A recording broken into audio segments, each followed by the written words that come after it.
Now, before we go ahead with the recruitment, let's understand what is the basic difference between your recruitment management, recruitment marketing, and recruitment and onboarding. Yes, team. Yes, sir. Yes, sir. What is the difference between recruitment management, recruitment marketing, and onboarding 2.0?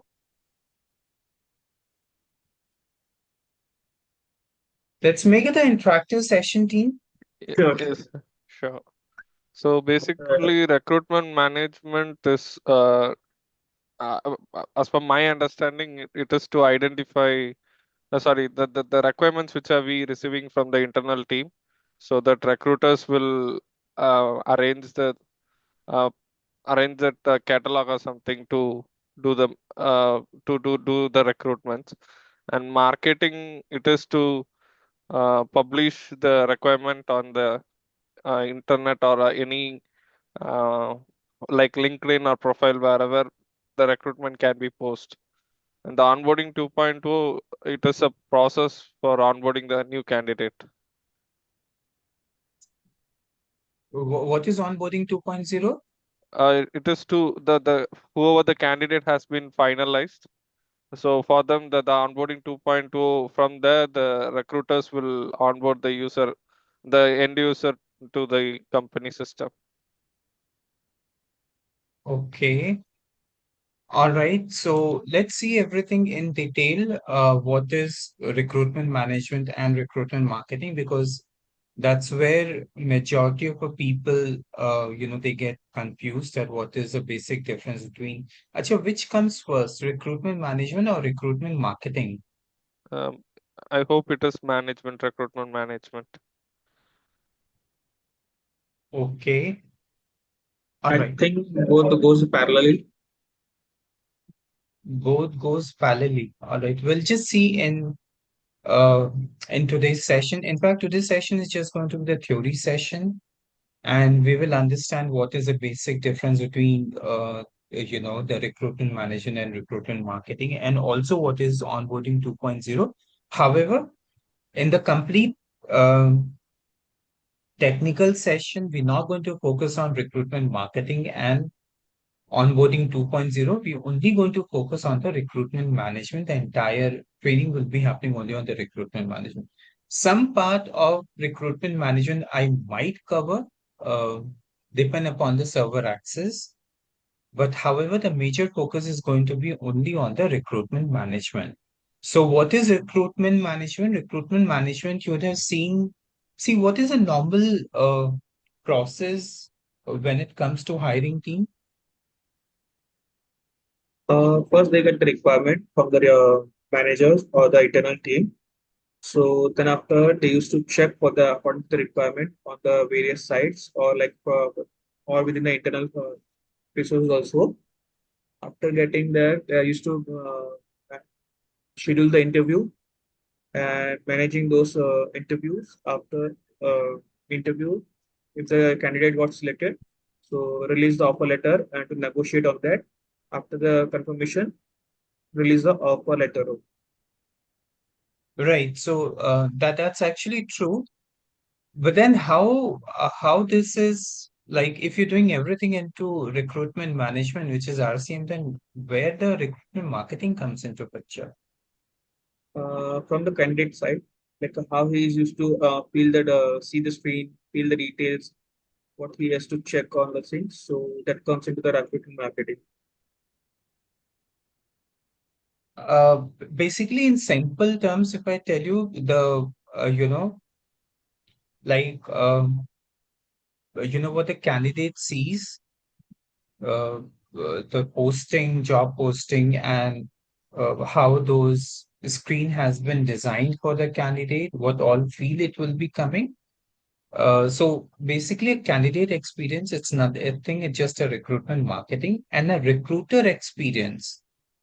Once the recruiter receives a profile, then they shortlist, they call for the interview, they process with different thing, and till the time they release the offer letter. So that is known as a recruitment marketing. So this is the major difference between team recruitment management and recruitment marketing. So here you can also see like a recruitment manager, like since it's a recruiter job, so they get a job requisition. So once you get a job requisition, you have to take an approval. Once you take an approval, you have to post your job to various sites, right? Yes. Then you have a manage application, and after manage application, you will see the screen candidate scheduling interview, and then whoever is the right fit for you, you go ahead with the offer, right? So all these are part of your recruitment management. So here also, team, I've taken up an example. So you can see there is a company who's actually applying for the software engineer, and they have posted. So once they post, you will see the candidate apply via career site, and then the recruiter shortlists the resume. Then they call for the various round of interview, and finally, whoever is selected, you just go ahead and give the offer letter to that candidate, right? So all these are part of a recruitment management. I still believe, that there's all, people, they always get confused. What is recruitment marketing? Also, we'll see in detail. So this is what the recruitment management it is. Now, if we go ahead further, you will see, Acha, this is RMK, which is recruitment marketing. So see what happens when candidate, when before they post, recruiter, they post a profile, post a job. So what they do, it's like, they build a kind of a attractive page, for their website, where they will mention certain detail, they will explain about this.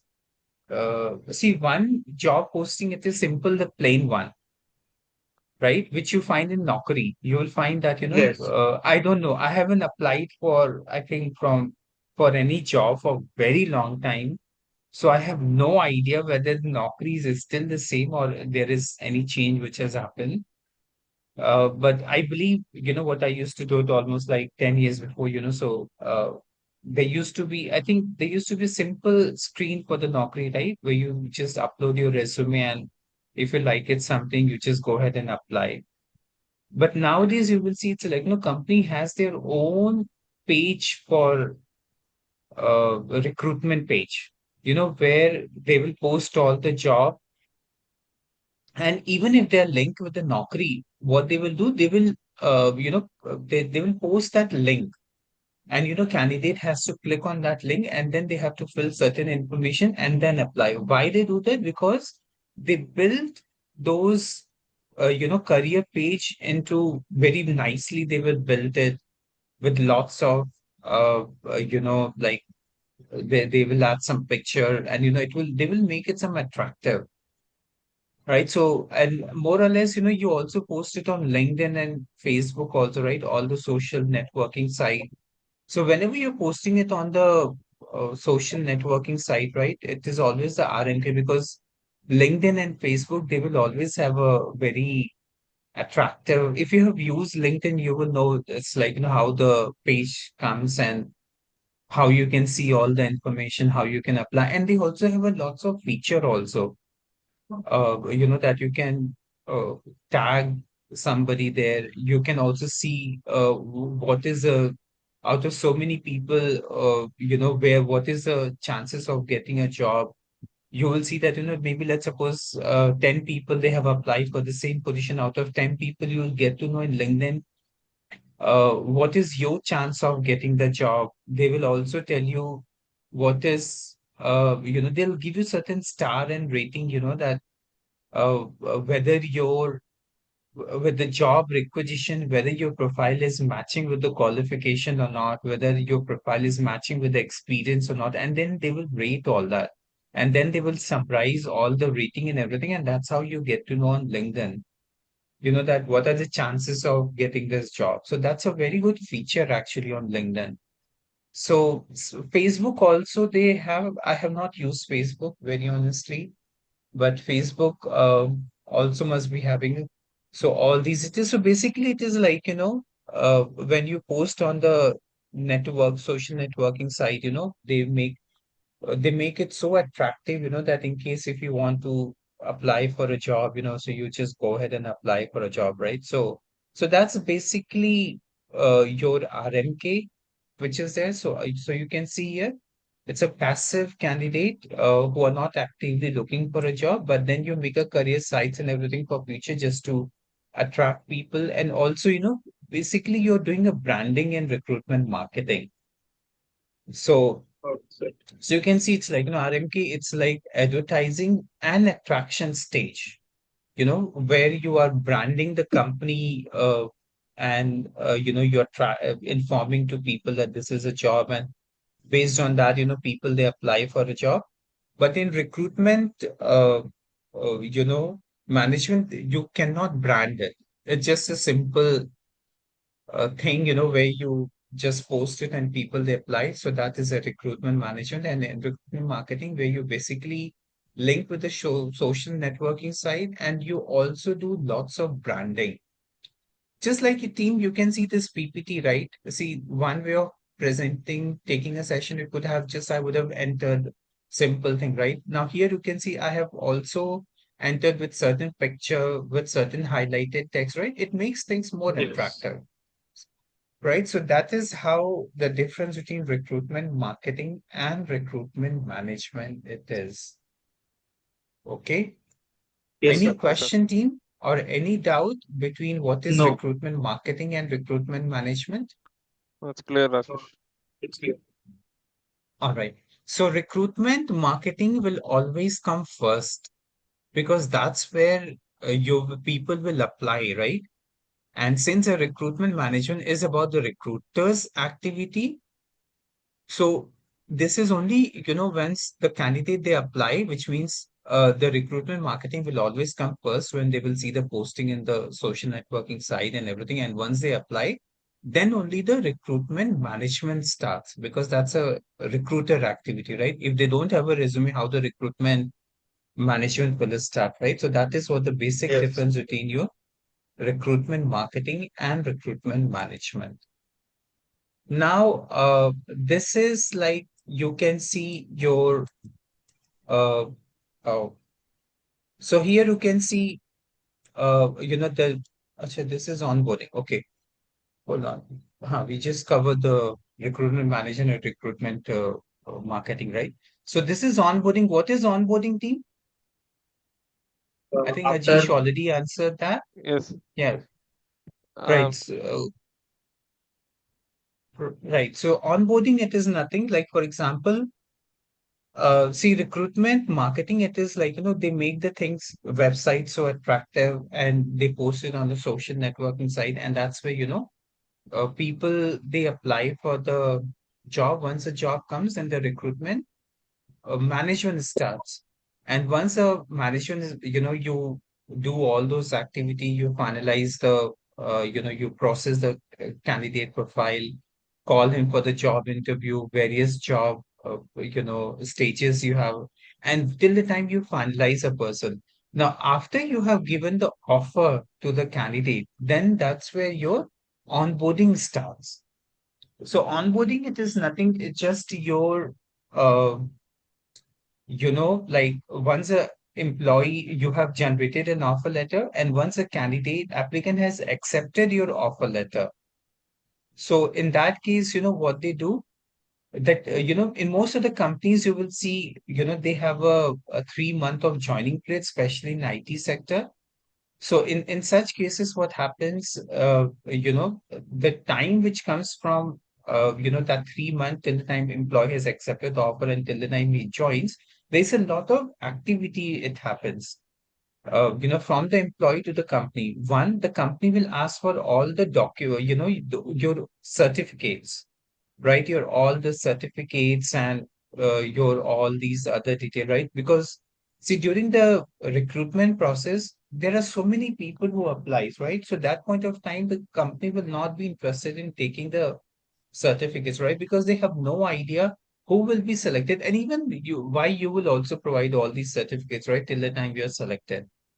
So yes, once sir. they selected, they will get all these information, and then what is from the candidate perspective, candidate also get to know a lot of other detail, like who is the manager, and or if there is anything like you want to understand about the company, and if you want to understand certain other information like your buddy who's going to be there, right? So buddy is somebody, it's like, whenever you join on the first day, they assign you somebody buddy, so that in case if you have any question, you can always ask to that person, right? So which basically it's nothing, it just helps you to reduce the stress so that you can ask all those questions. So that is what you can see they do onboarding. You receive a welcome email, you receive a digital form, right, where you fill all the detail about yourself, right? And then you will also have an access to certain company policies, right? So these are the detail that we actually do into the onboarding.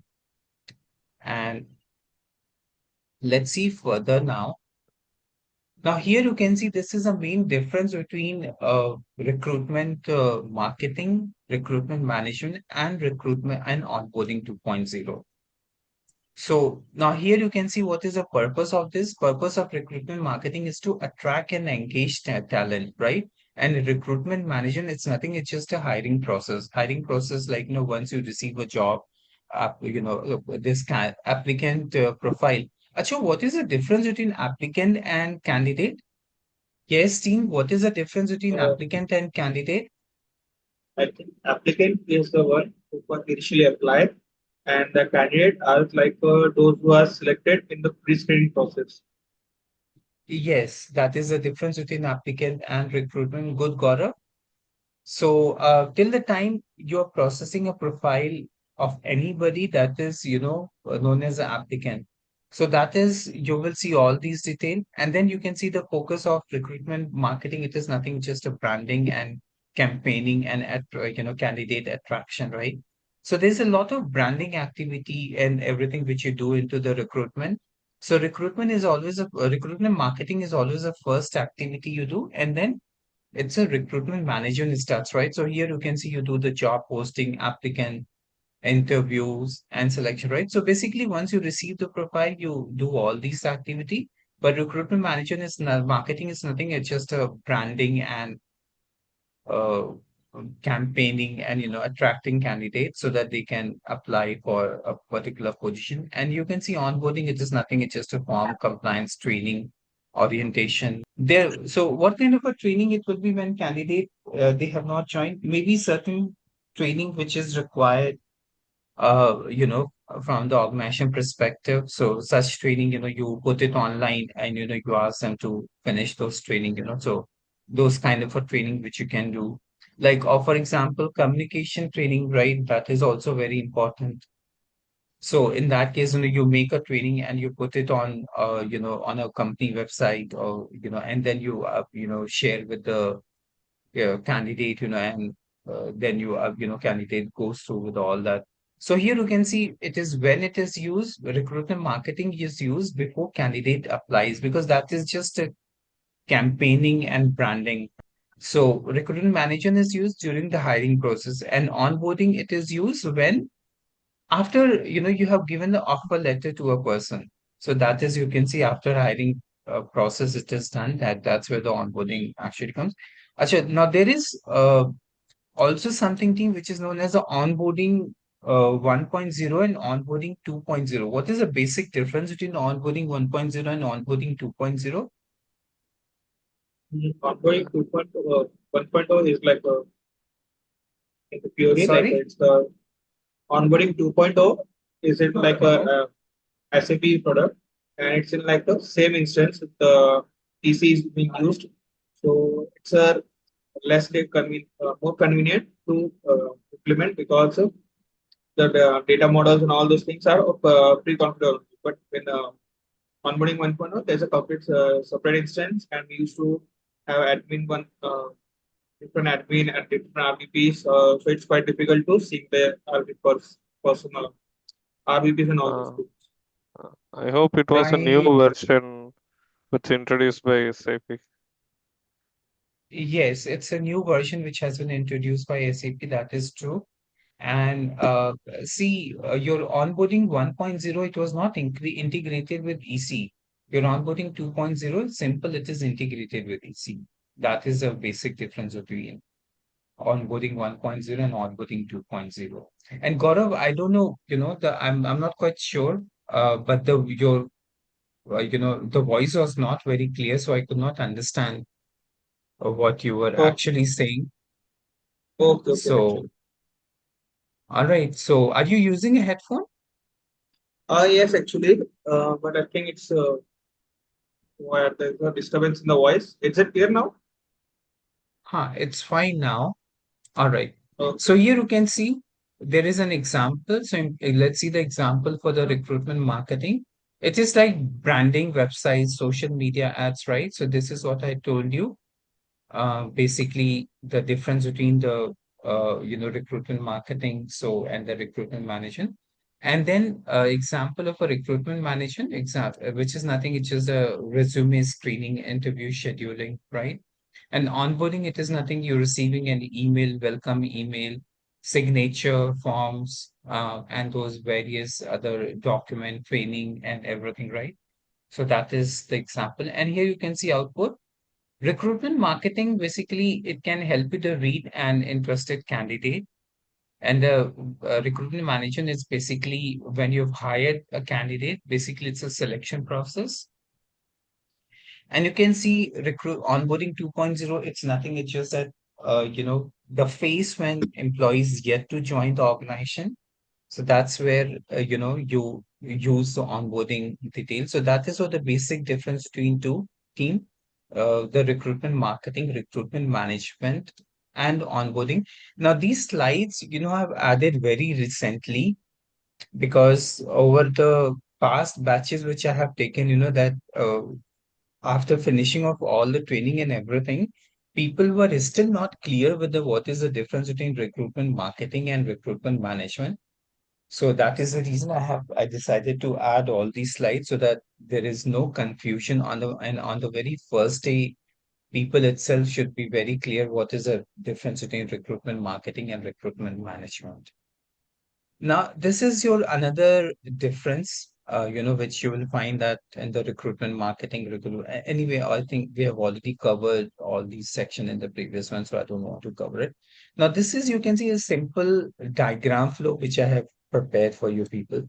Like, for example, in the recruitment marketing, you will see the employer branding, the company is doing the branding for itself, right?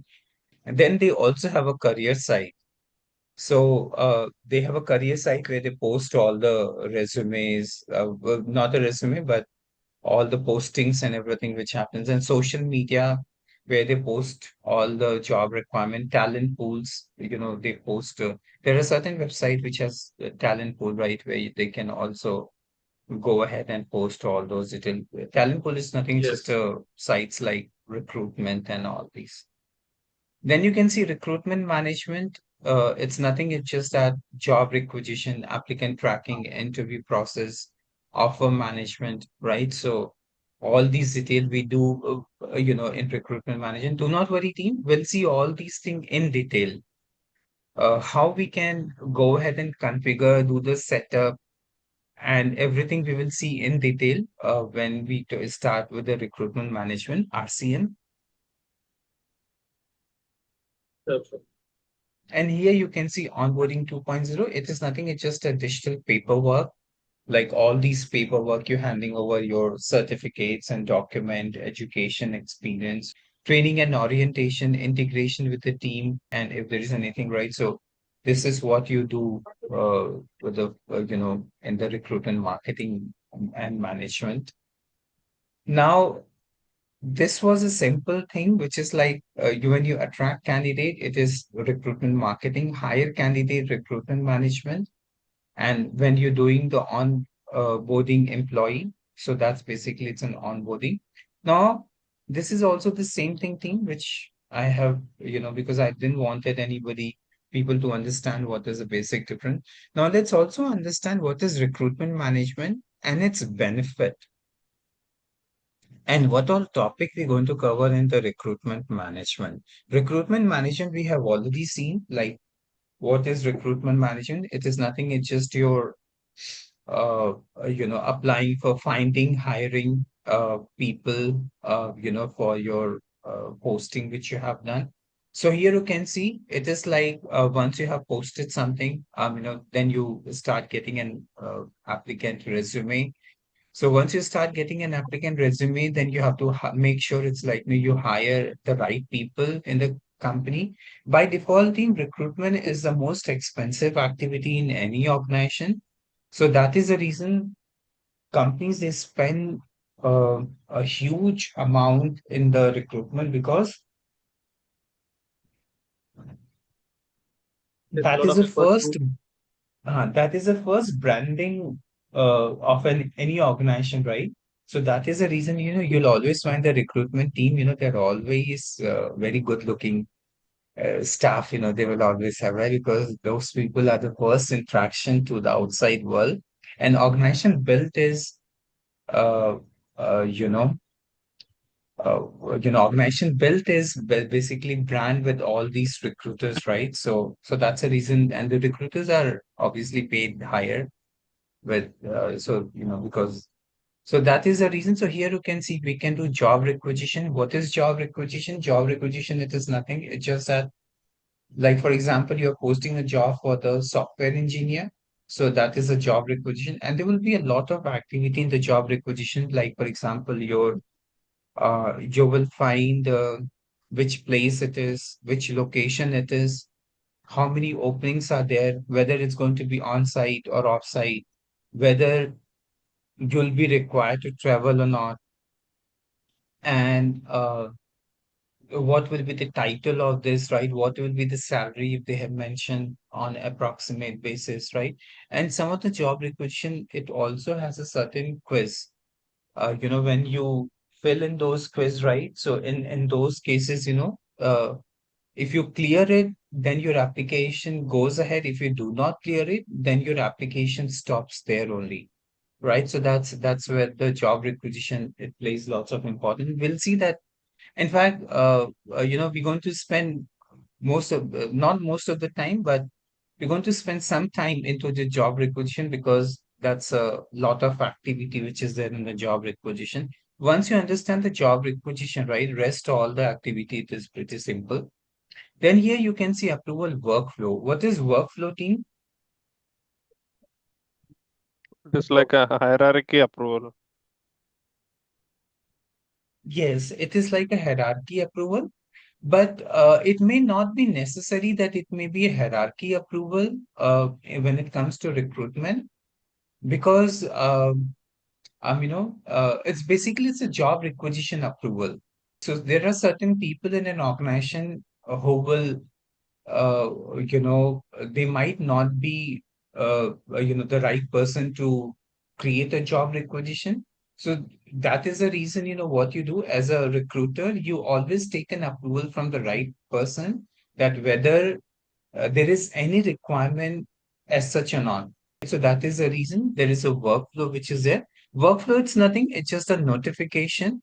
Notification in terms of RCM, it is nothing, it's just in taking approval. Maybe let's suppose somebody has created a job requisition, but you always take an approval from that department, whoever is the permission, who gives the permission for that.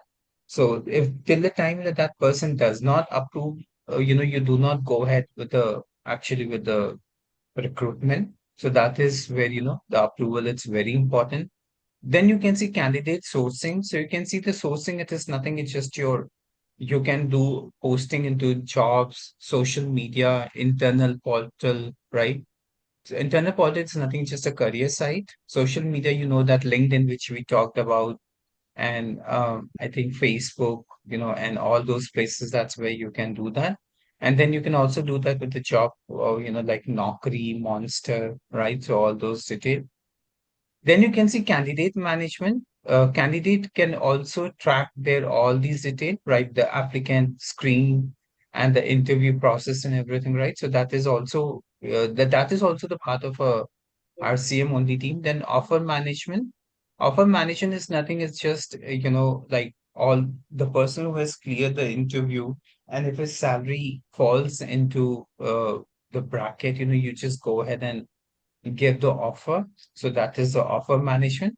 And then last year, it comes to be your onboarding, after the offer management, onboarding till the time. So in this case, if a person is coming from an IT background, so in this case, it will be almost like, uh, your 3 month, which is there. And I think 3 months is a pretty long time, right?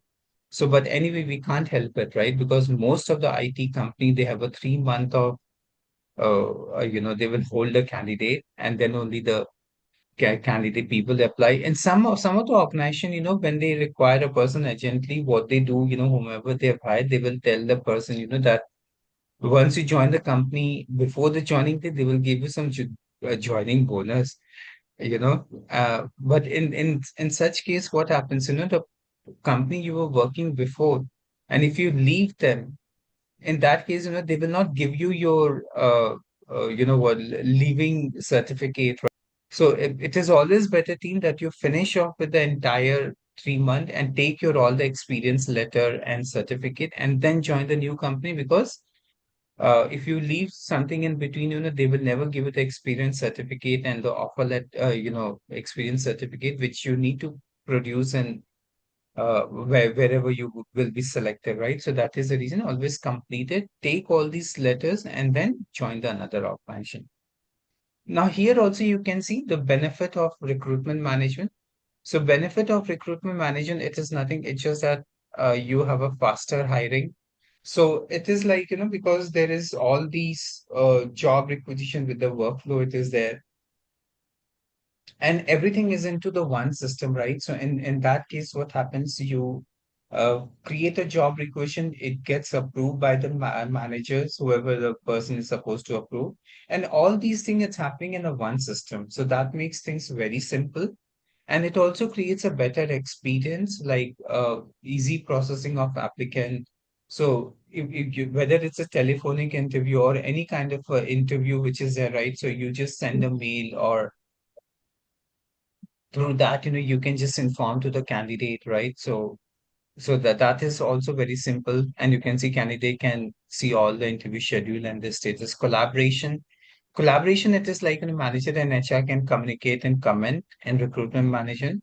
And here you can see the feedback which is there, and everything is also there on the one platform. Just the example which I told you of.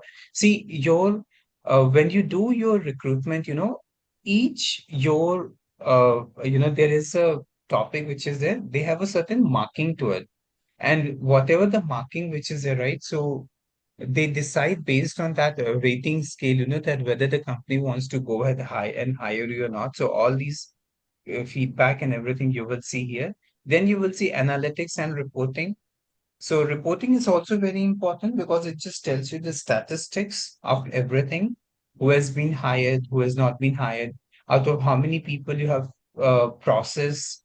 Let's suppose you have processed 20 people for software engineer. Out of this process, how many people they have cleared the telephonic interview, how many people they have cleared the first level of interview, how many people they have cleared the HR interview or technical interview, and how many people you have done, given the offer. All these you can do that into your reporting and analytics.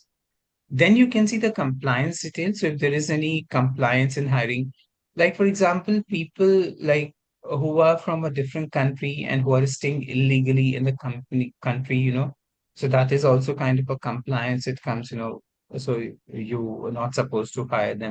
So like this, you will see all these detail. And so here you can see the example of a recruitment management. And now let's suppose there is a ABC company and he wants to hire a software developer. So you can see he will create a job requisition as a software developer. Then he will take an approval. After approval, the candidate will start applying like from the LinkedIn, Facebook, and any other company career pages, you have. Then you screen the candidate.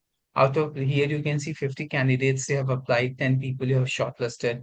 Out of 10 people you have shortlisted, they were all people in the interview process. How many it will be final selection? So you can see out of 10, you have a 3 selection, and then out of 3, it is like, one candidate you have given the offer, and that candidate has also accepted the offer. Acceptance also can happen through online team. So we'll see all those details, how you can create all these details, how you can take a workflow, how you can do the candidate sourcing, how you can do the screening, how you generate the offer letter. Basically, it's the same thing, but it has moved to the technical, right? And in technical, how you create all those details. That is what we're going to learn into your RCM.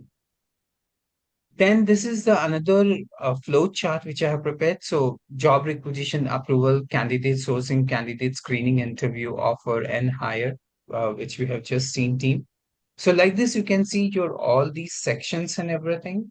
And that's where you will see all these details. So here you can see there's a recruitment marketing and recruitment management. Any question team as of now with your No, sir, we are good with that. all right. Fine. Let's also understand the end-to-end process of a recruitment, what you just said. So that is also the end-to-end process. So here you will see the end-to-end process. It's basically the job requisition. So here you will see the whoever is a concerned person, they will raise a request for the job. Either it can be for the existing job, the person has resigned, or it can also be for the new job requisition where the company is expanding or that particular department is expanding and they require a completely a new job requisition, right? So here you can see they have placed a requisition. They will be having a template and they're going to place all those requisitions. Then you can see with the workflow, they will directly approve for those requisition, right? So that is your job requisition. Job posting, it is nothing, it's just that you are posting. So posting, it can be on a job portal like Naukri or Monster, or it can be a posting on the LinkedIn or any other social career site, where you can actually go ahead and post it and people they can apply for that. So for that purpose also it can be used for the posting. And so whether internally or externally also it's right. So that basically you do and go ahead and do all your posting. The candidate, it is candidate application. So candidate is start applying for this, and you will see, like whether from the internal side or the external side, people they start applying, or even sometimes people they come to us for the from the referrals also. So whenever the people they start applying, then you basically create their profile and in RCM, and then you go ahead and check your all those. There is a resume, there is a skill, experience. So you can check how good the candidate is and how fit that person is there in the organization, right? So like this, you will see all these candidate application. Then here you can see applicant screening. So you do the applicant screening. So first screen always it is whether the resume is fit or not. So if a resume is fit, then you normally do the phone screening. You call up the candidate and you check, whether the experience and everything is actually matching or not. So if the experience and everything it matches, then you normally go ahead with the interview process. So like this, you also do the applicant screening and everything. So so you will see all these detail. Then there is a shortlisting. So here you can see all these shortlisting detail, and so you have to shortlist a candidate, then you recruiter review the profile, then sometimes in certain organization, what happens is that they share the profile with uh, the technical person, and then they short it. But if a recruiter is technical person, then they normally check the profile and they check, and then they call those for the interviews. So that's also the way certain people in certain organization they hire. Then here you can see interview management. So you will have the interview, first interview. It can be via your phone, video, or in-person interview. And then you can see share candidate, info. So during the interview, it's like, the person who's getting interviewed, he shared lots of information about this experience, knowledge, skills, and then if you as an interview, if you like it, you give the feedback and right, then you can see offer management. If so, out of all those people, whomever you have liked, you go ahead with the offer management. right? So like this, you can see all these offer management.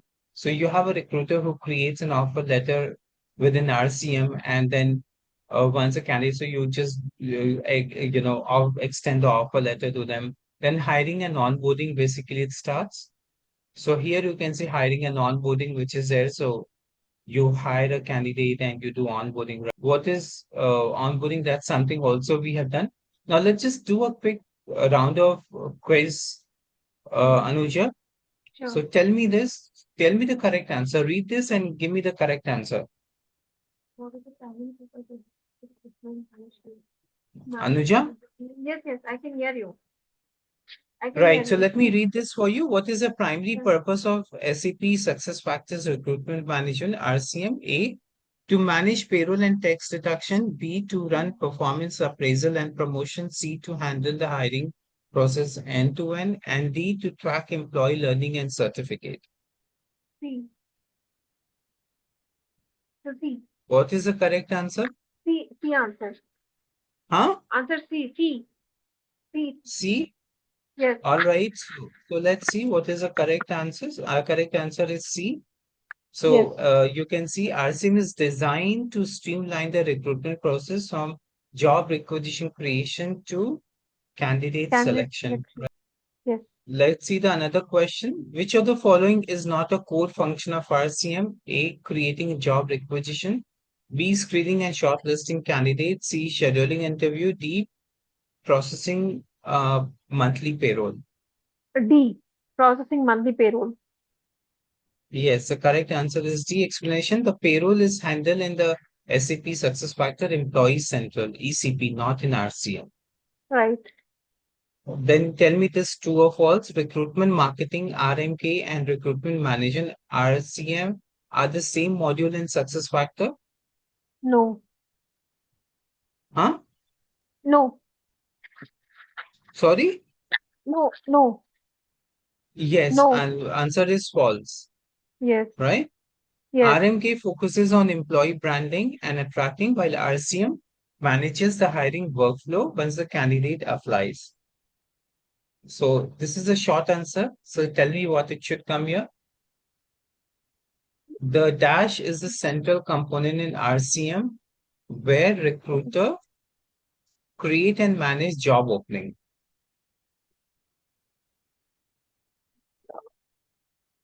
The requisition. Job requisition. Right. Very Yes. good. Yeah. So, Yes. so here you can see the job requisition are the starting point of recruitment. Yes. So, which role typically benefit most from using RCM? Which role typically benefits from the recruiter and hiring managers? Recruiter and managers. Recruiter and hiring managers. A. Which role typically benefit? Yes, Yeah. A is the Recruiters correct and answer. hiring manager.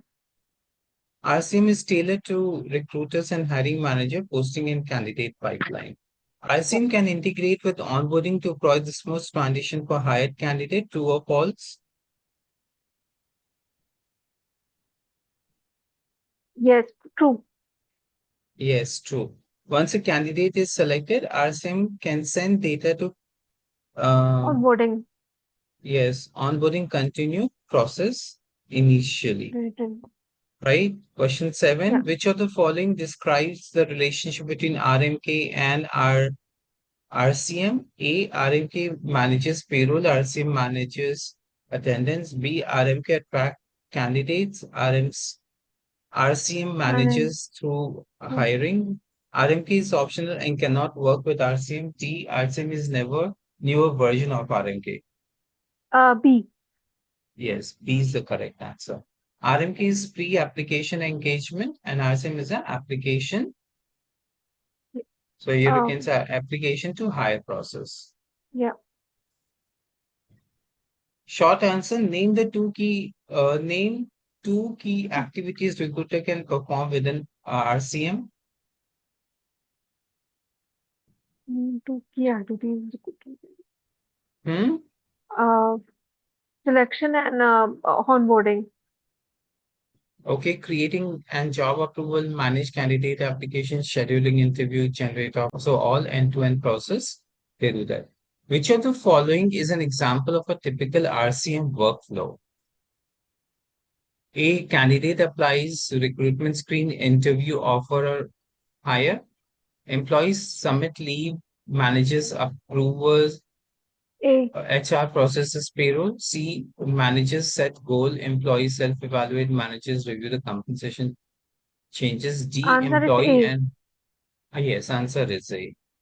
And let's see the true false. RCM helps organization reduce time to hire by automating part of a recruitment process. True. Yes, that is true.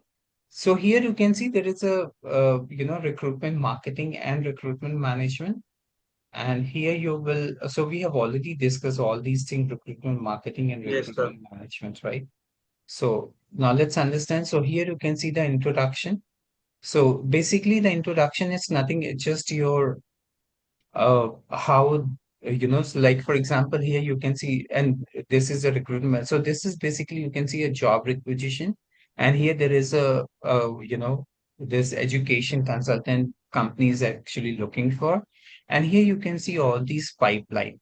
So these are the talent pipeline, which means how many people they have forwarded, how many people they have invited to apply, how many new application has come, how many you have shortlisted, how many you have pre-screening, interview, offer letter, then disqualified. So you can see all the statistics from here. In fact, this is complete. Actually, everything in recruitment is configurable.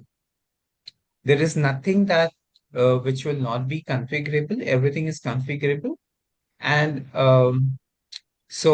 and majority of a thing, like certain thing you will find which is not there in the system.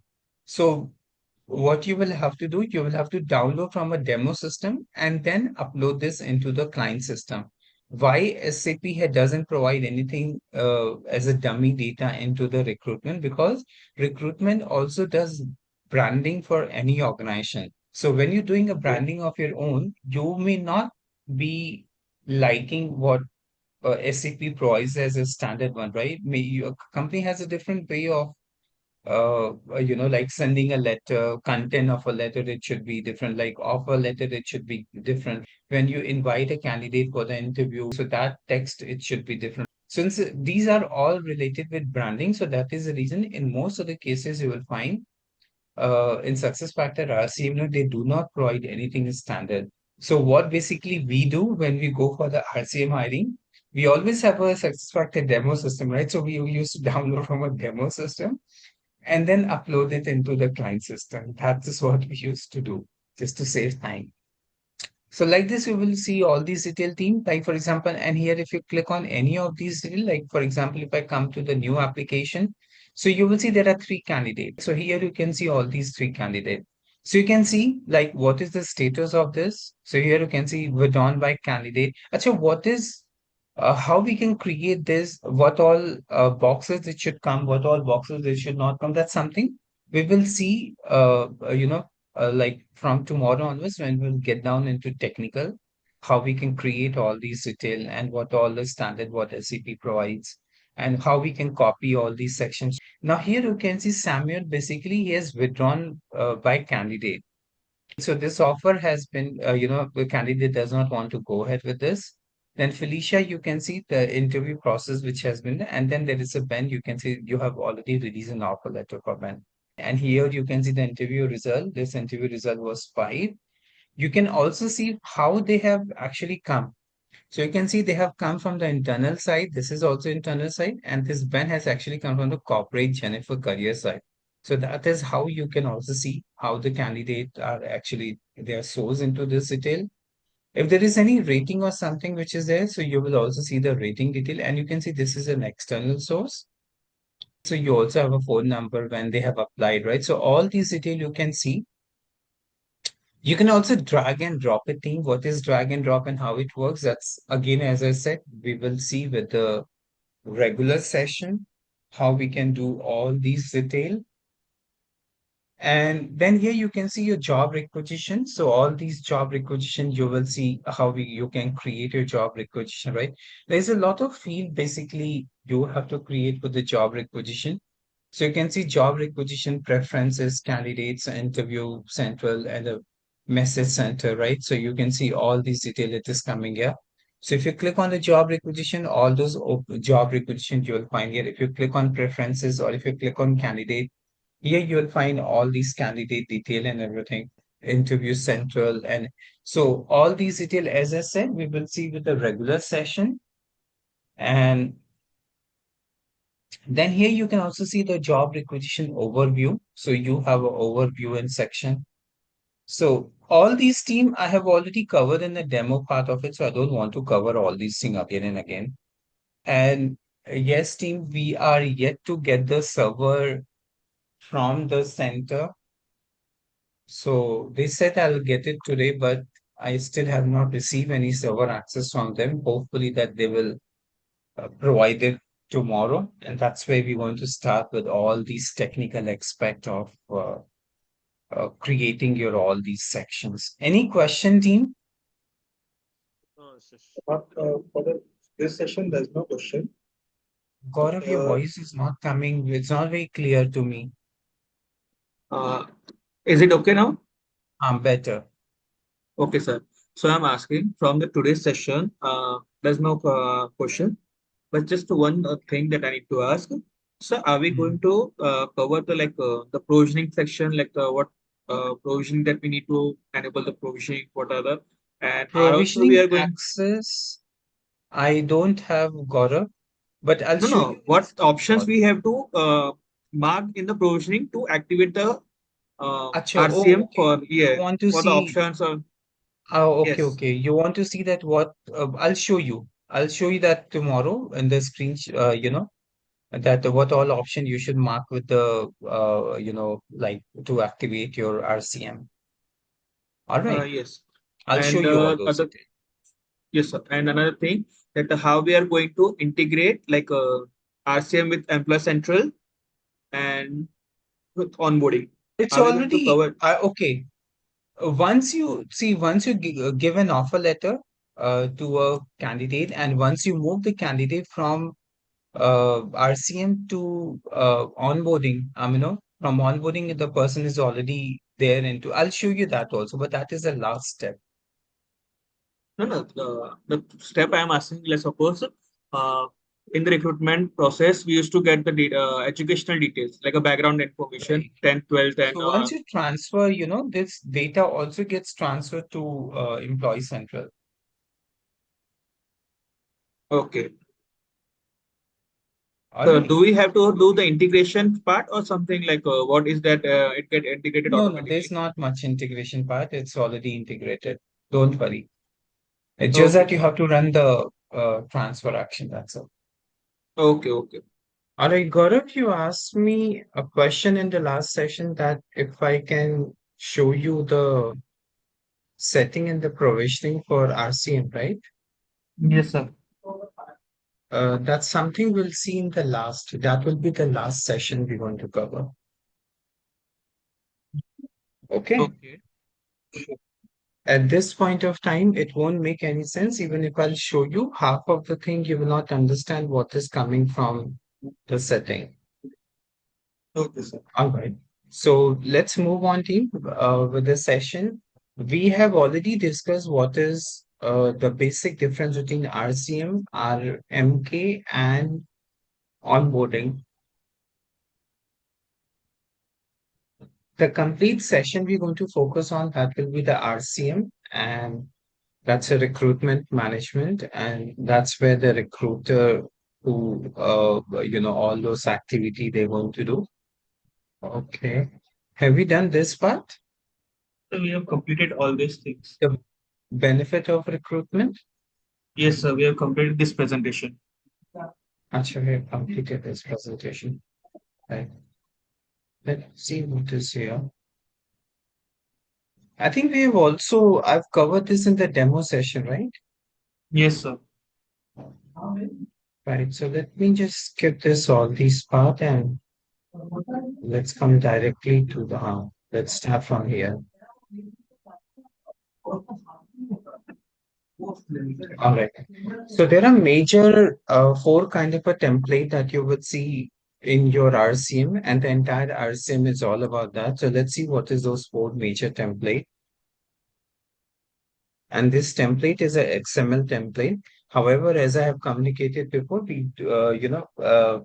all these template has to be, it's an XML template which has to be uploaded from the provisioning system. But for them, so those template basically, there are four kind of a template, which is an XML template, which we're going to work on. Well, first one, it is a job requisition. What is job requisition, team? Yes, sir. What is job requisition? The job requisition is something like what's the requirement of the job and for which location, positions, and need to check how many candidates do we need. I think that comes under the job requisition. Yes, that comes under the job requisition. That's basically, it captures all the field which you have for job. So that is your job requisition it is. Anyway, let me write down all four template and then we'll discuss this one by one.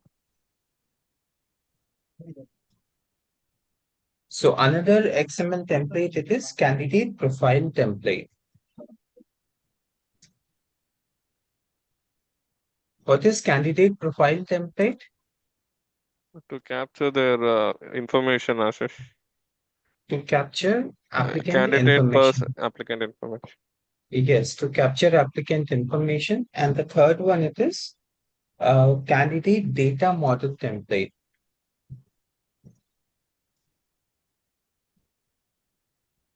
What is candidate data model template?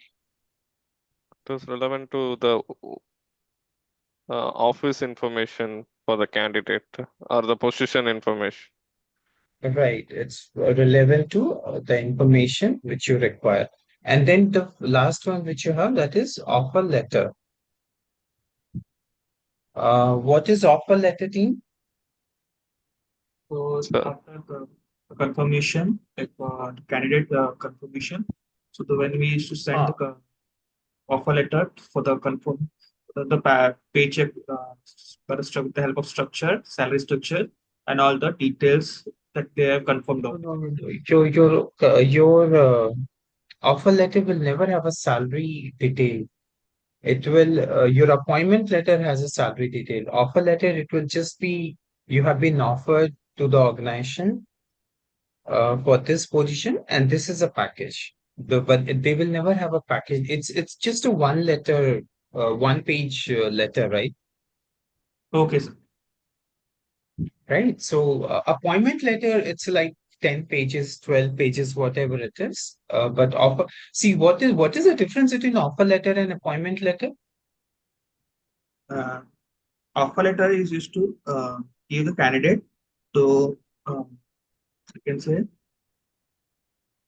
Yes, offer letter is given to the applicant when they are, um, let's suppose there is a, you're doing a campus recruitment and there is a lot of people who have come there, right? So in such case, what you do, let's suppose out of 100 people they have come, have shortlisted almost like 5 people. So you just go ahead and give them an offer letter, right? You're just informing them that this is a company, this is a position, this is a job, this is a location, and it will be everything into one page. And once a person joins the organization, then they will issue the appointment letter. So that is what the offer letter it is. So, but in the offer letter, there is a lot of content. So that content we take it from the client. Acha, okay. Recruitment is a one module in your success factor where you will never find anything uh, available from the success factor. In rest, all the module will find, there is some success factor data, like for example, employee center, you will find there is some success factor data. PMGM, you'll find some success factor data. You'll find in compensation and variable pay, there are some certain data which you can always refer to. But recruitment is a one area which is absolutely blank when you get this system. Why it is so deep? Because every company has a different structure and different procedure. So the one can't define what the procedure or the flow it needs to be constant, because other part like EC or onboarding, they have something predefined structures that what they have to go through. Right. And what is there in the recruitment? I missed that part, what you said. Gaurav? Yes, sir. What you said about the recruitment? So every company has a different recruiting procedure, different process flows. So and so there's no fixed criteria for the recruitment, and the offer letters and all those things are vary from company to company. So there is no fixed format. But there is no fixed format even in EC also. Or there is no But fixed format even in but employee central payroll also. And neither it is in compensation management no, also. I'm telling that. But in EC, we do have a fixed format like that. There would be a first would be the legal entity, then business unit, then division, and then the things. So we've got some this basic structure that this will be the follow. The association would be maintain this structure. But the Mhm. structure in RCM, the process may be like within the talent pipeline, there are some of them having 10 fields. Uh, some are having four fields. So it's very from client to client. The basic reason why in your recruitment module you don't get any standard data, it is because recruitment is all about branding. Okay. I told you, right? Recruitment is one of the most expensive activity in any organization. So the company spends huge amount in recruitment because that's a first interaction outside world does to the organization. So, and because every company, they have their own ways of branding themselves, right? So that is the reason. See, maybe, I may have like, for example, offer letter, like I'm offering this to this person and what is this package? Maybe the company does not like it. They have their own ways of writing those format. So that is the Yes, sir. reason. That is the reason SuccessFactor never provides you the standard data in your recruitment because every company. So in such case, if you require certain standard data and if the client asks you that, do you have any standard data which they can refer to? So what do you do? Demo system data. Yes, that's the easiest way what we do. What we generally do, all these four template, it's absolutely blank. What we do, we download from the demo system and upload into the client system. That is what we do. And then we modify that. That is the easiest way, that you actually work on. So let's first understand what is a job requisition. What is job requisition, team? To gather the information about the requirement. That is the information about the requirement. Very good. Uh, okay. What kind of information? Like It is a relevant to position. the, yeah, Gaurav. Huh? Sorry to interrupt. Like No, a no. position, number of requirements, this for this Position, location, number for of location. requirement. Hold on, let me write it down, Gaurav. Okay, okay. Number of requirement, what you said? Location, Location, location.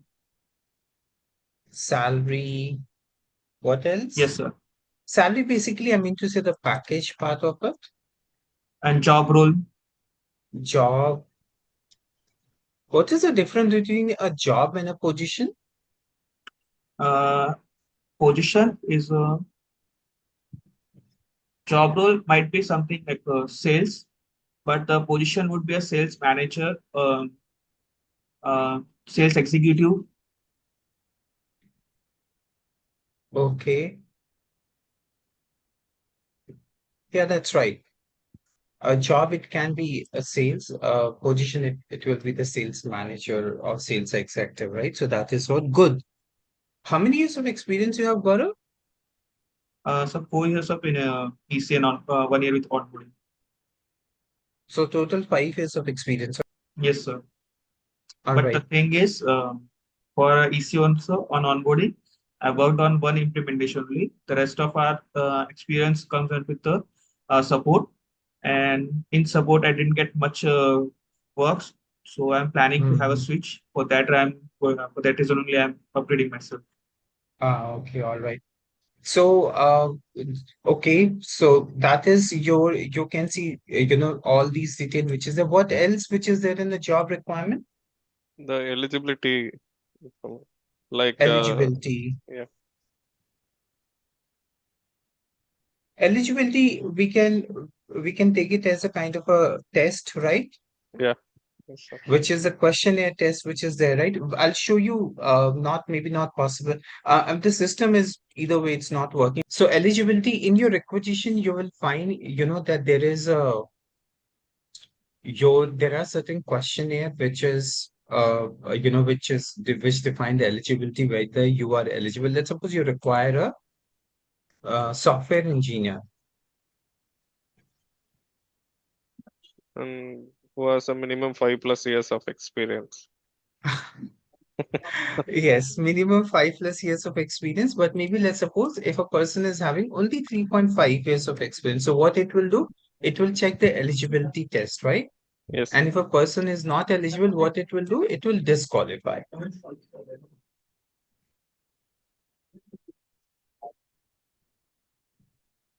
So this is, and what else it can disqualify? Maybe, you see, when you are working in IT, you always has to be open for traveling. Never ever,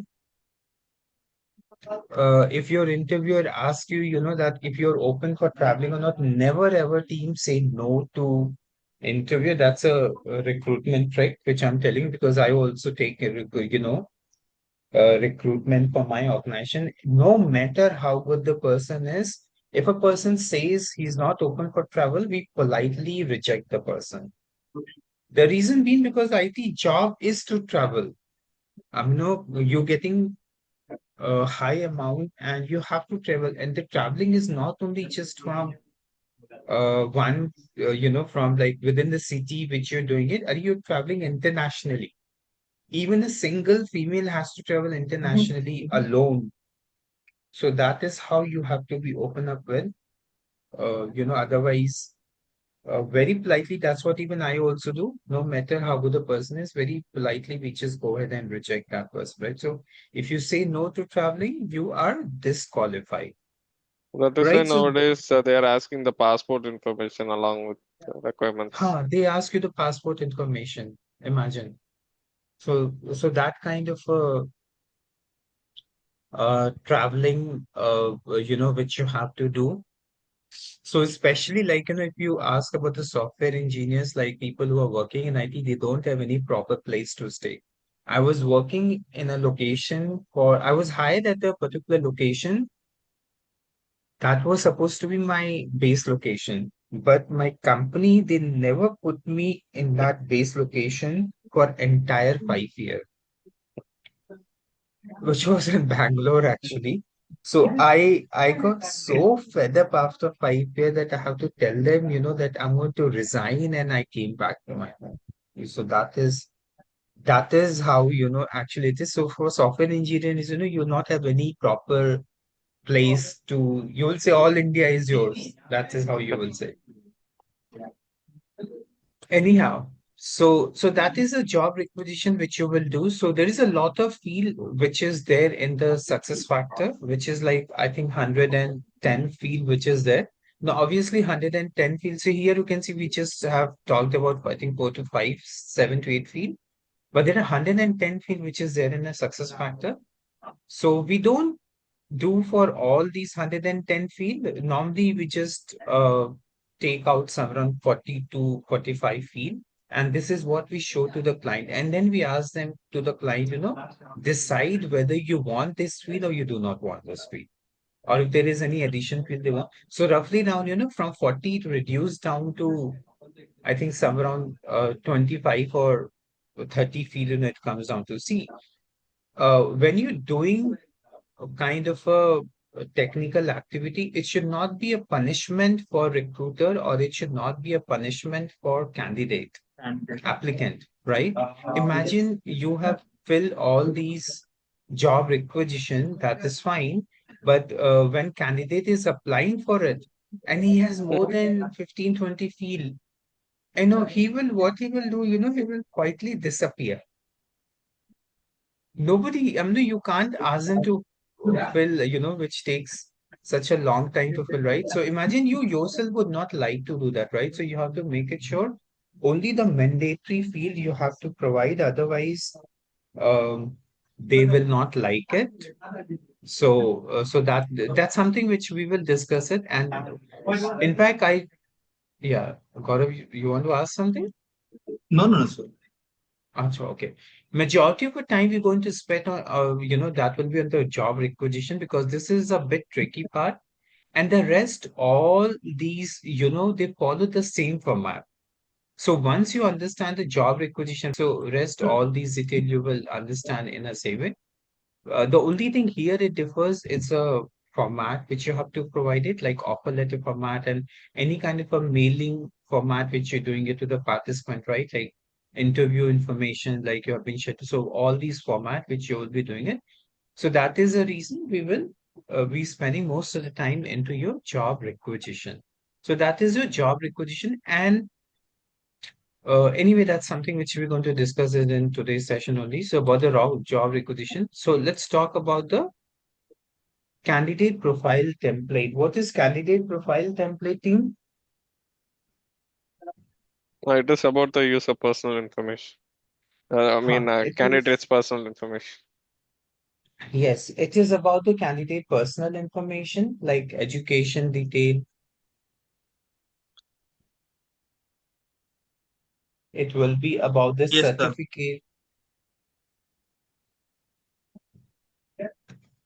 certificate detail.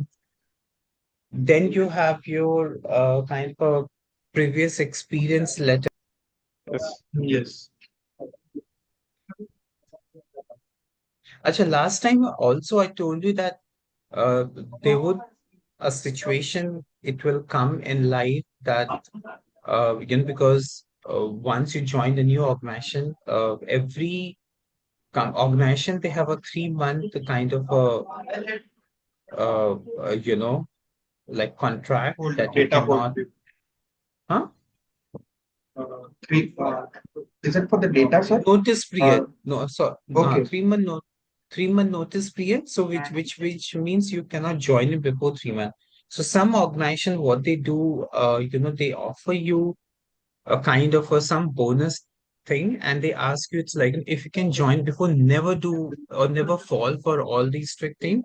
See, when you will not complete your 3 month and you will join the next organization early, so in that case, your previous organization will not give you the experience letter.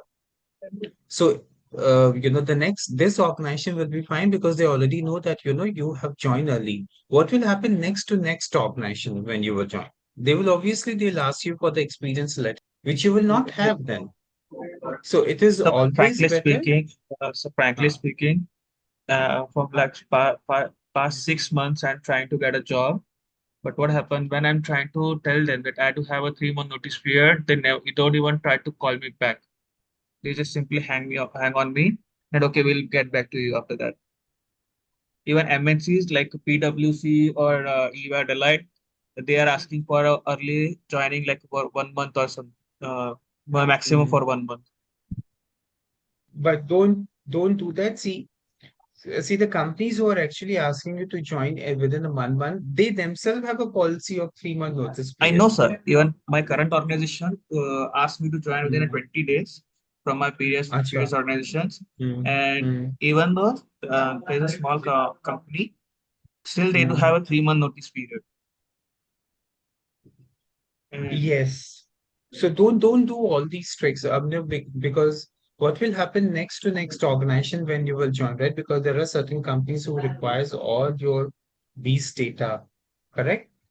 So like Yes. this, you will see all these details. So that is your like you will see all your.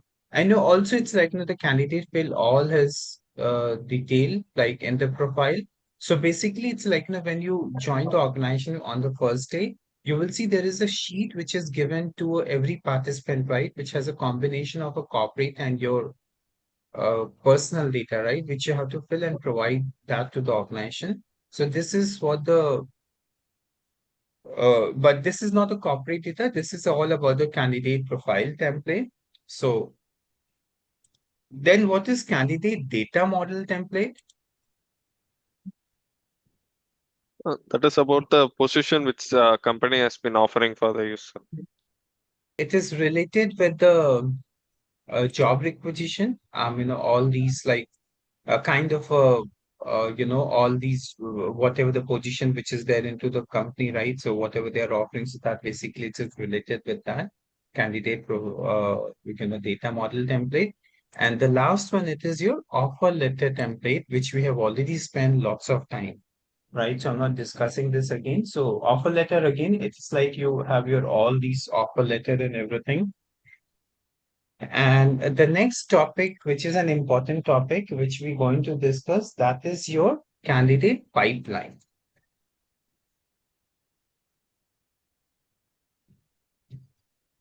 What is candidate pipeline? Because the server is not working. So let me see if they have replied anything for this. They haven't replied anything. Okay. So candidate pipeline, let me show you in the template itself. I'll show you all these things tomorrow, team, again in a system. So you can see there, right? This is basically, it is known as a candidate pipeline. So here you can see they are also calling it as a talent pipeline. So some people, some places they also call it as a talent pipeline.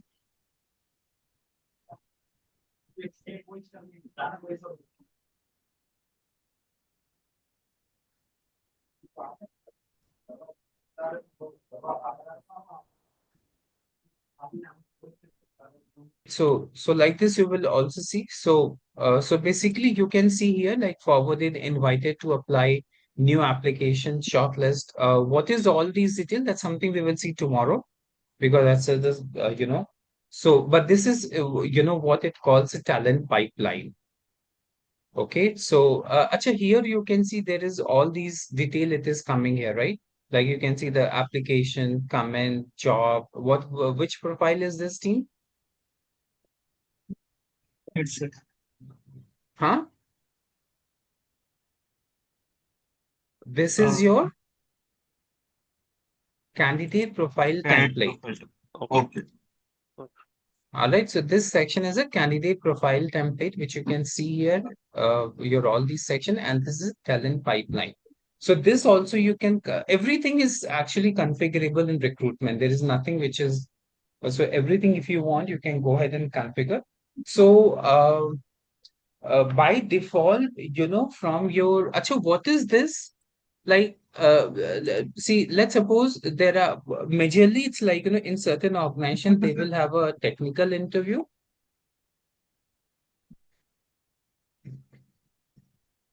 and in some organization they call it as a like the back office interview, right? Or the uh which is a non-technical interview.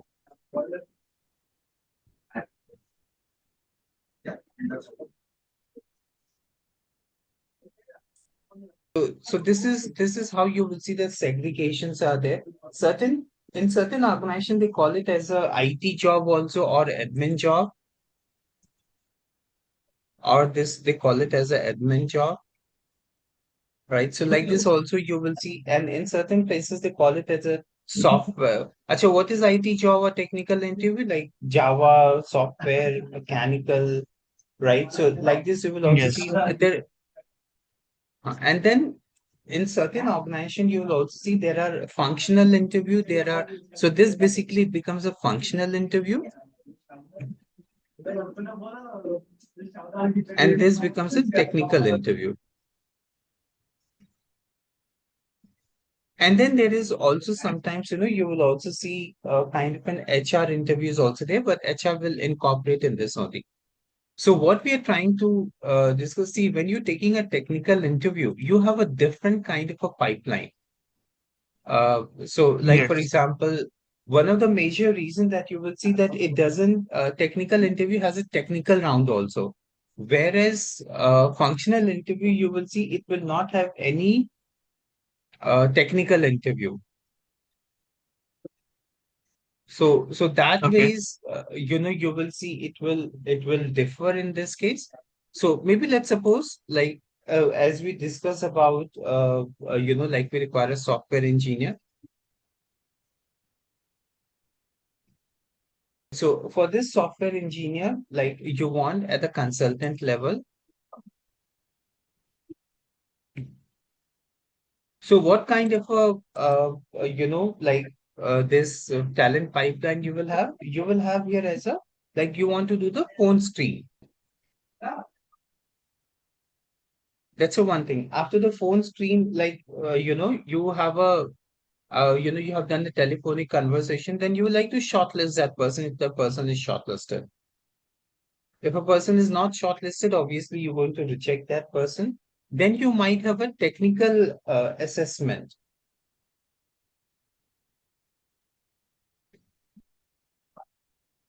Uh, Yes, sir.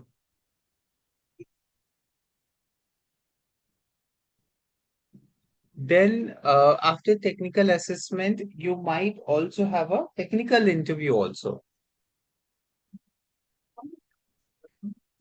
Then you may have a HR interview also, like functional interview or HR interview. And then finally, you go ahead and give the offer. Right. So this is a kind of a normal step that you will find, that you have here. So acha, maybe let's suppose I require a software consultant on contractual basis. Then in this case, what will I have? This is a consultant, but this is on contractual. Acha, for my own organization, what I will do, I'll also check the background information also. Background check, which is there, right? But so that come after the interview process, or it just come to the parallelly. It will It come will after come what? before offer. See, if you have, we are not here to trouble the any employee, right? Imagine the person is already working in a previous job. You have hired this person. The person is not onboarded also. Maybe he has given some wrong information, and you tell him you're not going to make him join the organization. He will lose a job here also, and he will lose a job there also. So it's always Yes, sir. better that you before you give the offer letter, you do the background check, right? Yes, sir. So Yes, sir. Yes. basically, so like this, you will see all these background checks and everything. Now here, when it comes to the software engineer, so what you will have? You will have a phone interview. Yes, You sir. have a shortlisted also. Maybe you will go ahead with a technical assessment also. Technical interview. What is assessment and interview? Assessment is like some sort of questions and question Yes. papers. So to filter out the. Assessment. Yes, assessment will have some kind of a question and answer and everything. And like because this person is on contract, so you do not want because contractual people they're already from the some third party, so you do not want to take the HR interview, and neither you want any background check also for contractual people, and then you want to go ahead Yes. with the offer letter. Offer in a sense like in terms for contractual whatever it is, so that is a corner. So you can see your talent pipeline has changed to contractual, and the talent pipeline has changed to the people who are on your payroll. Yes, Yes, sir. sir. So basically what I'm trying to tell you that this section which you're seeing here, this will change for different like section. So so you'll see. Then maybe let's suppose you have a HR detail, or so you're hiring somebody in HR. So what kind of detail you will have? You'll have a phone interview, phone screen, shortlisting you will have. Then The after technical interview. shortlisting, what you will Tech- have? Technical You interview. don't Technical require all assessment. these. Huh? Yeah. Sorry? Yes. No, Yes, yes, sir. yeah. Yes, Ajish, you're saying No, something? no, I said technical interview belongs to the either HR can take that whether the person has sound in the HR knowledge. They will check only the. Yes. But so certain times, certain HR people, they also have a certain questionnaire, right? They ask you certain technical questions. Yes, Correct? yes, yes. So that is a so you can see HR interview. And after HR interview, is there any other thing you would like to do? No, Background that's and the offer. offer. Because this person will be on the payroll, not on the Yeah, contractual basis. yes, So like this, you will see all these talent pipeline, it will change. Normally, it is not advisable to have a like for each position you create a separate pipeline because how many pipeline you want to create, right? There will be so many. Yes. So it is always better that you create a two basically major kind of a pipeline, which is a technical interview. So for people who are technically, or they will fall under this category. People who are non-technical, they will fall under this category. All the management staff will come under this, but and all the technical people will come under this, right? So they will have to go through all these steps. Actually, even if you create all these steps, it doesn't mean that you can also skip it from the here also. Like here you can So see, one right? question. Yes, tell Uh, me. this as you said, so this technical talent pipeline that we in the presentation. So Uh, can we configure that based on the job requisition, or is it a fixed? Like just as Based you on said, the like job requisition, as you said, like for the Mhm. technical, we'll configure one talent pipeline, and for functional, Right. we'll another pipeline. So based on the job Uh, requisitions, can we configure the different talent pipeline, or the talent pipeline would be a fixed no, no. structure? This has to be common, right? It not has to be fixed or something, but this has to be common. Let's suppose you require a Java candidate, or maybe you require day after tomorrow you require a .NET candidate. No, Do no, you think the requirement will differ in a major way? It will not differ in a major way. no, Huh. So you don't define this as per the job requisition. You define it as some common field which you take it, and then you go ahead with that. Like for example, contractual will not have the HR interview and background, like, or maybe the HR people will not have a technical, like function people will never appear for the technical assessment and interview. So yes, maybe that is a reason. Majorly two segregation if you have when you create a job requisition for software engineer, then you select the technical pipeline. When you create a job requisition for management, non-technical people, in that case you can select the functional interview. So like this, you can create it. But each job requisition, you will have to link either, one this talent pipeline. Either you link with the technical, or either you link with the function, or if your organization has created IT job or admin job. Okay. So yes, sir. like this, you will have to link. Actually, now the question it comes from where all these fields it is coming. So SuccessFactor has created one common base set. Okay. So this base set, what they have created, in which they have created your all the field. Like for example, I told you somewhere around roughly 110 field they have. So with all these 110 field here, I think we have just written down only 7 to 8. But in the system, you will find all these 110 field which is there. Now 110 field, it is very huge, right? Now imagine when a recruiter is filling job requisition, she will die of filling all the information only, right? So that is the reason out of 110 field, it is important that you select some of the. Actually, that is a different thing. So you select out of 100 and all these detail, like you select just only few of them. the base set also. So with this base set, maybe I think just 8 to 10 or maybe 10 to 12. So base set which you just selected and then just move on because nobody will like now imagine if there are so many talent pipeline the boxes here, you will also get confused. Which box is what, which box is what. So it's better that you select a few of them.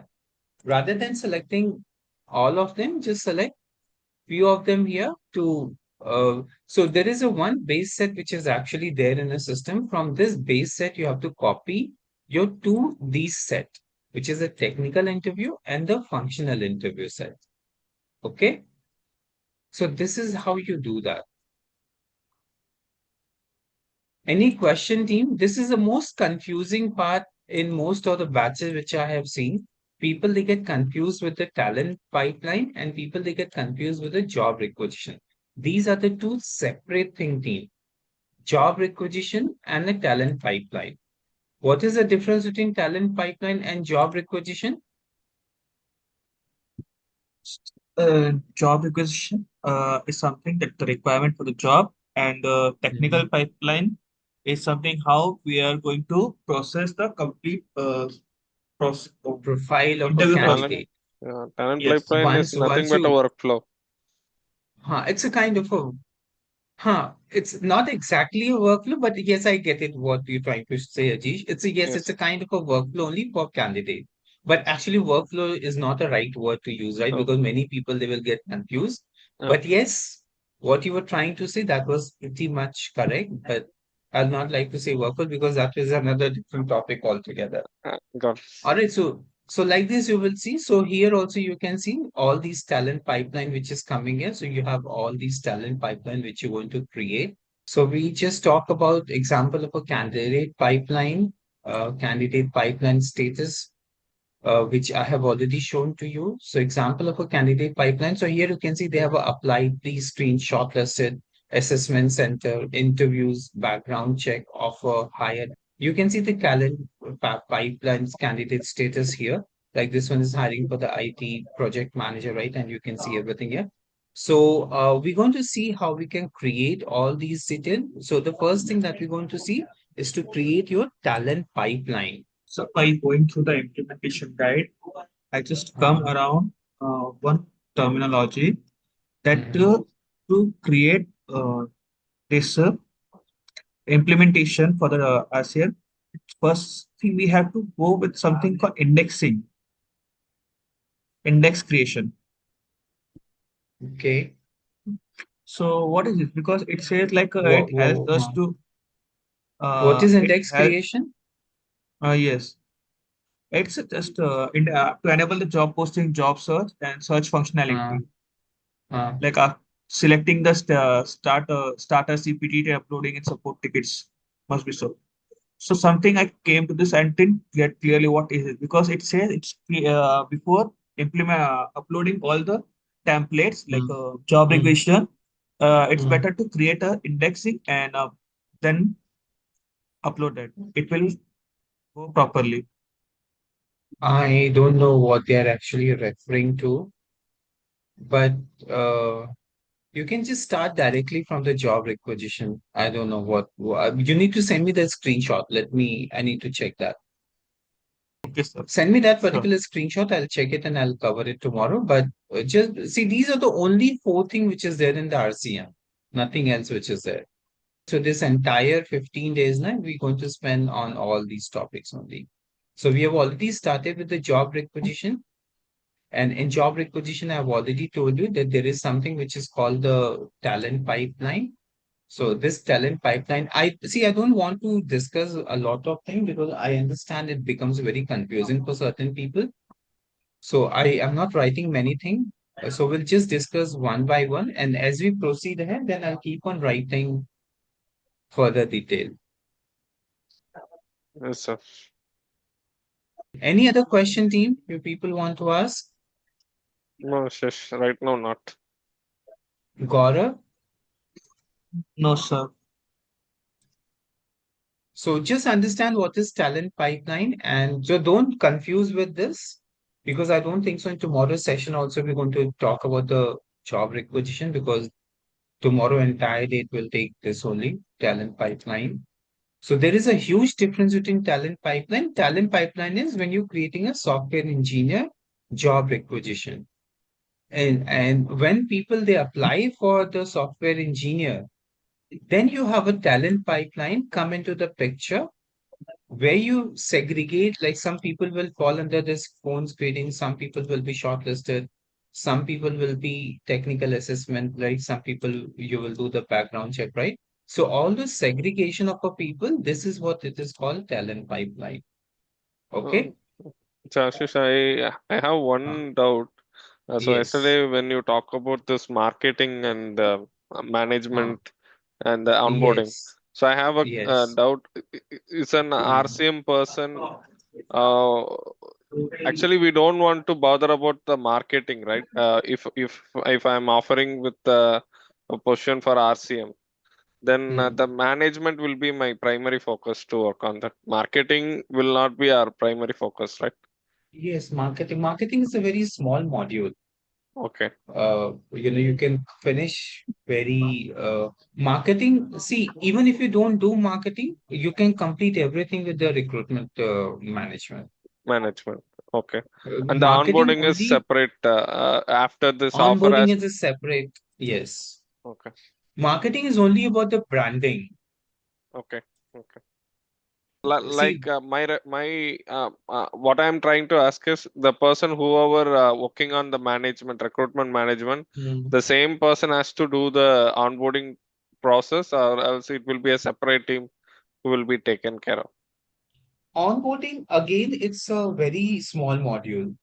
Okay, Out of all these recruitment marketing, recruitment management, and recruitment onboarding, right? yeah. Onboarding, you can just finish it, and I think there I are can people I have seen. see because in the current role, I can see Mm, people who are taking care of onboarding.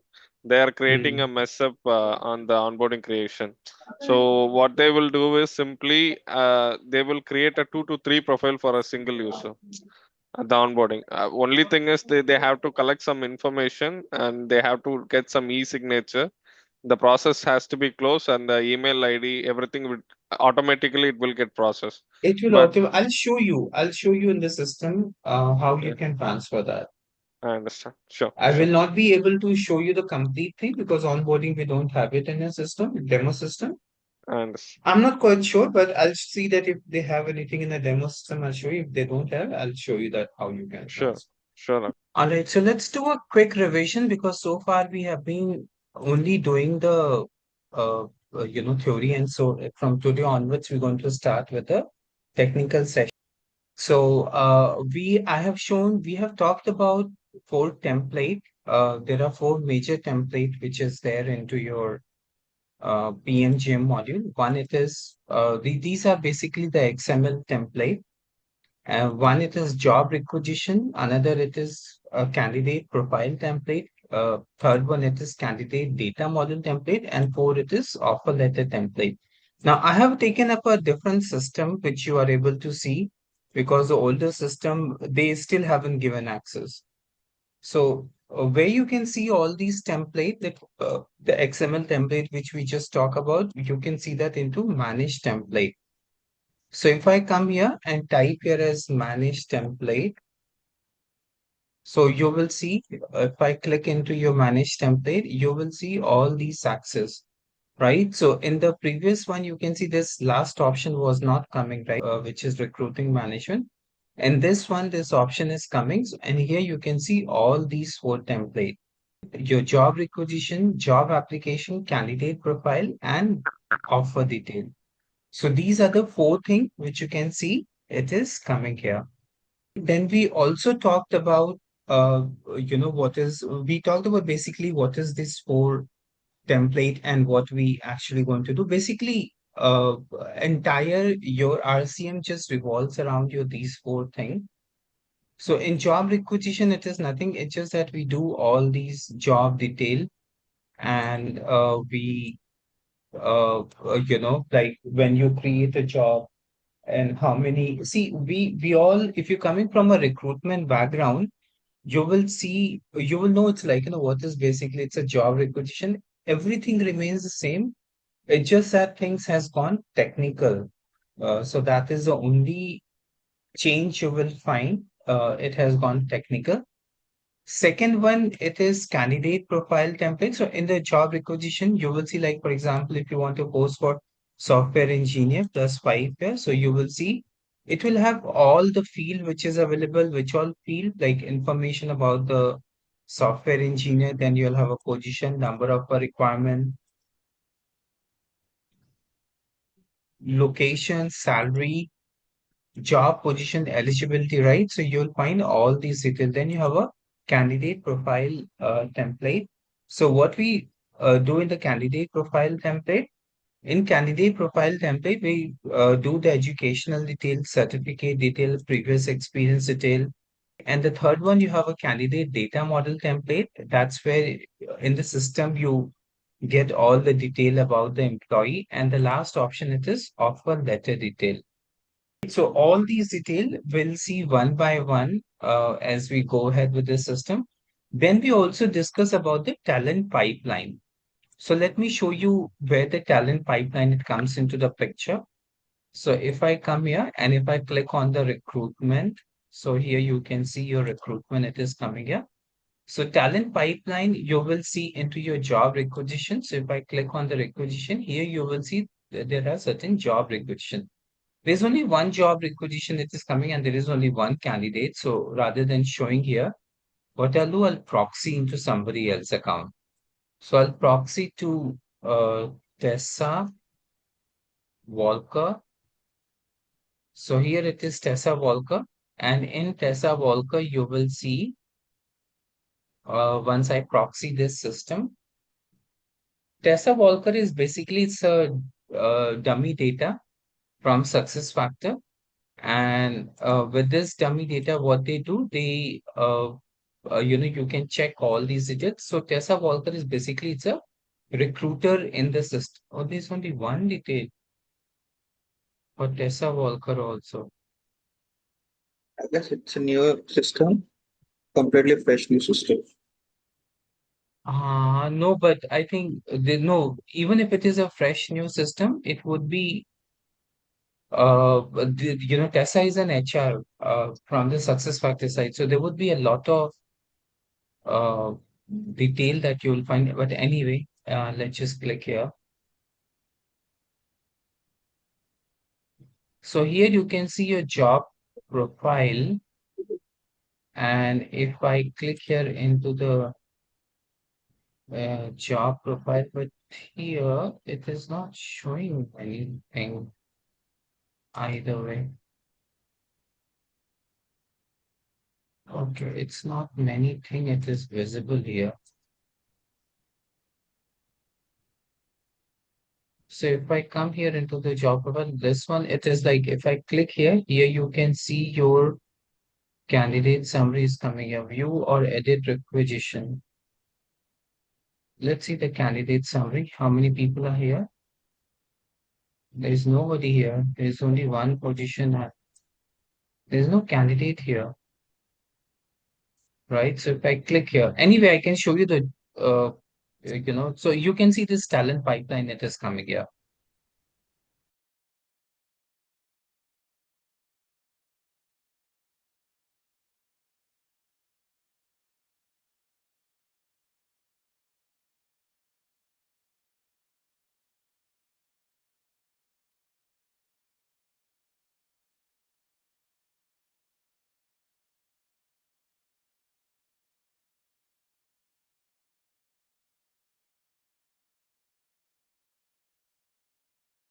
So however, there is no employee here, so it is not showing. So you can see all these talent pipeline. And this is what exactly the talent pipeline that we were discussing about. Like, for example, you can see you have a candidate pipeline and talent pipeline. So both are same here. So same thing here also you can see it is coming as a talent pipeline, or basically you can call it as a candidate pipeline. So you can see all these like if how many people are there for the new application, how many people are there for the phone screen, how many people are there for the interview, how many people are there for the offer letter, right? So like this, you can see all these section and detail here. So this is what your talent pipeline is, and this is what we're going to create. So let's just become self. I think this information is coming in my profile also. So I can show you, and as such, Tessa has only one detail, right? So even if I come into my profile also, which they have given to me, so if I click into the recruitment, in the recruitment, you will see, if I click on the job requisition here, so here also you can see there is one candidate, right? So if I click into your this section, here also you can see job profile, but there is only one person who are here whose name is Divya, and it's a new application. What is new application, team? That's something we'll discuss it later on. What is this new application actually? But do you notice that there is a lot of change which is into your this talent pipeline and the pipeline which I showed you before? Yes, sir. There is a lot Yes. of change in this one and this one, right? So that's what I told you in this is, in the last week session also, that there is a one base set which is there. So here you will find all these base set. And from this base set, you can copy all the talent pipeline. All right. Like for example, you can see for software engineering consultant, you require all these detail. So for consultant who are on contract, you don't require these two boxes, but you require all these section. For HR interview, you will see you require all these detail, right? And so from base set, you can basically go ahead and copy your all these section. So let me show you the base set where actually it is coming. So you can see your base set into candidate status. There's no candidate status. So it is your status configuration, I believe. You can see edit application status configuration, right? So let me write it down also for you. Edit application status configuration. Here it is. Applicant status configuration. So if I click into your this section, so here you will find status, applicant status configuration.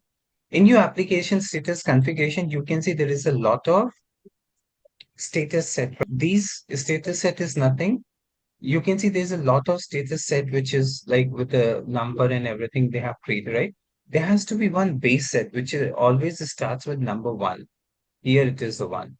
So you can see this is a base set. Base set, what do you mean by the base set? Base set you mean by this base set. From where you can go ahead and copy your all these details. So as I told you, there can be various position in the organization. It can be your like Java, it can be your .NET, it can be SAP, Oracle. But for every position, you're not going to create a base set. So you can have a one common base set which you can link to your job requisition. So you'll have a one common one which you can link this to your job requisition. So this is what basically most of the companies they do. So instead of creating so many base set, what the companies they do, they either created IT job or admin job, or they create as a technical job or functional interview, right? So, and in this case, it's like, whoever people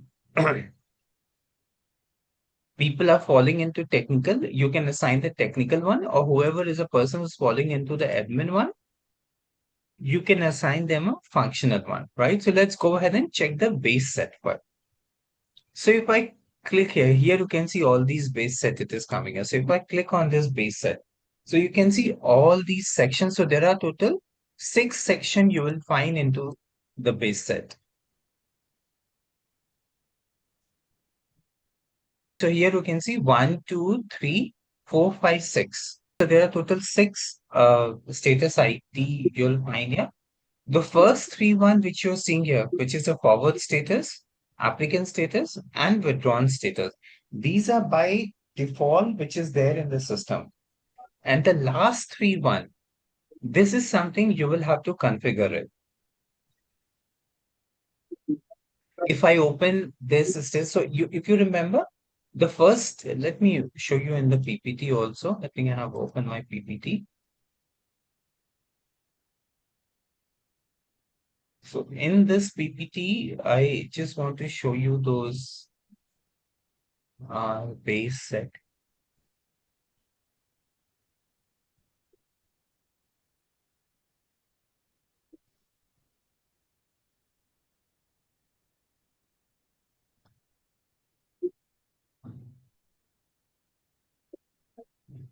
Here you but this one is coming as a half cut. You can see here team like forwarded and invited to apply, right? So same thing you can see here also. Forwarded and Okay. invited to apply. Then if I click here into the next one, you can see default. Then you have a auto disqualified, the requisition close and hire on the other requisition. Same thing here also you can see, but you can see these are not showing here. But you can see auto disqualified is coming here, disqualified is also coming here. And hired on the other requisition is also coming here. But you can see in between there are so many other things also it is coming here. So that is what I told you that you can completely configure this as per your need. Okay. Anuja, any question? Not yet, Nipal. Your voice is not coming, Anuja. You have to use a headphone. Yeah. Are you able to hear me, Anuja? I can hear you, but I don't know there's some issue with my mic. I think now it is fine. Okay. All right, Great. fine. So let's go ahead.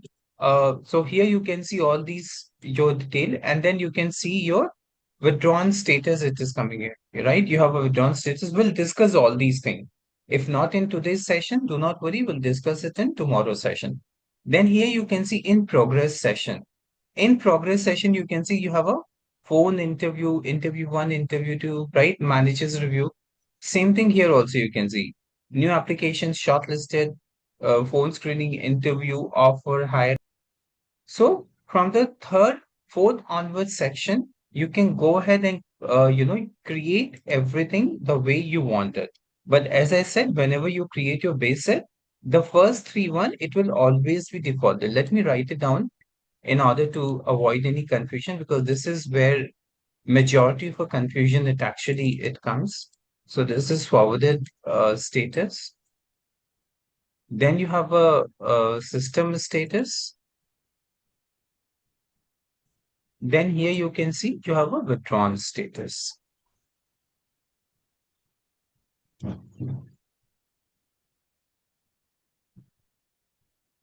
Then you have a in progress status. Then you have a on board status. And then you have a disqualified status. So the first it is default. So which means whenever you create a status set, this will be always first it will be defaulted. And the last you will have to create into the system. But I showed you that even if for default one, there is a lot of set which is coming, but which is not reflecting. It is not reflecting because we need to activate this. So let's just go ahead and see that how we can do that. So again, if I come here into the system here, so I'll come back here to the applicant status set. What is Status applicant team? The one who applied for the job is known Right. as What applicant. is the difference between candidate and applicant? Don't get confused with the candidate and applicant. What is the difference between these two?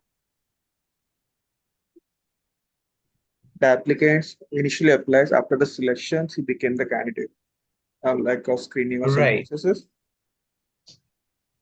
Right. So people who are, in that interview phase, so such people you call it as an applicant. Okay, so I'll come back here to the applicant status configuration, and in this applicant status, so you can see there are total 117 status set. What do you mean by 117 status set? Are we recording this session? Yes, sir. So 117 means these kind of a status set. But as I told you that we require only two. There's no point creating so many status set. Why there are so many status set? Because it's a demo system. See, if you create so many, what will happen? Ultimately, you will end up in confusing yourself also and to the client also. Client, each time when they will create a requisition, they will get confused, right? Which status set to select. So that is the reason Yes, sir. always create a two status set. One it is IT or another it is admin, or create technical and non-technical, or create technical or the functional, whichever which you feel it is fine with you, you can go ahead and create it. Now, if I come, so you can see all these status set it is coming here. So there are total 117 status set. We can create a So new can't be status deleted. set. Can't be deleted. I know. Acha, in your recruitment, nothing you can delete. Okay. You can see, you cannot delete much thing in the other module also, but in recruitment, nothing you can delete. That's a one thing which is there in recruitment. You can't delete anything in a system. Okay. Okay. So so here you can see your all these sections is coming. There is a one new, like if you want to create, it will become as 118. So let me create here. So you can see this is coming here. My status set ID is 188, 113. We can, which company we are doing this? Which company we are creating this? Recruit. Actually, we are not discuss anything. Which company you want me to create him? Let's say for the IT team, Huh? IT industry, IT industries, IT industry. Which IT industry? or suppose go for the Deloitte or EY. Deloitte. What's the spelling for Deloitte? DELOITT. No, DELLOITE, right? L L DELOL. O LOITTE. That's double T. Double T. Deloitte, right? Why do I feel, is it right? Yes, yes, sir. Okay. I think it is, anyhow, leave that. We're not here for spelling mistakes and all these, right? So here, so we're just going to create here as a Deloitte here, Deloitte status set. The same thing I'm going to copy and give this here also. Same thing, I'm going to write a name also here that this is what the status set we have created, because we're going to require this status set for other purpose also. All right. So here I'm just writing so that we don't forget. And so here you can see when you create this here, you can see only the first three section it has copied. I can save this and Okay. finish. So let's save this. So here you can see only the first three section has been copied. I told you, right? Whenever you create a status set, only the first three section it is copied. One, it is forwarded status. Another, it is system status. Another, it is withdrawn status. So like this, you can see your only the what about the rest three? Rest three is also important. Yes, sir. So how are we going to get this rest of the three? By adding it. How are we going to bring this? Don't worry, I don't expect you people to know this because we haven't discussed all these things with you. So we're going to Yes. discuss this. Okay. That what is the meaning of all these sections, and what is the meaning of your all these detail that we have.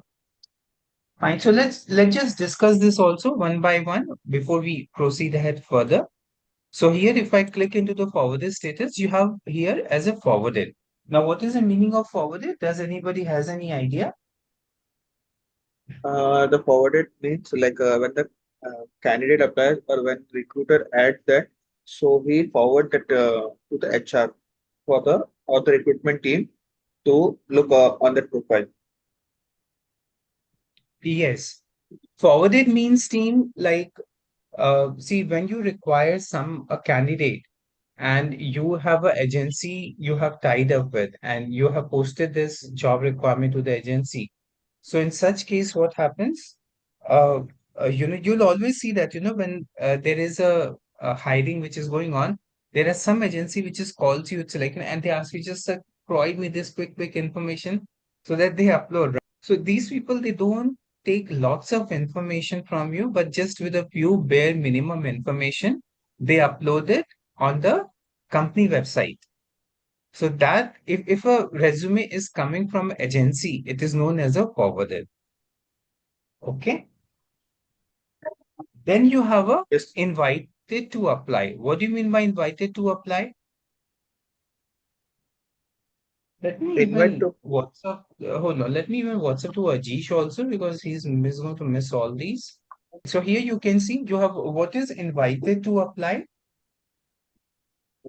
invite to apply means when we the agency see any profile, so they used to sell a mail for to apply for the positions by seeing the profile or something, by seeing the Oh, details. I didn't get you. I didn't get you. Uh, uh, Invite to apply means like when recruiters see any profile on any of the portals like Naukri or Shine profile, so they used to send an invite mail that we have shortlisted or like we have seen your profile and it fits in the criteria. So we used to invite to apply, send a mail that you can apply for the job. The first mail that I goes still up. didn't get you, Gaurav. I don't know why, but my laptop, just echoing to me. I don't know if it is happening to you people also, but or not, but it's just No, happening to me. Can Maybe the sometimes candidate who is like maybe the direct reference. Maybe sometimes a candidate do apply directly to the candidates. no, So direct. If a person is direct reference, then it is a new application. okay, yeah, Forwarded is when an agency. agency is applying. New application is when the candidate directly is applying, not from agency. Then you have a invited to apply. So what Ajish, Gaurav was saying something, but I think yes, Gaurav, say that again. the vendor, like agencies or the recruitment team, see any profile to on the Naukri portals or any of the platform. So by seeing the details, and if we find that the skill sets and all the criteria are fitting for the applicant, so they used to send that initial mail for the invitation that we find a fit for the job, so you can apply for that job. No. It is not that invited to Okay, apply. okay, Invited to apply is like when you have from the agency. See, agency, there are agencies who are technically very good, but then there are also certain agencies who are technically not good. What they do, they just post some resume to the client, they will send it. So in such case, when recruiter, they see the profile which looks like promising to them. So in that case, what they do, they send a email to the applicant itself, the profile which has okay, come in forwarded right from the agency. Only to those people they send the invite. From that mail ID, they take it up and then they send the invite directly to the participant. So okay, that is known as an invited to apply, not from the portal or not from the, Naukri or Monster you have. Right? It's only from the okay. agency which has profile which has come to you. Okay. Is it Yes, sir. also applicable for the internal candidate? No, that's a different process Okay, altogether. okay, Applicant for your internal candidate will not come here okay, because they're already candidate for you. They're already internal hire, right. right? So why you going to rehire them? Correct. Maybe This hiring, sorry. AGP. No, IGP is a different thing altogether, Anusha. Okay, all right. IGP, see what we are discussing right now, it's a job requisition, and inside the job requisition, we have a status set. We are just trying Okay, to understand when we are trying to hire somebody externally. So what all status set is going to come, okay, correct? all So right, that is what we are creating. So this will only be there for the external applicant, not for the internal candidate. all right. Okay. So that's a Sure. two different thing. Don't get confused with all these two things. Okay, So you will find, these two details here. So that is the invited to apply. Okay. So let's come here and let's check here. There are so many other things which is coming here. See, team, many times, these things it will be repeated. So I'm spending lots of time when we're discussing for the first time. Second time, when all these things it will come, now I'm not going to cover this. I'll not repeat that again because it will be just unnecessary repeating all those things. Unless until you people have any question, that will be a different thing. Otherwise, we will skip something which we have already covered. Okay. Okay, sir. Then you can see there is something which is coming as a default. What is default? No idea, sir. Oh, Default is nothing. It's just your this one new applicant, new application okay. which is there. Na? This is a default. Here the text is coming as a default. Here you can see internal label. Okay. Yes, sir. So here you can see this internal table it is. Acha, here also you can see there's a lot of things. This is categories forwarded, internal label, and the last modified and everything it is coming. So both are same name, but here you can see default actually it is new application. What is new application? This one, new application. What is new application? When candidate directly apply to the company, not through the agency. Okay. That is known as a default section. Then you can see there is something which is coming here as a auto disqualify. What is auto disqualify? Applicant who don't fit into the criteria or like for the pre-screening question is something, so he directly plays into a disqualification. Yes. Auto disqualified, it is like I haven't shown you people, but during the when you create a job requisition, in that job requisition itself, you have a certain questionnaire. Now I don't want to lead this screen team, but I'm really not sure, if I duplicate because, I don't want to duplicate this screen, but in your every job requisition, actually, let me save this and come out of it and show you. So auto disqualified, it is like we have saved this. Has it saved? I believe so, it has saved. So if I come here, oh no, it hasn't saved. Anyway. So if I come here and if I click into the job requisition, so in your job requisition, you will see how come there's so many job requisitions now coming? Whose profile is this? Huh? What magic has happened?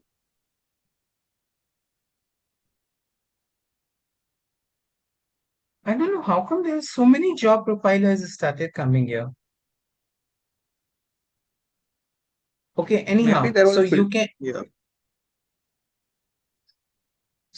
see here. So if I come here and if I show you, acha, let me show you the first candidate profile that we were discussing about, right? So you can see that here there is one new. So let me open this one, project manager. So if I click here into the candidate summary here,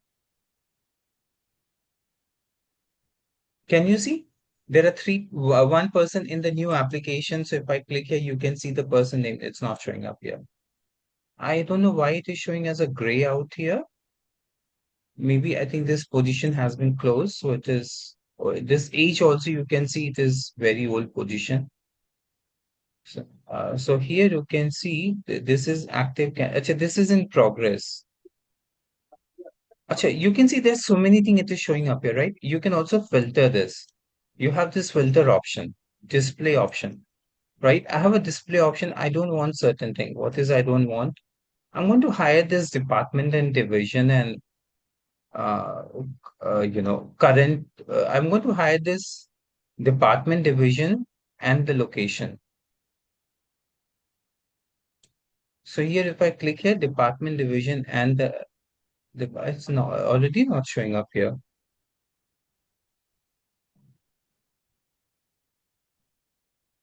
It is not selected. So how come it is showing department division? That's no, but I want the location. Updated currently. How come the department division is showing here when it is?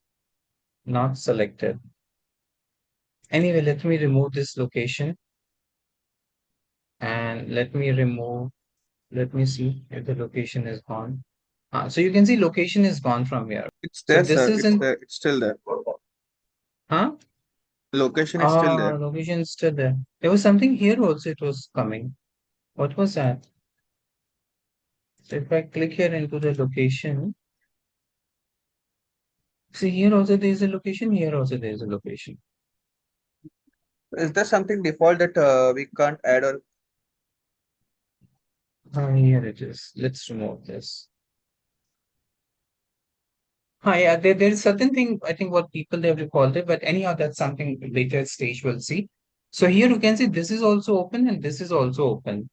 So you can see the status which is open and which is closed here. So in this project manager, we were not able to make any changes actually. So I don't want to click on this one. And this one, if I click here into the candidate profile, so I just want to see, so here you can see there are so many profile here. And here you can see there's one person for interview. So if I click here, you can see Ananya casing is for interview. And if I click here into this section, you can see this person you have given an offer. So like this, you can navigate into your all these talent pipeline. You can move all these candidates. That's something we will see in the coming session. But since as of now, we're just doing the basic part of it. So this is the basic part of it, which you can see. And here you can see all your this section. Now, let's just again come to the status, applicant status. So clear about this team, which I was actually trying to show you, yes, sir. that your app, like in your, no, hold on. I was trying to show you something in a requisition, right? That's the for we were looking for the status only that the forward invite to apply something. Achha, so here you can see all these status and everything which is showing up. Now let's just again come back to applicant status set.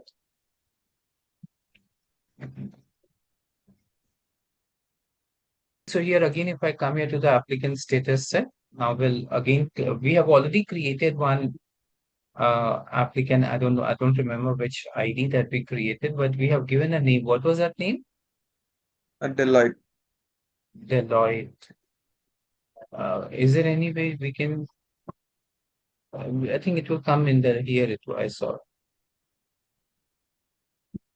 It will come here. You can see 813 Deloitte. So if I click into your this section, so you can see we have taken up into your this section now. So you have a default we just talked about, and this is auto disqualify. Achha, no, I was showing you the question here. Now I have already come. Okay, forget the question. I will see later on.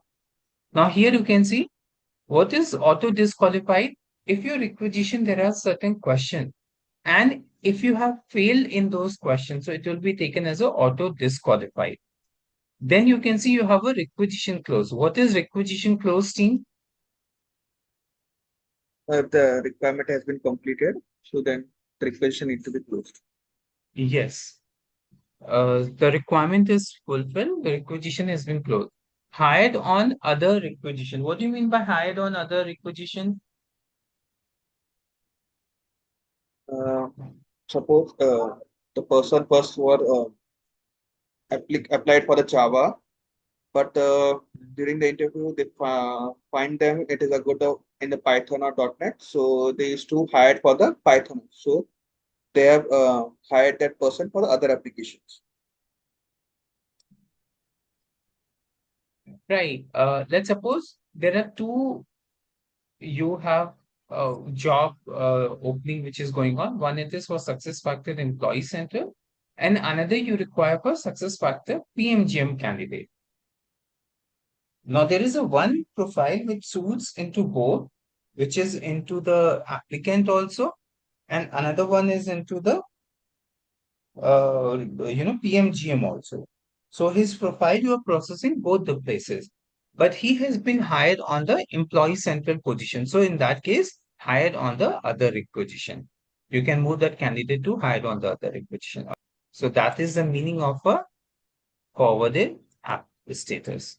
Then you have a status system. So that's a third, no. So withdrawn status. So First one, this option it is coming deleted on demand by candidate. What do you mean by deleted on demand by candidate? Like the candidate denied for the process, or he says that he backed out for the things. No, no, no. Deleted on demand by candidate means like candidate itself has given a call to the recruiter and said that he does not want to go ahead with the interview process. So you can see deleted on demand by candidate. So you Yes, sir. can see demand by candidate. So it means candidate has given a call and asked the recruiter not to process the profile. Then you can also see there is something which is coming here, withdrawn by candidate. What do you mean by withdrawn by candidate? I guess both the things are same. No, no, it's not same. Here the candidate is giving a call. Here candidate itself has withdrawn from the job portal. Okay.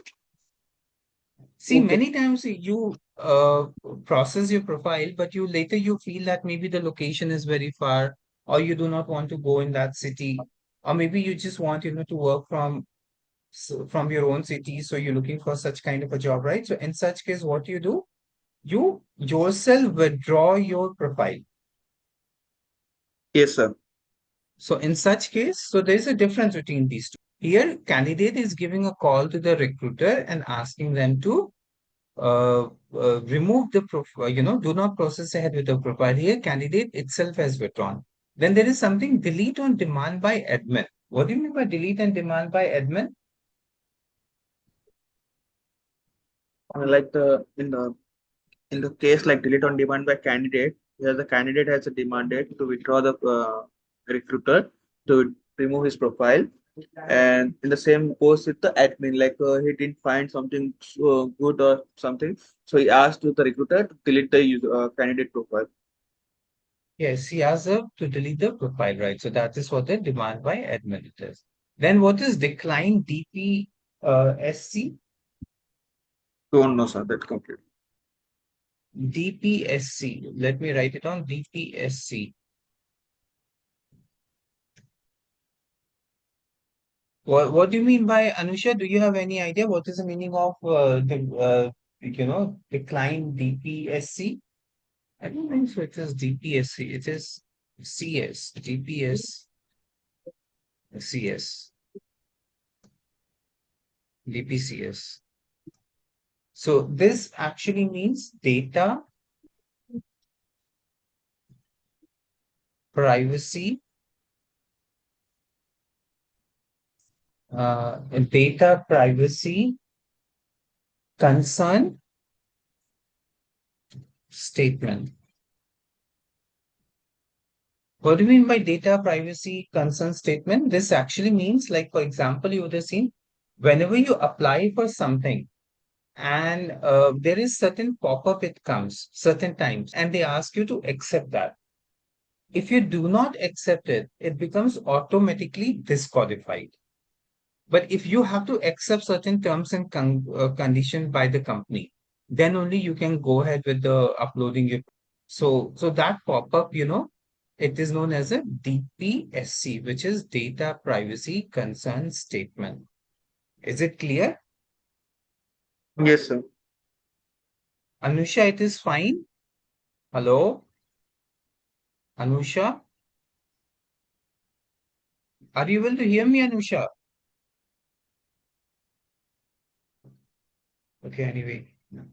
So here you can see like you have a three with this status ID which is showing up here, which is forwarded status, system status, and withdrawn status. Now, what about if I want the rest of the status to come here? Like for example, why it is showing only these first three? Why not all these detail? Like shortlisted, pre-screening, and after default section, you can see rest of the thing it is not showing. Can you see after default section? This is the one here. This is not showing because this has been closed. Can you see this? Yes. This has been So, closed. So here also in the uh, withdrawn status, you can see this is for the withdrawn. Anyway. So how do uh, we create? Tell me. I was asking. as you initially that you told me that if we want to club two status within the pipeline, so we We'll can see do that that. later. Okay, okay, We'll see that later, Gaurav. We're still okay. doing the status set, Yes, right? So let's just go one by one, right? Otherwise, sure, sure, there are other people also, they will end up in confusion, huh? sure, sure. So you can see these the status, it is by default. Majorly, there is nothing much here. It's just that it has the three option, which is forwarded, invited to apply, and the new application. Correct? Then you can see shortlisted, pre-screening, interview, offer, hire. So these are like certain thing which is by the company. Every company, they have a different policy. That is the reason SuccessFactors do not give you as a default option. So you can create all these. I'm going to create only one. I'm not going to create two, but let's suppose I want to create four because we have been talking with the software engineer. So I just want to create for the technical interview status set. Deloitte's technical interview. We're going to create here as a Deloitte technical interview status set. So this is, but anyway, I think we have already given the name Deloitte status set. But Yes, here sir. you can change this text to what we just discussed it right now. So Deloitte technical interview status set. So if I come here, I can change your this section. I can change your this section also. And now here, first thing, let me just save. So here you can see we have saved this data has been saved. Now let me add your this section. So you can see you have an option add new status. So here, see this is a status set. Inside this you have a add new status, right? Oh, This is your yes, sir. status. All these complete box is known as a status set. So don't get confused. This is like a whole these detail. It is known as inside this. This is known as a status. Each boxes are Yes, known as a status here, and this is complete is known as a status set. So this is what first thing I want to create it. Let me change this label now, and here we'll do that. Then you have a add new status. So in my company, the first interview, it starts with the phone interview. I think I'll go ahead with all these detail, whatever it is mentioned here, phone interview, but you can have as per the client, whatever they want. So here I'll click on okay. the new status, sir. If you click here, can you see this? Actually, from where this is coming? Phone status, phone screen, shortlist, interview one, interview two, assessment, offer, hireable, hire, schedule, pass, fail. From where this is coming? Uh, Remember in the starting, I told you there is one base set. yes, This and you have to copy all these details from the base set. So base set is already there. Tomorrow I'll show you where you have the base set. But as of now, just understand from one base set, you can create your own status set. What is the status set we have? Deloitte technical interview status or Deloitte functional functions. interview status set. So that's a two status Yes, set that we want. But I'm only going to create technical status set. So if I come here now, so you can see there is a phone screen which is coming here. I'm going to select this phone screen here. Add has it, why not it is going on. Achha. If I scroll down here, you can see there is an add option coming up. So you can add this. So you can see moment you add this, but still it is not showing. yes, sir. Why it is not showing? Because we need to activate. So here what you need to do, you need to click on all. All right, just click on all these options. So you can see your four interview status set, it is coming here. If I open this here in your all option, so here you have an option to activate a phone screen set. Hold on. Enable this status set for the internal candidate and enable this status set for the external candidate. Now, what do you mean by the internal candidate? Internal candidate means IJP, internal job, in people who are already been hired. And external Okay, means sir. you can select it for the external candidate. But anyway, we are not doing internal, we are doing the external. I'll select Yes, this one also. Let's save this. So if I save this, now you will see this one is coming here. Can you see this in progress? yes, sir. But there was a lot of other thing also which was showing up here, right? So if I click here, let's understand what is all these section here. So a status set has this ID, which is 2988, which is also coming here. Correct? Another Yes. one, it is a required option. Required means mandatory. If you have a telephone interview mandatory here, so you can select your mandatory option. Then you can see what is the label for the internal level and candidate level. Internal level means I don't want to make it mandatory phone level, so I'll not select this here. We'll make certain thing mandatory later on. So here you can see internal level. Internal level also I'm going to put it as a phone screen only. But why are you going to anyway? Let's put it here. Candidate level also phone screen. And the next step. What should be the next step after phone interview? I think the next step after phone interview it should be the interview one, right? Yes, sir. After phone screen, you have an interview one. A schedule interview. Schedule interview. Chalo, let's take it as a schedule interview.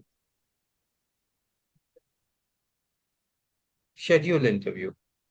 So I'll take it as a schedule interview is my next step. So I'll copy this text here and give this next step will be my interview spelling is INTER. Acha, then you can see there is something which is coming here. Acha, what is this detail? This is something we will discuss it now in the last. In the last, which means at the end of a session. Not today. I'm saying after 14, 15 sessions, we'll discuss all these details. There's no point discussing all these details because it will end up confusion.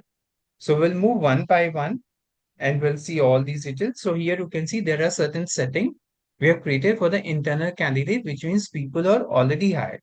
This one is enable external candidate, which means people who are applicant for this is for the applicant. And here you can see hide the status from the user who don't have the applicant status visible to privilege. I don't want to do anything, hide applicant account from the user who don't have the applicant status visible to, so anyway, I don't want anything. Collect comment if this status is a skip. If you skip this status, if you want the comment, why you are skipping this, then you can select, but anyway, I'm going to select this also. Then here you can see hireable option. This is hireable, hire or none. I'm going to select it as a none only. So let it be, so you have all these option here, which is hireable, hired or none. So I'll select it as a none. And then here you can see your template. But anyway, let's save this section here. So you will see your interview detail. It is coming here. But I also want my scheduled interview, then telephonic interview. So let's come here and select it. So what I'll do, I'll select your add new status. In your add new status, you have an interview. You don't have a schedule in, so you can change the text. Interview one, interview two. Interview two So what's will make it. Huh, uh, tell what's me. the schedule at the bottom of the hire? Is it like something different than No, I didn't get you. Say that again. at the bottom of hire? There's one more option, schedule. Huh. So is it for the sheet after the interview has been scheduled for that? Is it scheduled This is like when you're scheduling something like after the you know process you has been have completed? no, not really. The process has been completed. This is pass fail schedule. See, these are the certain terminology what success factor they have. If it doesn't meet your terminology, schedule means like So you can also schedule the interview for telephonic, or you can also schedule this for sending a mail or something, right? So so like this, you are scheduling something. You're informing to the candidate that you have an interview based on on Monday this time to this time, you have an interview. So you can schedule certain interview. But anyway, this is not required. You can also do the scheduling from here itself. okay, sir. Okay. With interview one, interview two. So here you can see assessment. Assessment means some kind of a test. Okay. So you can select it assessment. I'll select interview 2 also. We'll change the text here. You have an offer. Sure. Offer, it is coming in hireable and hire. Hireable means like when you have somebody who's hireable. Hired means you've already hired this person and you just. Achha, remember I told you that after offer you have to schedule. Achha, schedule is basically, it is like, you're moving a person to also to your from RCM to your employee central. So this is hireable and hired also when person is hired actually, right? So you can see, but anyway, if it doesn't meet your criteria, you can remove this. Offer is the one you have given an offer to a person, but that does not mean the person is hired. Yes, Hired sir. only means like person also accepted. Then you can see pass or fail. Pass or fail again, it is like disqualified and qualified. I'm not selecting pass and qualified. Withdrawn, rejected, completed, background check also, which is important. So I'm just selecting as per what I just want, because I just have to show you a few things here. Actually, phone interview again, it is coming here, it's the same thing. Sure, phone screen. So you can see Okay, again sir. certain thing are just getting, so there are certain thing which is just getting repeated, which is just fine, unsuccessful. Actually, here you can see onboarding. Onboarding, which means when you're transferring a person to onboarding. So let's select this onboarding. And anyway, I'm not selecting anything else here. So I'm okay with that. So I'll add your this section. You can see there's a lot of things which I have added, but it is not coming here. Why it is not coming here? Because We you haven't have to activated. activate it. Now you know that, like even the standard one here, why it is not showing after new application, right? Correct? Because you have Yes, not sir. activated that. Okay. Yes, sir. So that is the reason it is not showing. So whatever you will activate, that only it will show. So let's come here. So to activate, what we will have to do, we'll have to select it here as a all option. Then interview one. So interview one, I'll make it here as a not mandatory. So this is instead of interview one, I think I'll go ahead and make it as a scheduled interview. Yes, sir. So this is scheduled interview. Interviews where INTER. Let me just correct this spelling, otherwise every time I'll have to type it into them. So for internal in fact, this is not required for the internal candidate. Anyway, let's go ahead. So this is the external candidate, and what should be the next step? Next step, it should be schedule technical interview. Actually, if you want, you can have the assessment also, but I think who will just a demo team. Actually, if Sure, these sure. kind of a confusion it comes, what to take it, what not to take it, what we going to do then? The this thing will be the given by the client itself only. You know, Client sir. itself, right? The Everything you have to take it from the client. Do remember, this is not our company. We are not the MD of the company that we have to form the policy, right? Everything, whatever the client is going to say, and you will have to take and update all these, right? So here, Yes, after sir. this, you will have a technical interview. So I'll come here and give this as a tech. Arey, why it is wrong? Interview, oh, this is also wrong. Let's just correct it here every time I'm copying. Now it is coming as wrong. INTER interview. So show this status to repre. Acha, what do you mean by show this status to repre? uh, to the agencies, like No, no. the interview has. Okay. To the agency also, and even also if somebody has internally referred you. Okay. So in that case, they will be able to see all these status. So if you activate this, you have to change this level. Referral label also, we're going to take it as a scheduled interview. And what should be the next one also? I'll take it as I'm not going to do it for all. I'm just showing you only for one. Then here you can see enable for the internal candidate also, and enable if you, but anyway, this is not required for the internal, so you can have it only for the external candidate. Hireable, hired, and none. I'm not selecting anything, and I'm going to save it this section. So here you can see we have Acha, here it is showing as an interview one, but here it is showing as a scheduled interview. So, but what is it will show to our profile when we're going to launch this?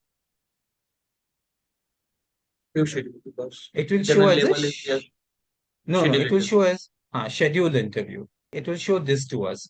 When we're going to launch this, it will instead of showing as a interview one, it will show as a scheduled interview. Okay. All right, Yes. team, I think I'll stop this session here because we still have a lot of thing to do. Rest of the thing I'll activate it tomorrow. So, Anusha, any question? Just like to understand, this is as per the new version, right? We don't have a control over version, Anusha. Version and everything, it is done by the, here you can see your version. This is a version that you're working on. Okay. Okay, Obviously, it's a new version. okay, Latest one, not the new version, latest version. Okay. all right. Hi, team. Let's start your session today. In yesterday's session, we have seen, XML template in SuccessFactor Recruitment Management. We have seen there are four kind of a template, which includes your job requisition, candidate profile template, candidate data model template, and offer letter template. We have seen how what all these template it is all about and what all data that we manage into these template. Let's have a look again. Let's do a revision for this. So here you can see recruitment management, which is RCM, and there are four major kind of a template which we have already discussed. Each template we upload into the provisioning architecture, and from provisioning architecture we maintain everything into your SuccessFactors system. That's a one way of doing it. Another way, if you do not upload into the provisioning architecture, then everything you have to maintain into the front end system, which is very time consuming activity. So we'll see both the ways. We'll see how we can upload into a provisioning system, and from there how we can edit all these template as per the client requirement. That's a one way. Second way, if you do not have a template and if you directly have to maintain in the system, that also we'll see how we can directly maintain into the system.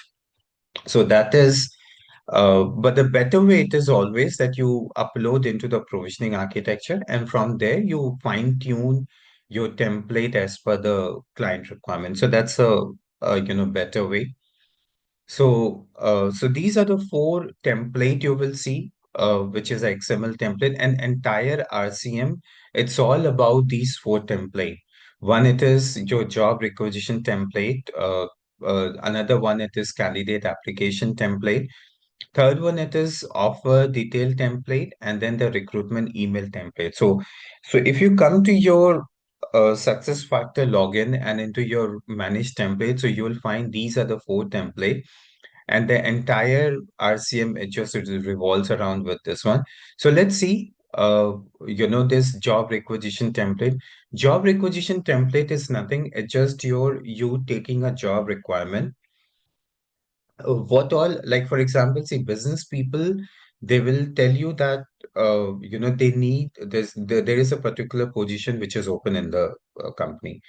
So, and sometimes even they fill you a job requisition and then they send it to the recruitment team. uh, See, when you're doing it in a domain, so that is fine, which is exchange of email which is happening. But when they technically do that, so in the SuccessFactors system, so what you do, you take that requisition and you maintain that job requisition in your SuccessFactors system. So there are various field when it comes to job requisition which you have to maintain. Like for example, the position title, whether it is for the external or it is also for the internal people. Then you also have how many numbers of opening which is there, the location, this opening, it is if you were working on multiple location, if your company is present, then you also have for which like department, division, you are basically hiring. You also have what is the pay scale which is there. Apart from a pay scale, you will also see you will have your there are certain like uh, questionnaire which is also there. You prepare it so that people who are coming from a non-technical background, they just filter out. So you have to set up all these questionnaire also, which we will see how we do that in the job requisition template as we proceed at further. Then how much you're paying to a candidate, then who will be the recruiter. So all these detail, it's you maintain into your job requisition. Then apart from a job requisition, you will also see your another option. It is coming as the XML template you have, that is a candidate application template. Now, what is candidate application template? Candidate application template, it is when you create a job requisition and when applicant, they see those job requisitions. So when they apply, you will see that there are certain field which an organization they ask you to provide it, right? So those field when you fill, so that is a candidate application template.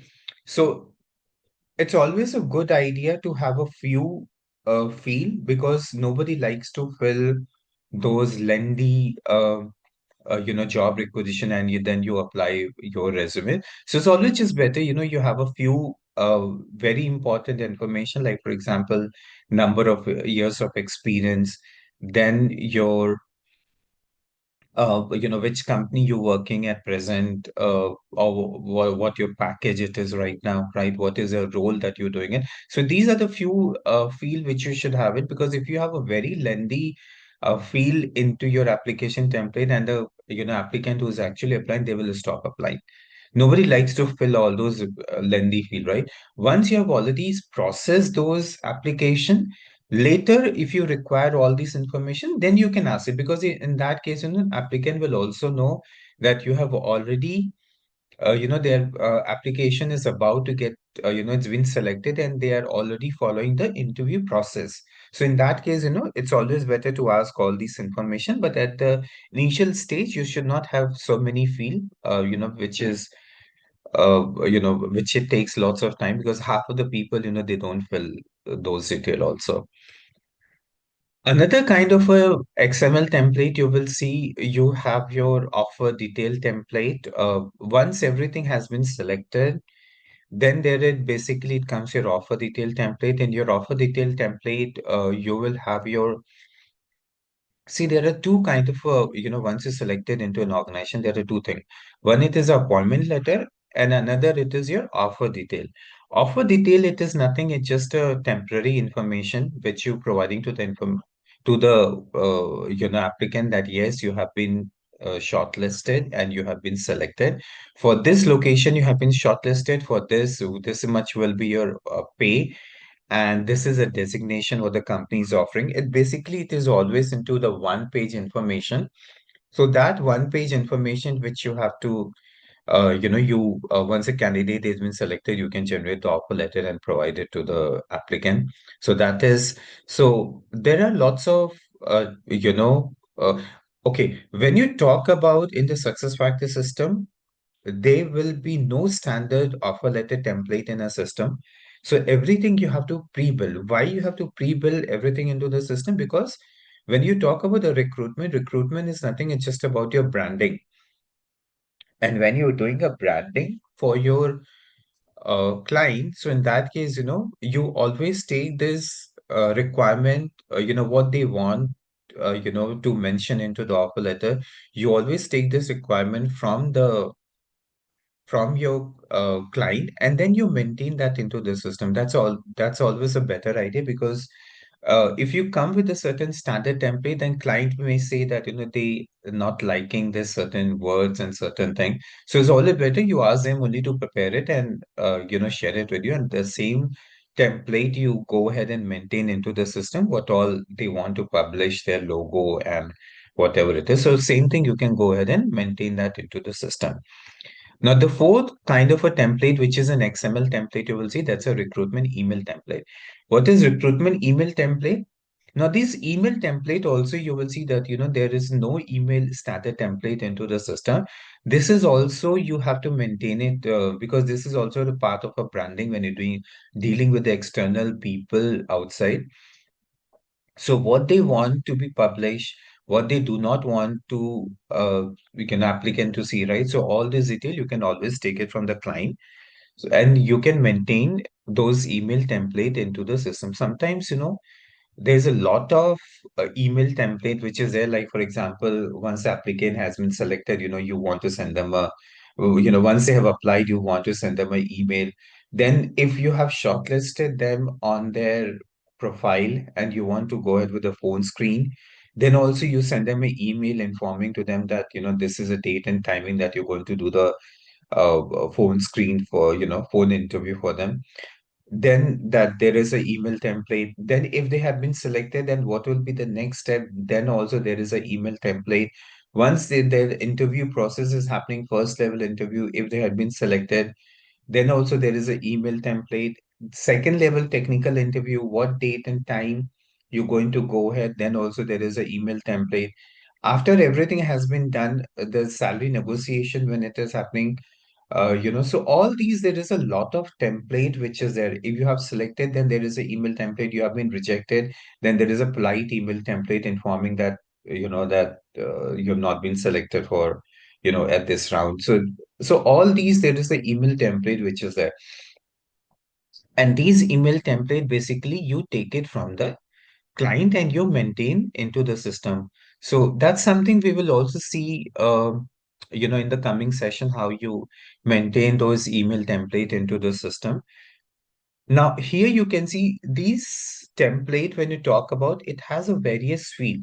Like, for example, in your job requisition, when you're maintaining, we talked about there are certain field which is there, right? Like, for example, text field, it will be there. So it will have a text, like your which position it is there, right? So that is basically it's a text field. Then you also have a pick list. Pick list is nothing, it's just a drop down. So if you want to select certain option only from the drop down, so you have to create a pick list. Then there are field type, which is like date field type. Then there are field type, which is attaching something. Then there are field type, which is a description field type. So all these field, technically you will have to maintain into the system what all field you want. Then there are certain field where you can edit and you can view also. So you have this option where you can edit and view all these template, who will have an option to edit, who will have an option only just to view, right? So you give all these permission. Where you give all these permission, you give all these permission into your RBP. Then there is a workflow which is there, who will be involved and will be participating in this workflow, right? Like, for example, when you're creating a job requisition, just job requisition, the moment an operation raises a job requisition, it doesn't mean that, you start, the recruitment team has to start working on it. There has to be a proper channel who has to approve for this. Because by default, recruitment is the most expensive activity in the organization, and nobody likes to get into those, expensive activity unless and until it is approved by the right person.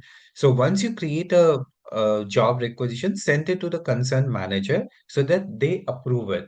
And once they approve it, then only you go ahead and maintain that, start your hiring process, because once you, let's assume that you have not taken an approval for the requisition template and you have gone ahead with the entire hiring, and after month or a hard work, then then operation team is telling you that there is no vacancy for that. So that's just a wastage of time, right? So it's always better you, take a pre-approval before, and then you start doing the hiring process. Then there is also, if there is a translation, so multiple times you also posting a job into a different country. Like, for example, in India IT tech industry, there you'll find there is a lot of vacancy which is coming from a different country. So these country, they directly post in India, and from there, people who are interested and who are matching with the job requirements, they directly apply to that. So that is also there. Like for example, if you have from Germany or Spain, they have a different language. But if they're posting in India, they will be rather posting it in into English, right? So that people in India they understand all these. So that is also there. You have a lot of translation which is there into a different languages. You can post it. Multiple language also you can go ahead and post it the same job requisition. Then there are integration with the other module. You'll also find that RCM is also integrated with lots of other module also. This will also be integrated. RCM is also integrated with your onboarding. Then it is also integrated with your employee central, right? So how once you have hired a candidate and how you move a candidate into your employee central, that also we will see. So these are the few of the detail that you will have to go ahead and maintain. Now, this is again, it is coming into a detail section of it. Like, for example, job requisition data model. Achha, these XML template is also known as a data model. Like, for example, here you will see job title, department, who's the hiring manager, how many number of a position which is there, for which location you're hiring, right? So you can see that into your all these into your job requisition. Then there is a candidate data model. Candidate data model, as I said, when the candidate is applying against a job requisition, so that becomes your candidate data model. And this basically it will have the candidate information like name, experience, your resume. Do not have so much of field because nobody likes to fill all these field in the initial level. So just only have a few initial and mandatory information so that you're good to go ahead. Like for example, one of the IT requirement that comes that you should be open for traveling. And once you are not open for traveling, in that case, majority of a company, they do not hire you.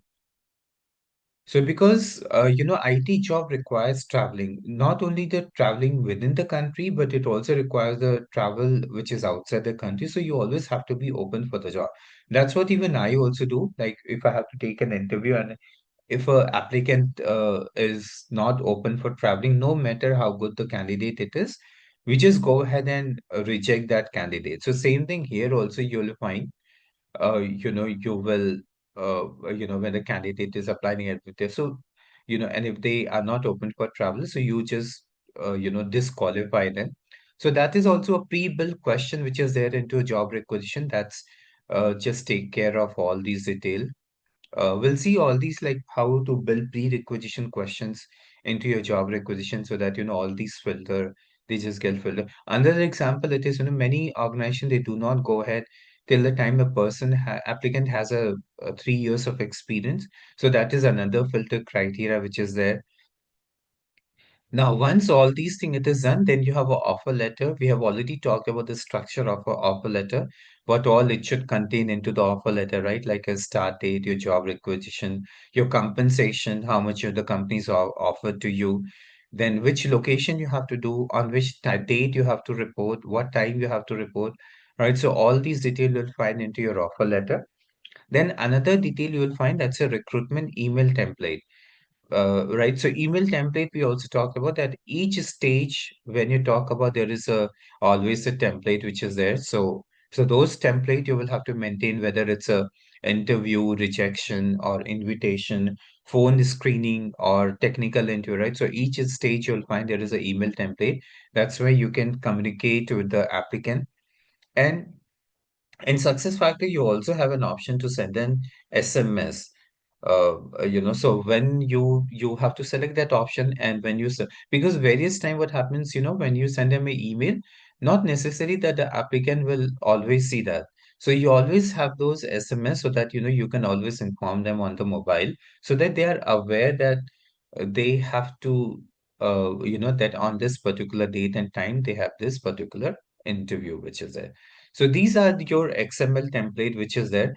Now this is how the XML template it looks like. You will have your all these XML version of it. So as I said, there are two ways that you can maintain it in the system. One it is through the XML template.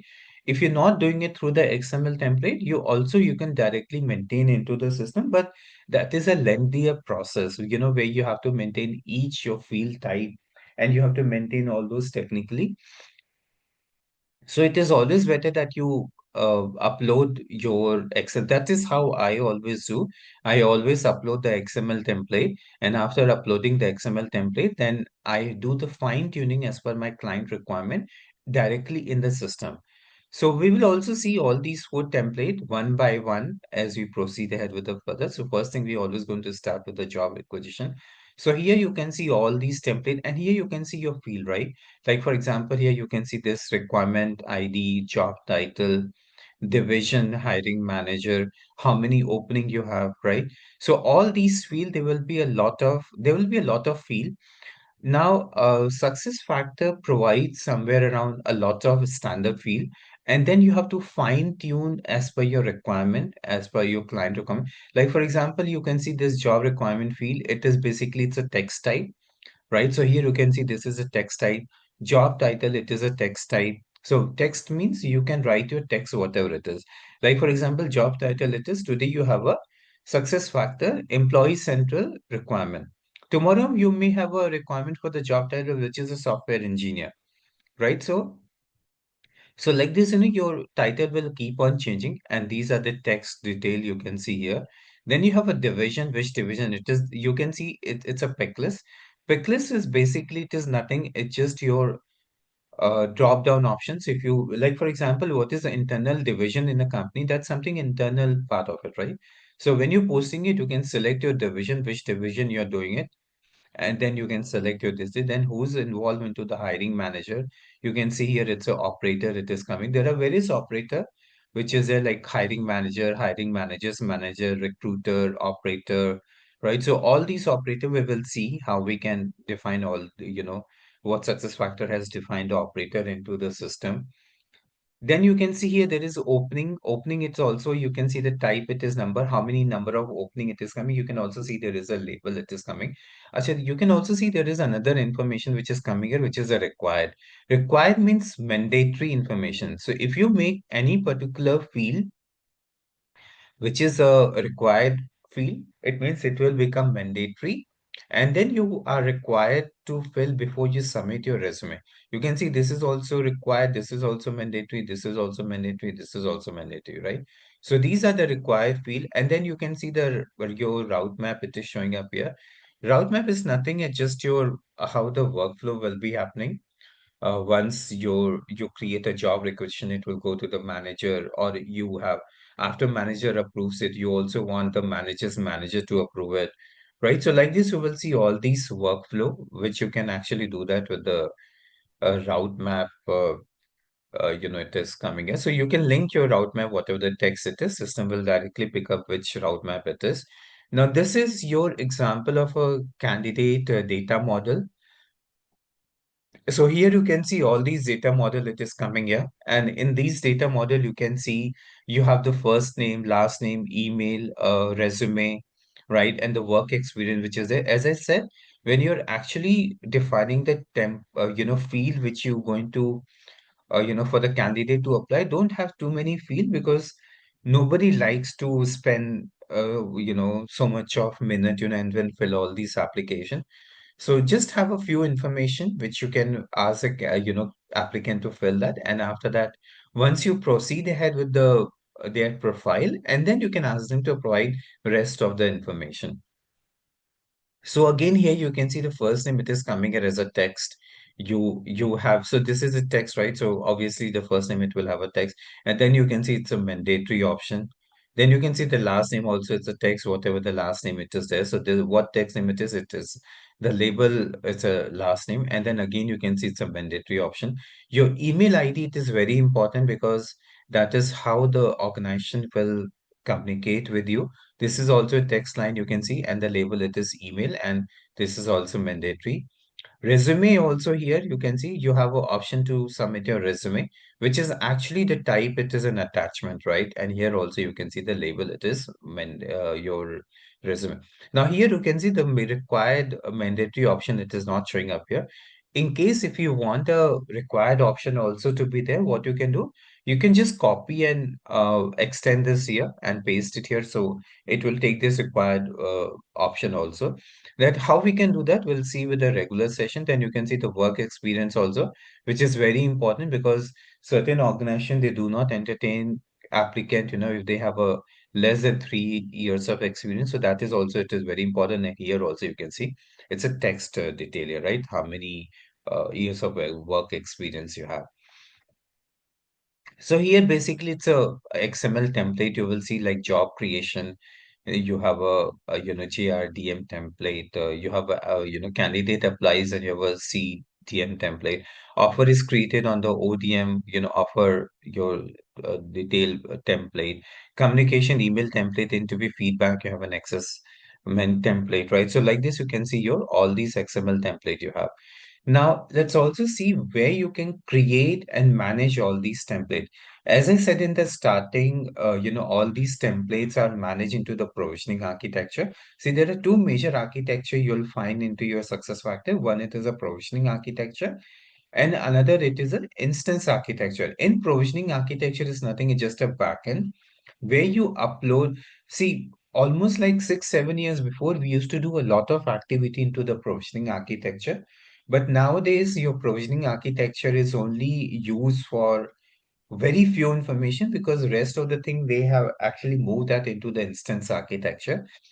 And now this provisioning architecture is only used for activating and deactivating module, and it's also used for activating certain XML template.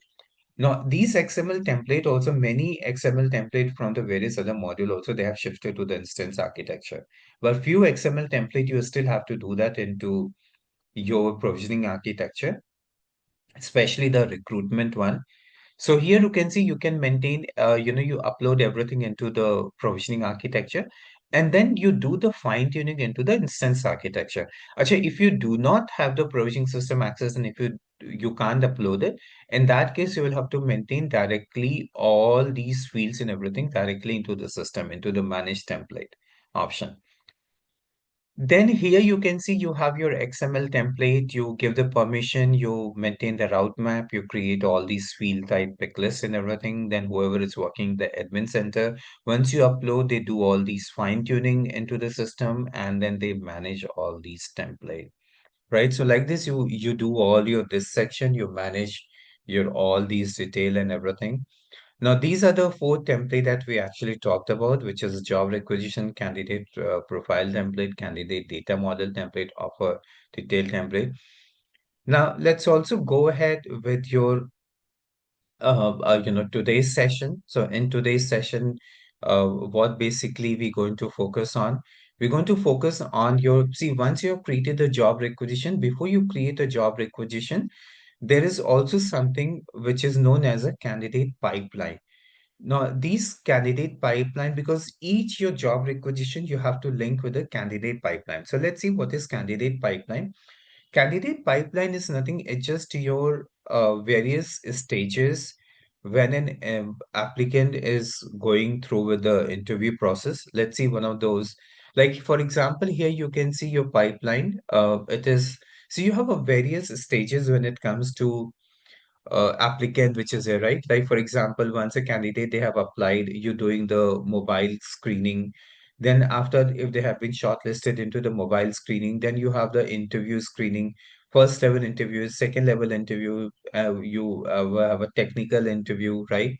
If they have been rejected, then where in which status it should go, right? And if you have like given the offer letter, right? So you have to move them into the offer letter status. Then you have a hiring status, right? Which is a pipeline. So these pipeline basically, it's a very important thing.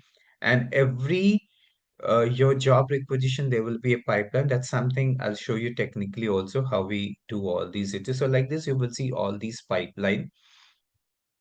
So let me show you how this pipeline basically.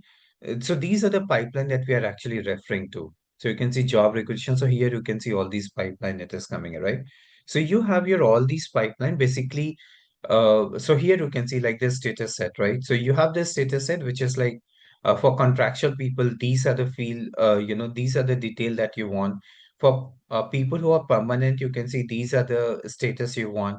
For HR department, you can see these are the status you want. See, HR department, they will not have a technical interview, right? So you skip all these technical interview for the operation people. Acha, from where you can copy all these status which is coming. So you can see you can copy all these status from one base set you have. So like this, you will have to create all these base set, what all base, you want, like phone screening, shortlisting, technical assessment, technical interview, functional interview, HR interview, background check, and you have an offer letter. Right? So there is a one base set which you have to create it, and from base set, you can copy all this data set. Normally, majority of a company they have a two kind of a status set. One it is for the technical, and another it is for the non-technical. So for the tech people who are applying technical, you create a status set where all the technical detail you will put into like certain interview questions and certain technical assessment, right? But people who are coming from a non-technical background, you create the another status set. So that is how majority of the time you will see most of the companies they have. Now again, let's come here. And so we'll see all these details. So this is what you will see all these candidate pipeline, you will have. Now, these are like again a pipeline which I just showed to you, new application, screening, shortlisted, interview, offer, hired or rejected. Now, there are various pipeline it is, but this is just a few of them here. Like new application, you can see you have to set the status as a applied. Who will do all these detail? What is the description, right? Then you can see who will do the screening. Recruiter will do all these screening. They will check all these resume. Shortlisting. Who's doing the shortlisting? Obviously, it's a recruiter who's doing it, right? Then they will inform and everything. Now, when the interview process is starting, then who's actually doing it? It's a person authorized to take the interview. So they will come into the picture. They will take all this interview. Now, who's offering the offer letter? It is the HR department is offering the offer letter. So like this, you will see who is actually doing it here. Then once the hiring it has been done, then you move that into the system and candidate has accepted the offer letter. If you have been rejected, who's doing rejection? The recruiter will maintain all those rejection detail into the system, and they will go ahead and they will maintain all these detail and everything into the system for the rejection and detail. Now here you can see like with just a chart, you have here. Now let's suppose you require a software engineer, and for that, there are 500 candidates they have applied. Then with the next screening, you can see mobile screening when you're doing it, there are 300 people out, which means 200 people you have rejected. So you can see also the percentage wise how much you have done. So you can see 60% people they have been rejected. Then you can see out of mobile screening, you go ahead with the interview. In this, there are 120 people they have been shortlisted, right? Again, you can see there is a interview process, when you actually doing it. So 60%, which is there, and then you have reduced down to like interview process to 24%. Once you do that, your offer letter, you can see offer detail has been managed to 40% people, right? So then again, you can see you have a 24% people out of 100, they are there. Then you actually doing the hiring. So you have offer to 8% people, but there are various time, people they don't accept the offer. So in that case, you have to put them into the rejection, and you have your hiring process and how many people they have actually accepted the offer. So all these detail. So that's basically it's a candidate journey you will see with all these status. So you'll maintain all these status into the system, which you will see. Like these are some of the another important status you can see, which is applied, pre-screening, shortlisted, assessment center, interview, background check, which is very important, right? Before you hire a candidate, you do all these background checks. You have a offer detail, you have a hired section detail. So this I have already shown you. Will see that into the system. Now here you can see base set you can create into the provisioning architecture, which we will see in today's session. So here you can see, and once a base set, you can see it is like you create that into the provisioning architecture, you have this. And once your base set has been done, then you can create a status set and status two, either in provisioning or you can do that into the instance architecture. So like this, you will see all your this detail, and this is what your all these status set, you can go ahead and check all your this detail. Now let's go ahead and technically see how we can actually create all these things into the system. All right, so yesterday we were creating your sets, right? With the name of Deloitte status set. So let's just finish that activity. So again, we'll come here and we'll type it as a applicant status set. Uh, edit applications. Edit, either way that will come. Yeah.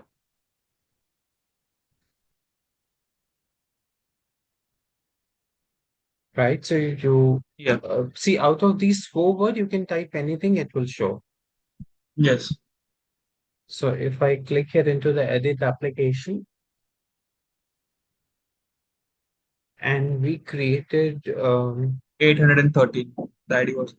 Yeah. right, somebody has tried to create this today. 813, the one which you have created yesterday, somebody has created today also. Anyhow, so we'll click on the Deloitte, so you can see all these detail that is coming there.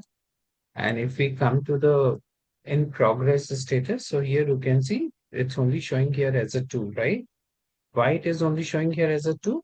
Actually, here you can see internal label is also not coming. So you can always go ahead and give this internal label. So you can, there's a phone screen which is coming here. So you can give this internal label, candidate level also the same thing, right? And all these things, the one which is coming here as an extra, right? Like these template, what, and this one, this is something we'll see in the last day of session. Now, this is also something which we have referred. It's actually person who was referred, like agency or the internal candidate. So they will be able to, if you click on this, so what status, they will also be able to see this status. And there's also one option here as a required. What is the meaning of a required? Required means it's a So, mandatory option, yes. which means you cannot skip uh, a phone screen. All right. Anyway, I'm not going to make it required, so I'll save you this section. So here you can see it has taken as a phone screen. And now actually, I think we changed the label yesterday, right? Like, yes. The one who have created a new one, he might need some editing. But I mean, like the interview one, I think we changed the label to We the did. scheduled Yes. interview. Yes. But looks like somebody has changed it back, right? Scheduled interview. That's it. So save for this section. And the rest of the status, if it is not coming, so what you have to do, you have to come here and select it all. Once you select it all, after interview one, you will see interview two is coming here, right? Yes. So if I select it as interview two, so we'll take this as an interview two only. So I'll give this internal label as interview two. And in case if you want to change this also, you can go ahead and change this.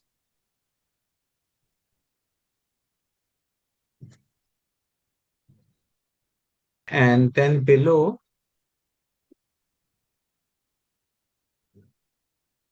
actually here, if you see this in the external candidate, do not send if agency candidate. Actually, if there is a template, okay, this is for the template, and this one we want to make it available for internal and external candidate, and save your this section. So you can see interview one has come. So like this way, you will have to activate all your status. Okay, so there is an assessment also. So if I click on the assessment, let's just copy this assessment, give this here, show this to the internal and external label. Make it enable the status for the internal candidate and also enable this for the external candidate. Save your this section. Then after that, you will see there are few more. So here if you have an offer. So here if I click on the offer, so I'll just copy this offer from here only. Give this detail into the offer. And after your offer, you will see your detail, which is coming here. All right, so here you can see offer. And again, with this offer, if you want to change this for the referral, so you can select this and you can change this for your referral also. And then you also have to make this active, right, in the setting. Enable this status for the internal candidate and enable this setting for the external candidate. Whatever it is, it's like if you do not want this to be for the internal candidate, so you can extend it. So you can just remove this option. Save your this section, and after that you will find there is, I think, assessment we have done. We have done for offer. Let's also do it for hire. So you will see this section for the offer. So, just one question. So, in offer, we haven't given can we enable the options like a hireable as because we are offering the to that like a candidate. So over there we can enable the option that hireable. I didn't get you. At the bottom we have options for hireable, hire, Right. and none. Yes. Here So it is coming different. yes, it's recruitable and recruited. Right. So and when we have to enable these options, like at which steps? This one. Yes. This one is like recruitable when it is in progress. Recruited when you're recruited means basically when you're hired. So when you select this hire option, in this case, you select this option, recruited. Okay. All right. And the rest of the detail, you don't have to select this. You can just make it as none. So here you have your this detail. So, Acha, when you copy something, na, you can see there is a lot of space which is coming here. So don't let that space come. Okay. Select Yes. your this option, give it, remove your this space also. So select your this option also here and enable this status for the internal candidate and enable this status for the external candidate. So select your this option. And then what you can do, you can just come here and save your this section. All right. As I said, this template, there is another option which is showing up here as a template. So those template option will see when we're going to discuss your last option, that is your offer letter. All right. So that point of time, we're going to discuss your all these details. So there are still, I think, few more background and on boarding. So let's even select this option also. So background. So hi Anusha. Anusha, you able to hear me? Your voice is not coming, Anusha. No, it's coming, but it's very slow. I think you need to use a headphone.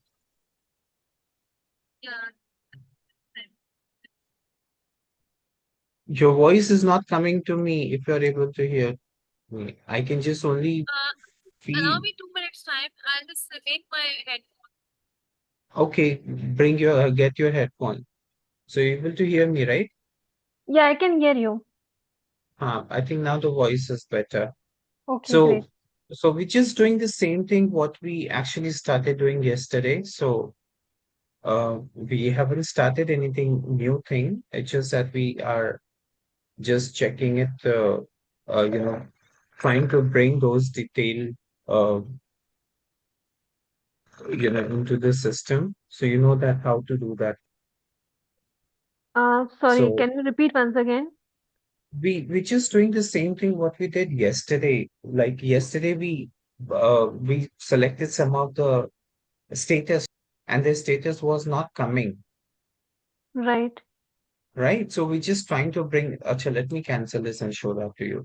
Like, for example, here you can see you have a, like, forwarded status, you have a system status, and then you have a withdrawn status. So these three status, it is coming by default by the system, Okay. correct?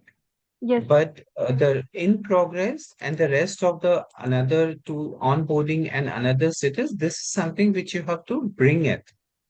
So it's not something which is default. Why it is not something which is default? Because every company they have their own hiring status. So that is the reason.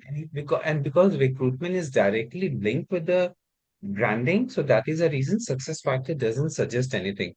Like for example, for one of the you may have this status, you may not have this status.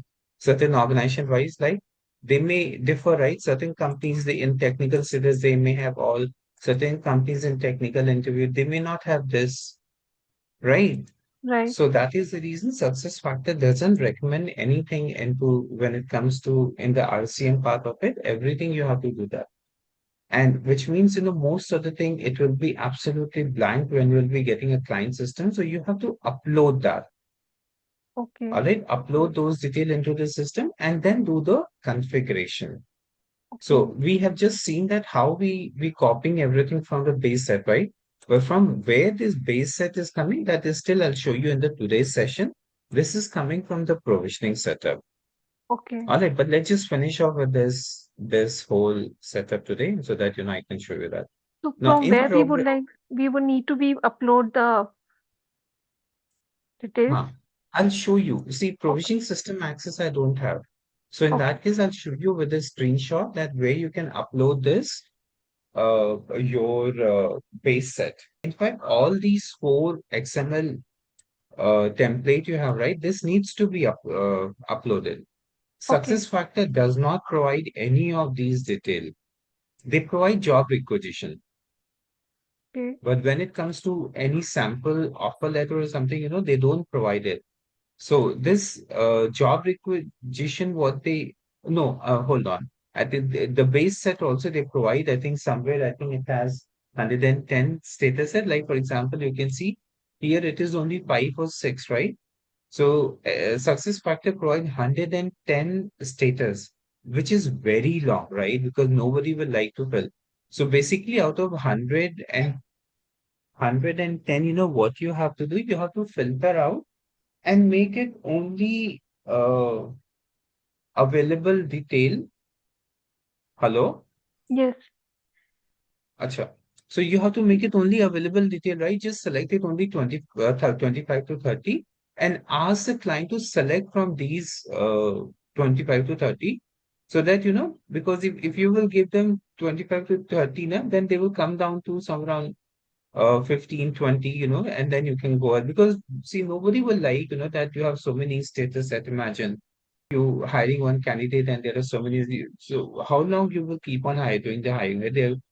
You're not just hiring only one person, right? There are so many other people who has to be hired.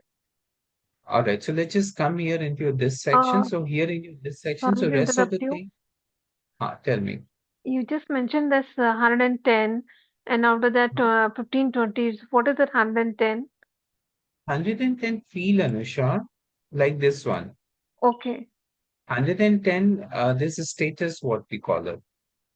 Okay. Okay. All right, SuccessFactor provides you 110 field. So out of Okay. 110 field, what they provided, out of 110 field, just you have to select it 125 to 30 status. Don't show all 110 status, because client will say that they want everything.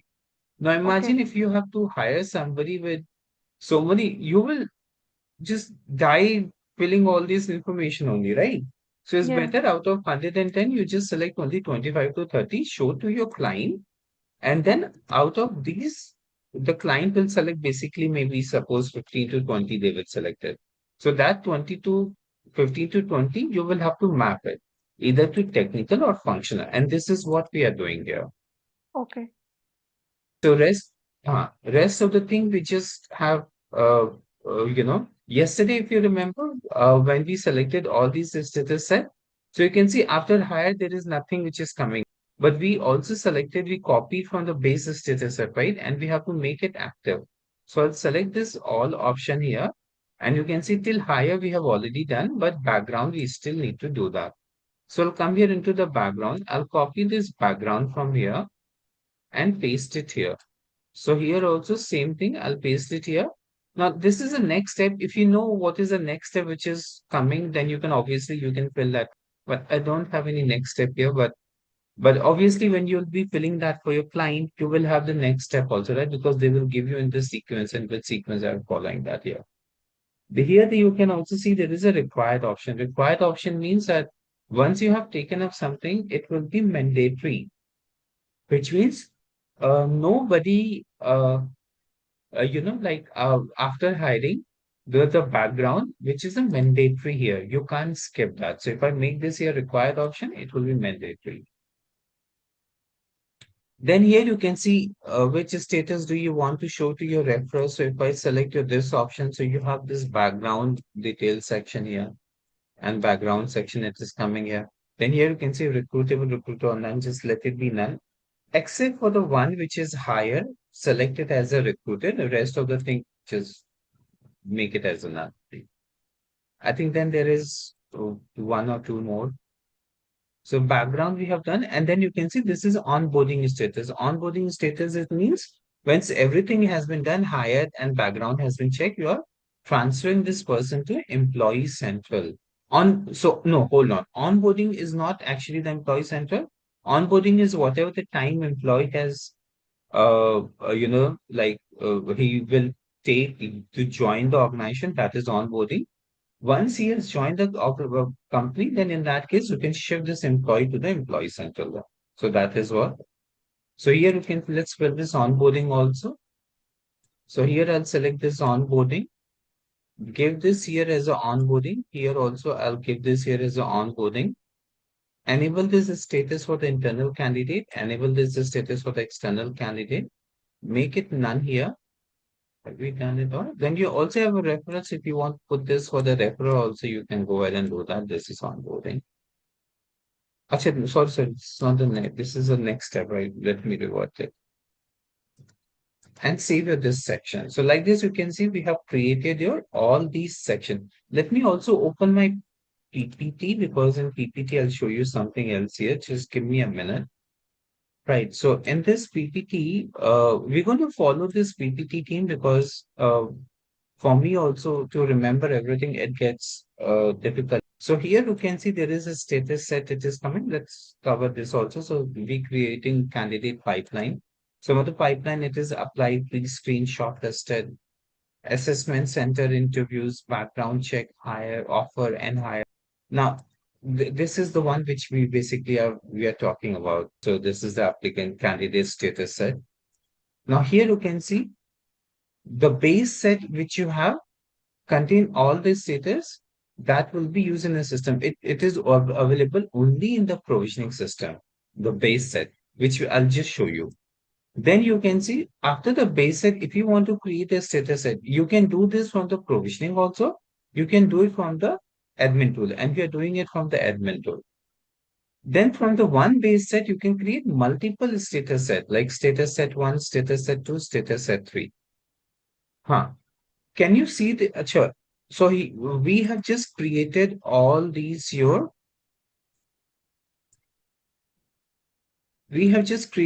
all these this set, candidate talent pipeline or the candidate status set, whatever you say, we have just created this. One of the option you can see here in the offer, they have a drop down and they have so many things like created, approved, accepted, withdrawn, or rejected. If you have something where you have a 3-4 step in one particular status, so you can group them.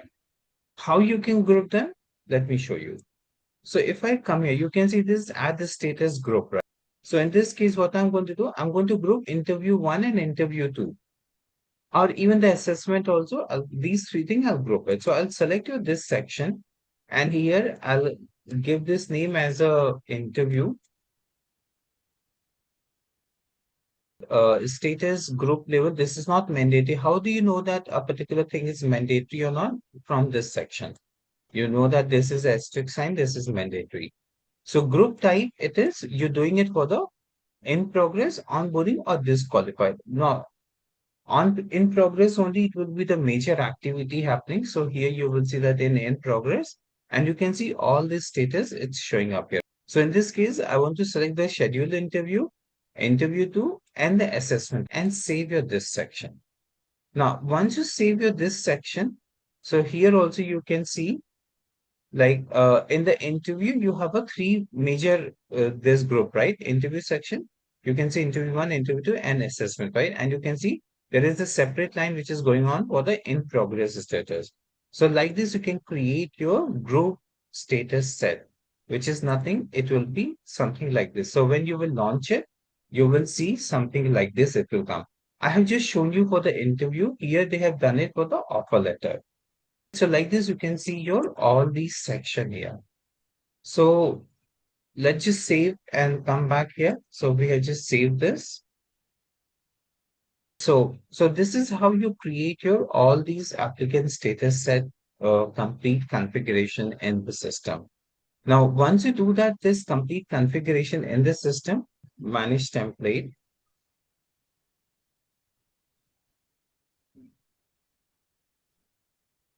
If I click on this manage template,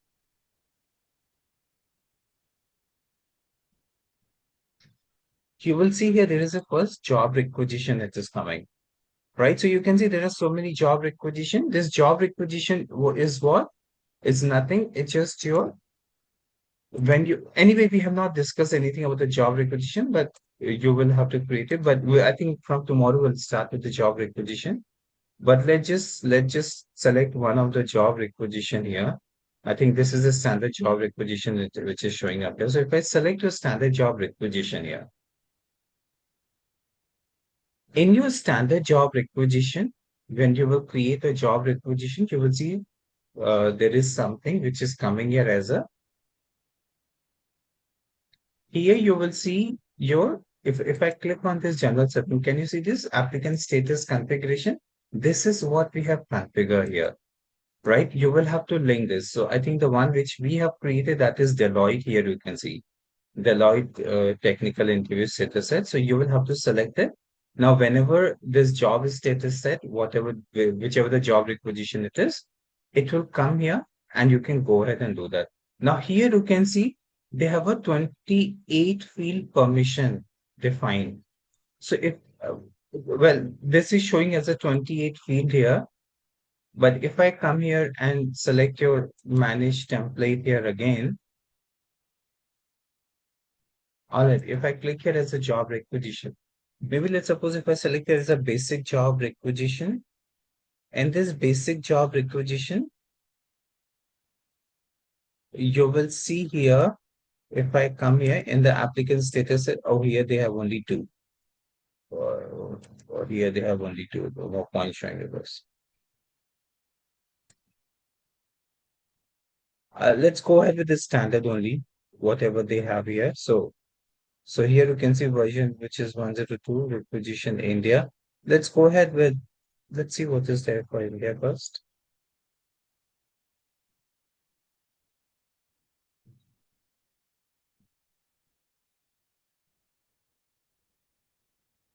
So if I select it for India here you will see applicant status set. Here again, they have a 20 field permission, right? If I click on this, so can you read this? All these 20 field can read all this status, field permission, read permission. So here you have your all these section it is coming here, right? Again, if I click here into your manage template, oh, goodness, again. So maybe let's suppose if I click on this basic job requisition, here you can see you have a 22 field defined, right? If I click on this, here you have to select your all these. No, but this is different thing. This is about the job requisition. I think here you don't have it. Here you have only for the Acha, the one which I've just showed you, your base status set, right? So from the provisioning, it will already be there. You just have to copy and bring this here. So here, where it will be here, you can see here applicant status configuration and the first option. Once you upload everything here, same thing you can see that into the instance architecture also. Okay. Now, so that was about your how you can create your status set, which is your this one. And I have also shown you from where you get your base status set, right? Which is coming from the provisioning. And it's already defined in the provisioning, so you can't even help it also. So that's a by default they already have in the provisioning. So and the rest of the thing you can create it here. Now let's move on. And now let's come to the job requisition. Okay. So here you can see we have discussed even this also. And here I have shown you how you can create your group also and this one. Now let's come to the job requisition team. Before we get down to the job requisition, let me show you the existing job requisition, how it looks like. So if I come to the recruitment, in the recruitment, we have seen there were so many job requisition which are showing up yesterday. So there are so many job requisition that is showing up here. So if I select your this option, here you can see your view or edit requisition, which is for the job requisition. And if I'm not going to do edit anything, but if I click on this one, here you will see all these, there are 12 applications are available for you to see now, but it's nothing is showing up here.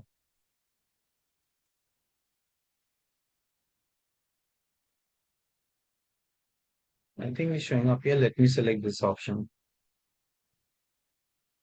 If I click on this one, scheduler. So in your scheduler, you can see that all these are your job requisition. So let's understand because the next, we're going to discuss all these and job requisition will continue tomorrow also. So here you can see by default, you have a requisition ID. This will be created by default. And so there are already 3 people. That is the reason edit option is not coming here. But normally you get the edit option where you can go ahead and whoever has created this, right? So they can also go ahead and so basically this is created by uh, uh you know in most of the cases this is created by Tessa Walker only. So if you will proxy to Tessa Walker, you will see in most of the cases because she's a by default HR in the SuccessFactor demo system, and she's the one who has created all these job requisition. So if you come here into recruitment, enter your recruitment, here also you can see there are so many job requisition it is showing up here. So if I click into this section, you can see view or edit. Here you will see this option as a view or edit. Now you can see all these edit option it is coming here. So the first option you can also here it is starting from the questions on here they don't have much. Administrative job support doesn't have much. So let me show you something where they have a lots of detail. Let me select this HR professional.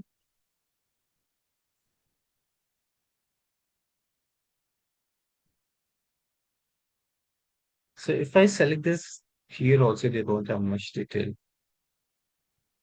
It's just a few information they have.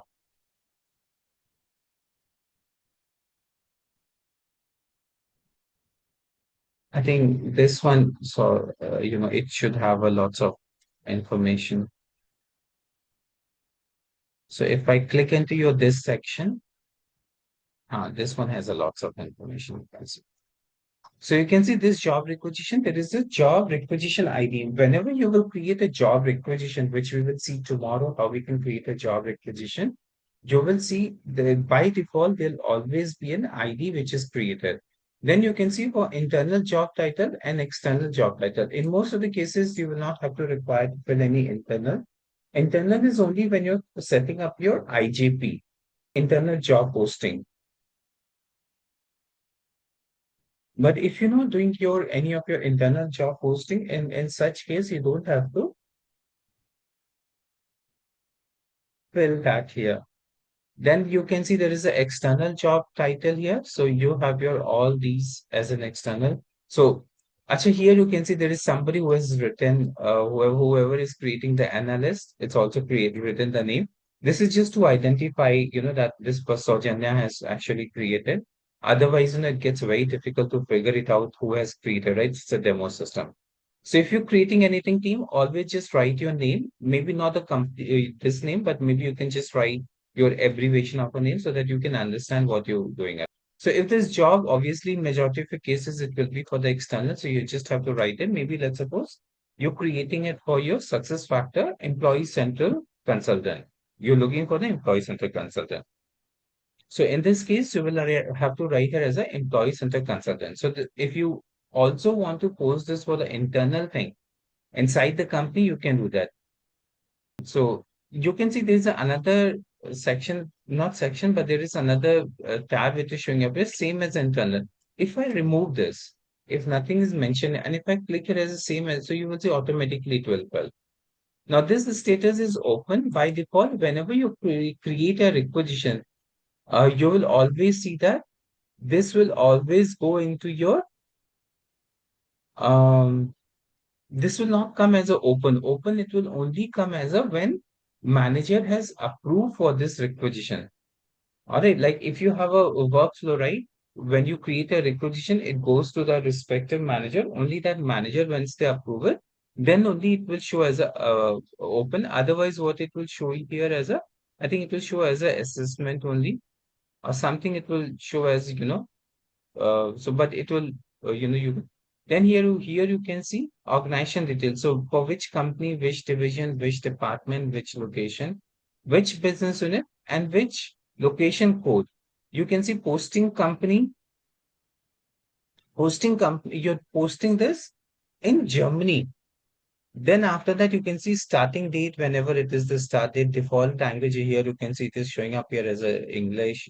Posting language also, it is showing up here as a English and UK and US English, right? So if you want to update this, you can always do that. There's number of opening you can see here. It is one. Then and date of temporary when this job it will end here. What is the job code, job role? So you can so we will learn, how we can create all these fields, right? So you can see there are some open field, there are certain which is drop down, there are certain field which has a date. In tomorrow's session, we will see all these sections, how we can create your all these fields. Then you can see weekly working hour you have here, right? If there is any document which you have, which you actually want to attach, you can attach this here. So you can see all these fields that is showing up here. Job justification, you can see it is showing up here. So you have your all these job justification, position number and everything. You can see salary and benefit. Certain field, if you see here, there is already coming as a defaulted. Then you have a base salary here, pay, right? So you can see this is the open field, this is the drop down, this is default, and there are certain amount which is also coming as a by default. So we will see all these section how we can create this. Then you can see bonus, commission, whether the vehicle is company is giving or not, right? Then you have employee referral, what is a referral amount which has to be there. Then there is a requisition team. Requisition teams, who's a recruiter who has created. Actually, this has a lots of importance. Then you can see there is a recruiting team. So what is all these detail? That's something I'll show you what is all this meaning. This has a lots of importance. So you can see there is a recruiter, there is a recruiting team, there is a hiring manager, and then there is an internal job detail, right? So recruiter is nothing, whoever is a recruiter who's position, this creating this profile. So that's basically it's a recruiter. Then there is a recruiting team.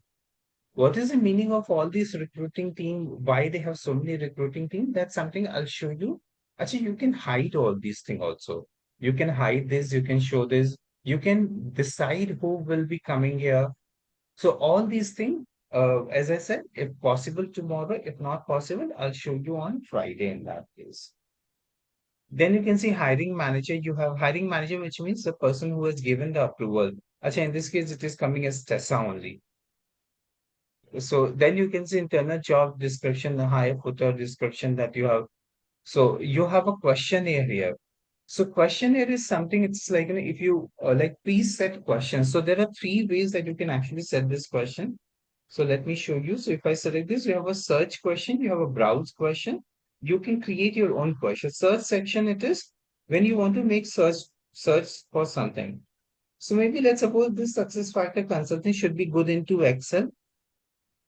If I type here into good into Excel and if I search here for something. So here you will see it's not showing anything. No result found. Maybe it's a technical thing, so it is not showing anything here. I don't know what to type here. So if you search for something here, maybe nothing is showing here. If you don't have anything in the search, it is showing up here. Then you have a browse certain question. So you have a certain question which is like your safe question, or you can see there is something which is related with the recruitment, basic screening, country specific question. So here you can see your safe question. Are you over 18 years of old? This is very important, right? Because you cannot hire somebody who's less than 18 years of less than 18 year. Then you can see, do you have the work authorization to perform duties in this country? So you will see that, most of the Bangladeshis, and they come to in India, right? But that's an illegal. So in such cases, they will not have any permission to work in the country. And then, so when you select this, it's like, so that question will automatically be added here. Let me add this question here. Maybe let's suppose here there is nothing which is coming here. So if I add this question, you will see it will ask me the permission to add this. So if I add this here you will see it will be added. This question. Anyway, I'm not going to save this. Here you can see I've added. Another, you also have a certain questionnaire which is based on the basic screening. So you can see basic screening, which is like showing up here. You have a certain question which is based on the country specific. You have a certain question which is like minimum work experience. Then you have a certain question which is based on the sales here detail, right? So you have all these sales detail that is showing up here. So if you want to select anything, you can select it. Maybe let's suppose I want to select some more question. Are you willing to try? Why there are total time which is showing up here, right? Sir, one question. Uh, Is this questionnaire is like a configurable, or is there any specific library for this that we can activate, and that specific setter by default questionnaire library is available? these are coming from the library. However, you can create your own questions also. You can see there is a create option. So if I want to create a question, which question do you want me to add? Suppose like Hmm. willing to travel or not. Suppose Hmm. okay. So if I add here willing to travel or not, right? So here in this case, edit answer. So here you can see you have a choose option. So in this case, multiple choice rating scale, numeric or the free text. But in this case, I just want to select it as a yes or no. Which one here you can see the rating scale. This is rating. This is numeric number. It will come. Free text, multiple choices. I think I'll select it as free text. No, not the free text, multiple choices, what it is coming. Correct. And so here it is. I'll just select it as a yes or no. Yes. Or here I'll select it as a no.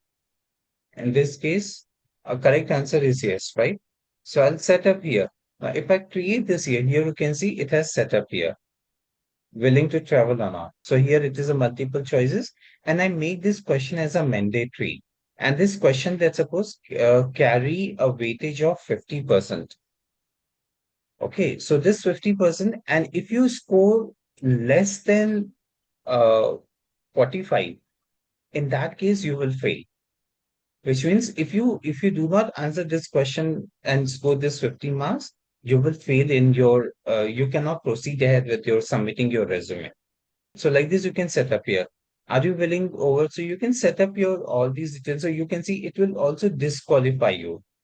If you give the wrong answer, you can also see that this question will disqualify you. No matter, even let's suppose if you have achieved more than 45, but then also it will disqualify you.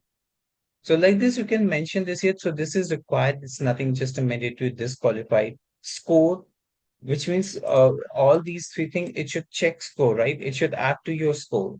How much is this is 50, so I'll give this 25 and give this also here as a 25. All right, so all these 25, 25, I'll give this here. Then you Oh, it's not going away. What is this? Reminder in 1 week. Oh, thanks. I think go away. I'm not quite sure if you people are able to. It's not going away. It's not going away. How do I move? Try move like this. So here you can see there are certain action. If you want to edit something, show description, remove this question, right? You can do that here. But anyway, I'm not doing that here. So like this only, you can add all these questions here. Okay, how this will go away.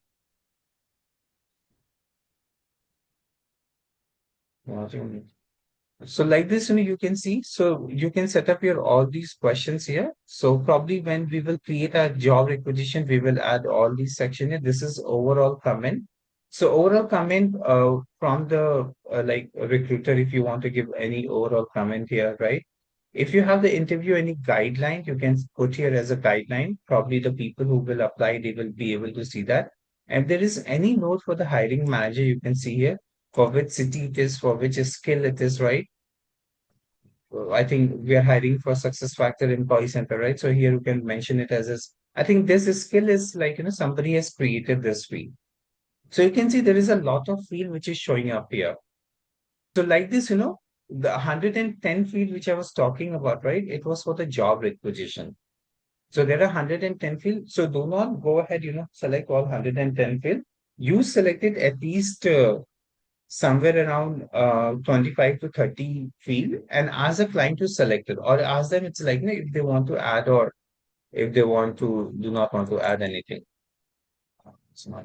So like this, you can see your all these section it is coming here. So once you have done this, you can here it is there's some issue come. I don't know whether you people are able to see this or not, team. Are you able to see this one drive? Yes.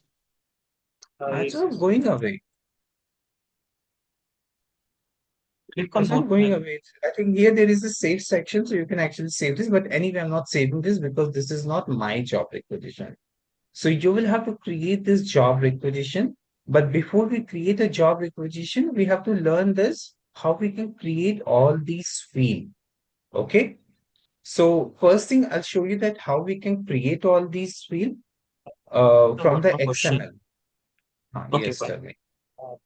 Second, I'll Suppose, show you how we can do that directly in the system also.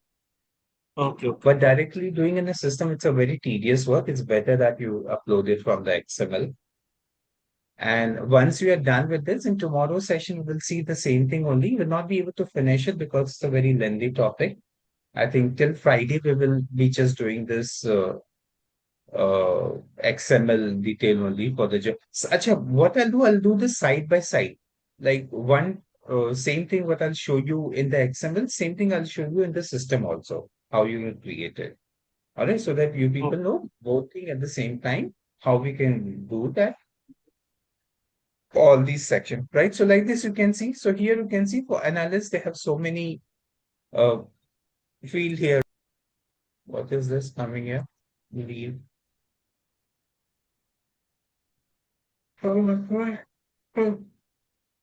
So like this, you have your certain other thing, like you can see supervisor if you're hiring. If I click on this job requisition, so you will see every job requisition, there are different fields. I think here also they have lots of fields. But I think if you remember in the starting, which I clicked, I think it has just only 5, 6, or maybe the maximum, I think it has just only 10, 15 fields. So different job requisition, you can have a different kind of a fee. But as I told you, team, again, there is no point having such a different. So you can just create two. One is the IT job, and another it is the admin job. So in that case, whatever the field which is there, you can just select it because otherwise it will be very confusing.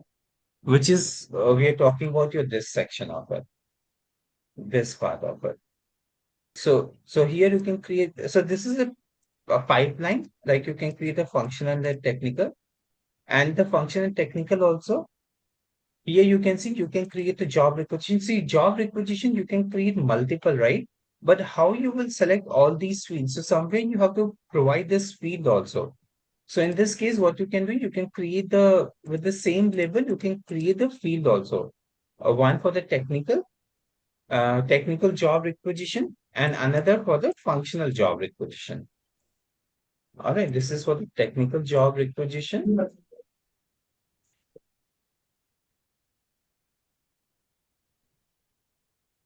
And this is for the functional job requisition.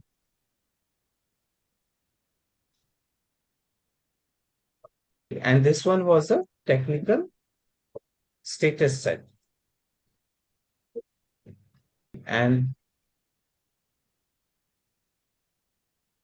this is functional status set. So I believe we are clear about the status set, but job requisition, how we can create this field, that's something we will see tomorrow, not today, because we don't have much time here. So that's something we will create. Achha, we are still not creating a job requisition. We are just only creating the field inside this thing. See, maybe let's suppose here there is a software engineer. Maybe you have another Java candidate. You have a .NET candidate. Then after that, you have a SuccessFactor employee central candidate. How many, like if you create 4 different job requisition, each job requisition, there will be a different way, right? Which will be confusing.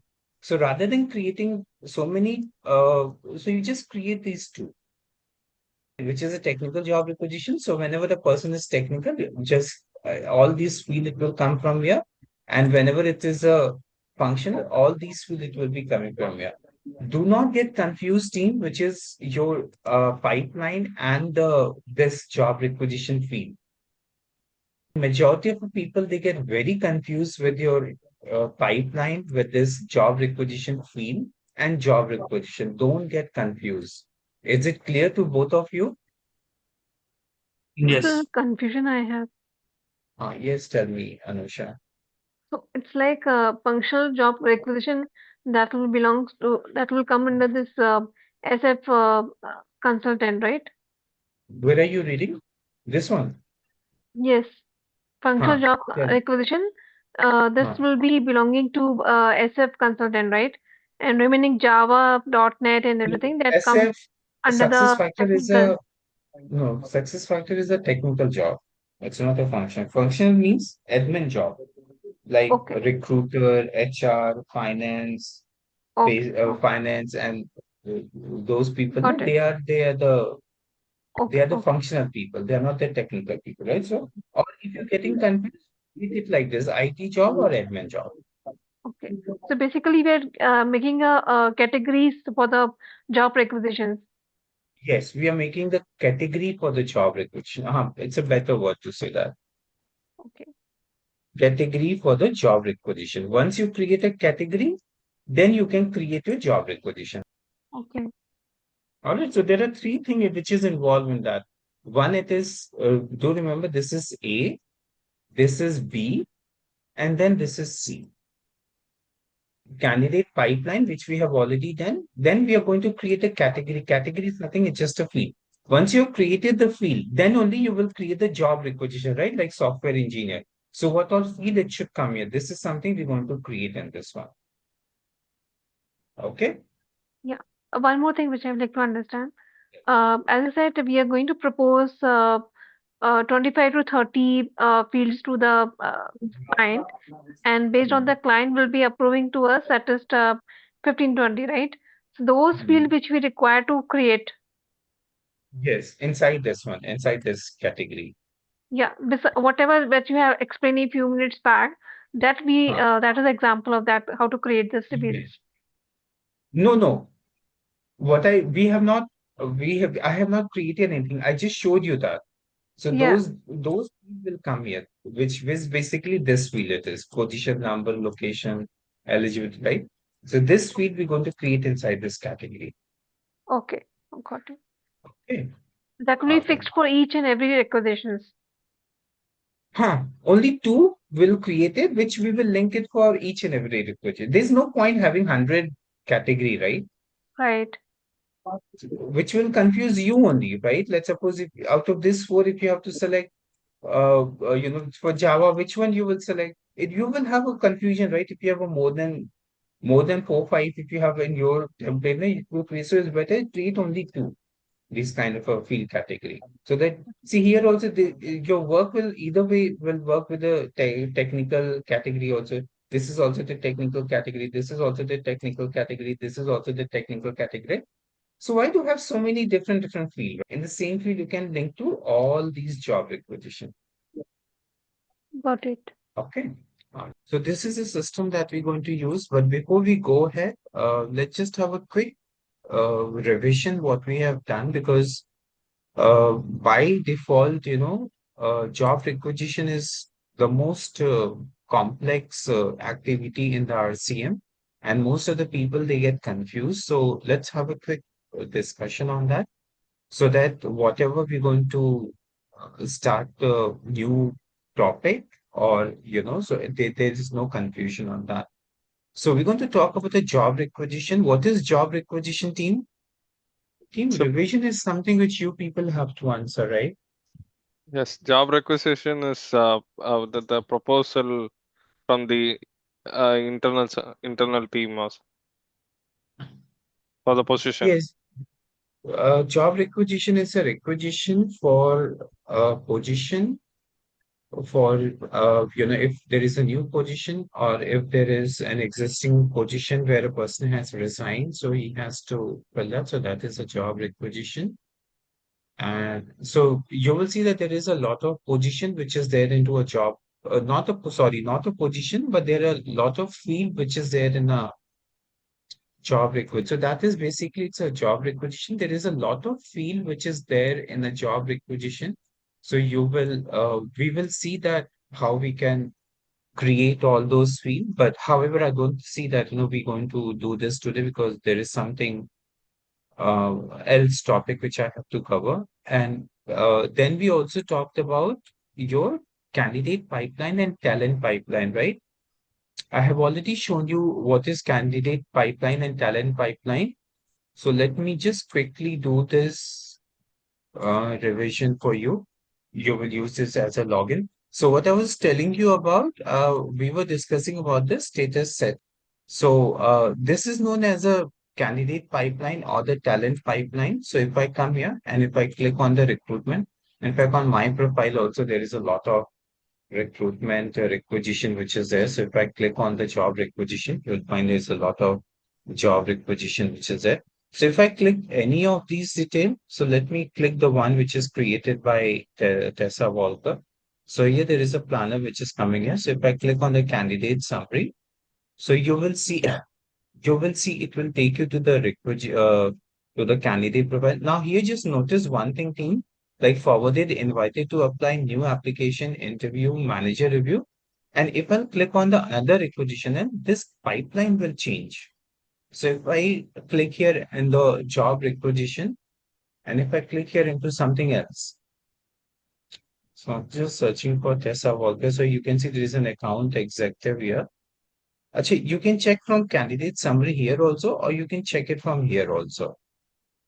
All right. So if I click here into this section, so you will see again the candidate summary, it will open up here, right? Now you can see there is some different which is showing up here in this section. So your talent pipeline or candidate pipeline, it will keep on changing as per the configuration which you have done. Now we talked about the base set. Base set I have shown you in the provisioning also, and even in the instance architecture in the yesterday session, and I showed you that Acho, all these, like the boxes which you're seeing here, this is known as a pipeline. No, I think this is known as a status, but the complete whole this detail, it is known as a status set. So do remember this. This is status and this is status set. Then after that, we also talked about that everything you can copy from your base set and make it into your client specific requirement. And in this case, we have made it we created the technical status set and the function status set. So like this, we created only one, but I just showed you that how you can create it. Then we also talked about the applicant status configuration. In applicant status configuration, we talked about there are three by default section it will show, which is a forwarded status, system status, and withdrawn status.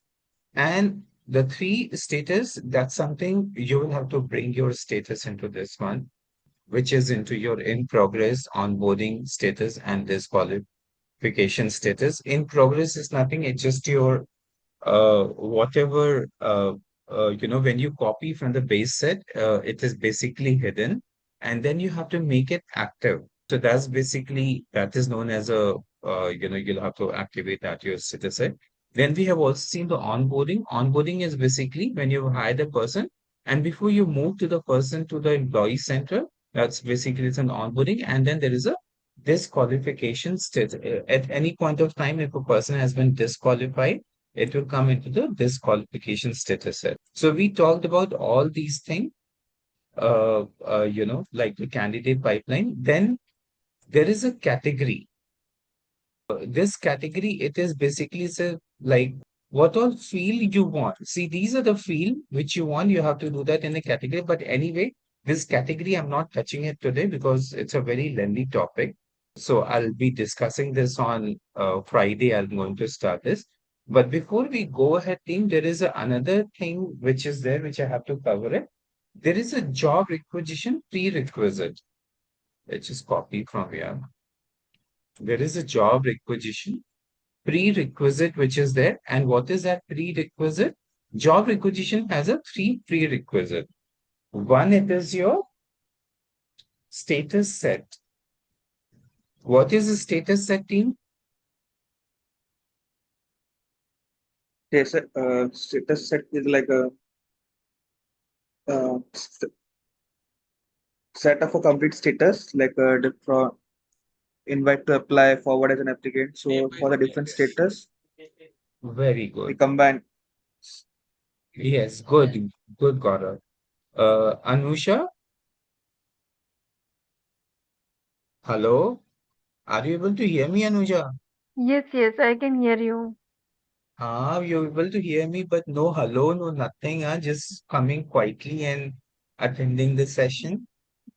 Yeah, not feeling well today, so So that's a job requisition. The first job requisition, there is a prerequisite.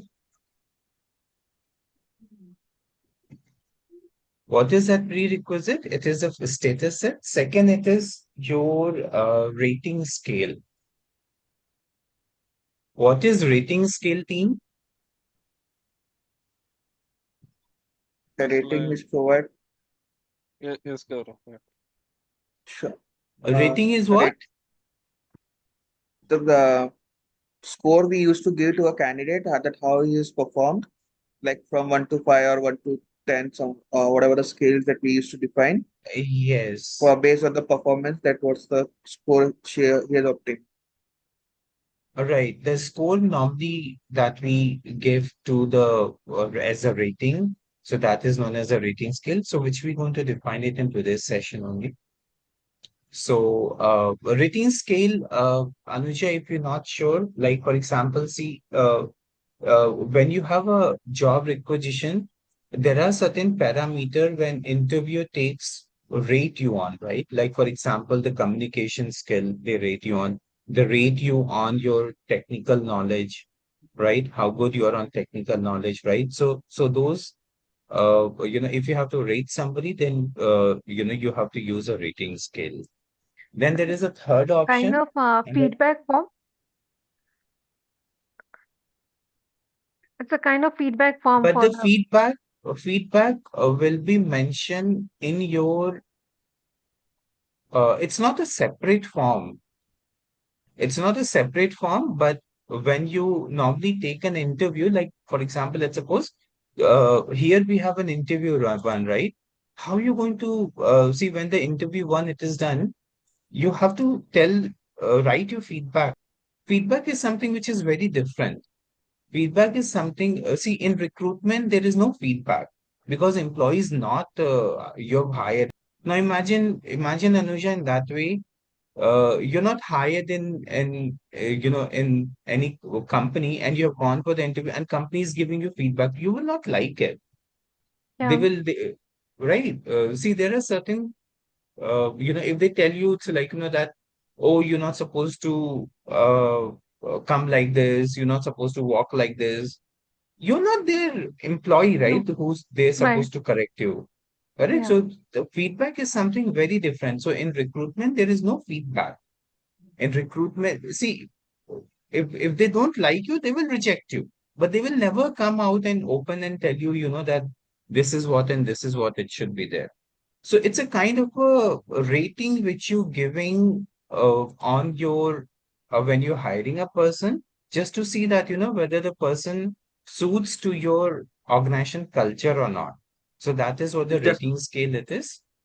Okay. Have you done any other module in SuccessFactor? Yeah, EC model. EC, so in EC also you have a rating scale, Yes. or right? in layman term, if we say if we buy a product on Amazon or Flipkart, then we have got an option after that rate the product. So Yes. yes, There, the rating that yes. Okay. Okay. Got it. yes, Rating is also there on the Amazon, right? So you have your Amazon where I normally check it, whenever I buy the product, on Amazon especially, I always go there and before even looking at the product, I will put that, only show me the product which is 4 and above rating. Otherwise, don't show me the product because there is so much of fraud happens in Amazon, no? Right. So it's okay. The third option it is, see team, I'm intentionally not starting very big topic because it's a festival and tomorrow again there's no session here, so I don't want to intentionally touch anything, which I have to cover it next day. So what is route map team? router is just a workflow that to approve the requisition that we created from the Yes, to approve manager the hiring. Yes, to approve the requisition which we have created. Actually, why there is a route map and workflow both? Why there is two different terms? Actually, the workflow terms we use in EC, but in like a PMGM or recruitment, there's no term related to workflow. There's only a route map to make a flow for the one stage to another stage. So that we consider as a workflow as also.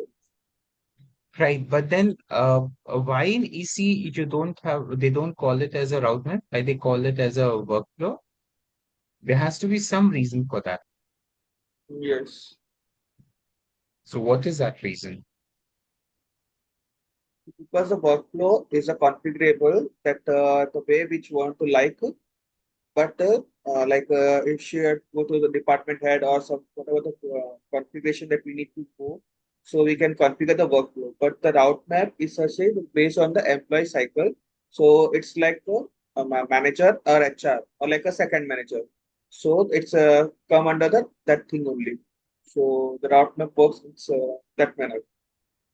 Okay. Um, I hope the workflow it will trigger only for the approval purposes, and route map it will go by step process. So where if any requirements we need to reroute it back so that it will be helpful. Okay. The module which has been created by SuccessFactor, like for example, PMGM module, compensation module, variable pay. These are the module which was created by SuccessFactor. So whatever SuccessFactor they have created, they have used the your route map. The module which was developed by SAP, Employee Central was developed by SAP. It was not the module when SAP took over SuccessFactor. This module was not there. And in fact, SuccessFactor was more technical that time. So after SAP, when they took over, they came with the EC module.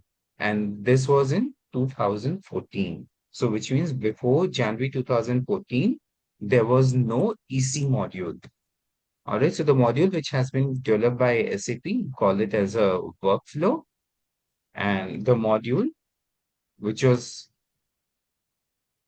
developed before is they call it as a route map. So that is only difference. There is no other difference. Okay, and so route map is nothing. It's just a workflow. You just create your like whoever will be the approval authority and who's going to approve your all these workflows. So that is what basically it's a route map. It's all about. So let's see. So we're going to create the rating scale first. So this one we have already done, and we have already seen your how we can create this data set, and we have spent lots of time on that. So in today's session, we're going to create your rating scale. Rating scale, it's nothing, it's just that how you in RCM, how you're going to evaluate a candidate. So that is where the rating scale we use. Now, rating scale can be of two type. One, it is automatic way of creating a rating scale, and another way it is creating a manual way of. So when you're creating a manual way of rating scale, so you have to write everything there, the rating scale, the description. But when you're selecting the automatic rating scale, there it is already selected, what rating scale you want.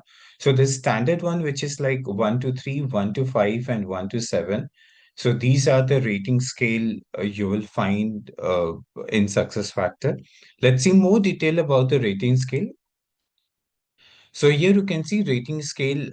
It's nothing. It's just to score and to evaluate the candidate. So that is what your rating scale it actually does it. It just gives you, it's like, that you have a certain applicant, and those applicant you want to rate them to decide who is better for the organization. So you have a numbering system. So those rating scale, it's like, you can actually give to decide which candidate is better. So you can use rating scale for the candidate application. You can use this for screening and shortlisting. You can also use for the decision and offer, and you can also use for the interview and assessment.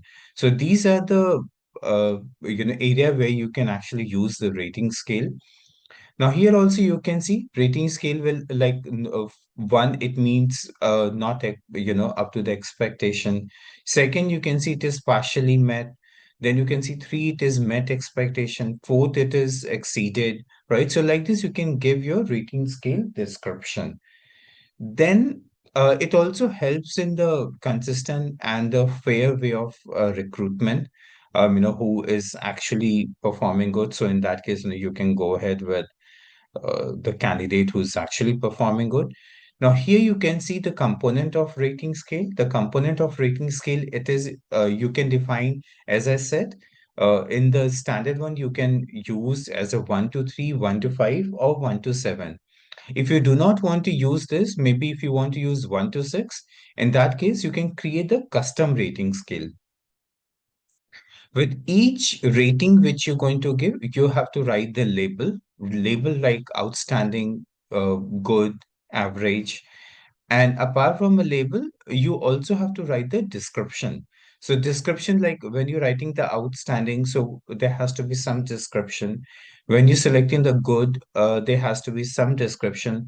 Like for example, when you're selecting the average, there has to be some description. And then you also have to give a weightage to each of the rating scale, which we'll see when, technically when we will configure this in the system. So weightage also you can see, like communication has been given as a 30% weightage, technical skill has been given as a 50% weightage. So these are the component of a rating scale when you will define in the system. Then where do we use this rating scale? So far we know that in RCM, to evaluate a candidate, we use a rating scale. So you can also see you can use a rating scale when you are doing the interview assessment. And let's suppose there is a technical person, one who has rated, then there is somebody else has rated, right? So you use that assessment to evaluate where does a candidate applicant fit into the job requisition. So that ways you can also go ahead and use your rating scale. Like in this case, you can see you can use after the interview, the manager scores a candidate, right? So then you can club those different manager and pull out the actual rating what the employee has got. So here you can see, for example, the communication. In this case, you can see this employee has got 4 out of 5. Then you have a application screening. Application screening is nothing. It's just that you have a, like you getting so much of applicant, and you have to screen them, right? So there also you can give them a rating scale, like whether the experience is matching or not, whether the person is willing to go on site or not, right? So those also you can give as a rating scale, and whoever has got the good rating scale, you can go ahead with the interview with that applicant. Then you can also see the competency evaluation. So competency evaluation is a predefined job competencies which you can also evaluate, and then you can also use that for the rating. Another, it is your offer letter. You can also use the offer letter for the rating. How much is the offer letter? Offer approval, this person has approved it or not. So that detail also you can use for the rating, and then finally you can release the offer for the candidate. Now you can see now this rating scale, the example which we have taken, that is a five rating scale which we have taken. You can go ahead and create any point of rating scale, but the rating scale should always be number because there is a formula to it. So now here you can see those number. It is like one, it is poor, which is does not meet the expectation. Now you can see five, it is outstanding, and here it meets all the requirement. So like this, you can see your all these rating scale points. So, uh, so like this, you can create your rating scale in the system. Now here you can see the candidate evaluation. Like in technical skill, the employee has got five, which is an excellent coding skill. Now problem solving, you can see three, and here you can see this is the average way. You figure it out how much is the overall rating for the candidate. So you can see whatever the rating you have got and the number of it, you just divide by it. So you get the overall rating for this employee. So 4 means it is very good. So like this, you can calculate the rating for all the applicant and then decide with whom you want to go ahead. Then here also you can see the weightage wise calculation if you want to see. So here also you can see the weightage wise. Like for example, there are such competency, which is technical skill, communication, problem solving. And you can see these are the weightage which has been given. The rating what the employee has got, which is 543, and then you can figure it out, the weightage is score, which is into the 50% comes to be 2.5. Then you can add all these three, the weightage is score. So here you can see 4.3 he has got out of 5, which is not bad. So this is how you calculate the weightage wise calculation, or if you want to calculate the overall rating, like this you can calculate the overall rating. So that was about the rating scale. All right. So if I come here and if I come to the system and if I type here as a rating scale, so you will see your ratings scale, it will come here. So once you click on this rating scale, so you will see there is a lot of rating scale which is there in a system. It's a demo system. So there's a lot of rating scale which is there. You can create a new rating scale and you can see the existing rating scale. Before we create a new rating scale, let's check the existing rating scale, what they have. I saw somebody, Chapli, Monica. Let's see what she has created. Acha. So there are rating scale which is manual, and then there are rating scale which is automatic. So I'll show you both manual and automatic both. So once you come here, so you can see there is a name. So you can write the name of your rating scale. You can give the description, what the description it is. Many times when you will see the description into your rating scale designer, it will show you as a dot dot. Why it will show you as a dot dot? Because that rating scale is longer than whatever the description which is required. Let me show you. So if I come here, I don't know how much is a character which is actually here, but let me show you somewhere they have a dot dot. Actually, they don't have any dot here. No place people they have created any dot here, but let me come to Champli, Monica, let me show you. If I just write any random text here, here, so and if I save this, anyway, this is not my detail, but anyway, let me save this. So if I save this and if I come back here, you will see it will show you as a dot dot. Where is Champla? Champali. Actually, it's still not showing. Oh, it's still not showing. Yeah. Okay. Oh, it hasn't saved. This the different one. Oh, Change in this is a another one. different one. I changed. Which one I changed?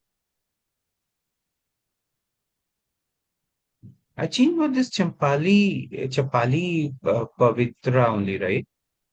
Which one I have changed, but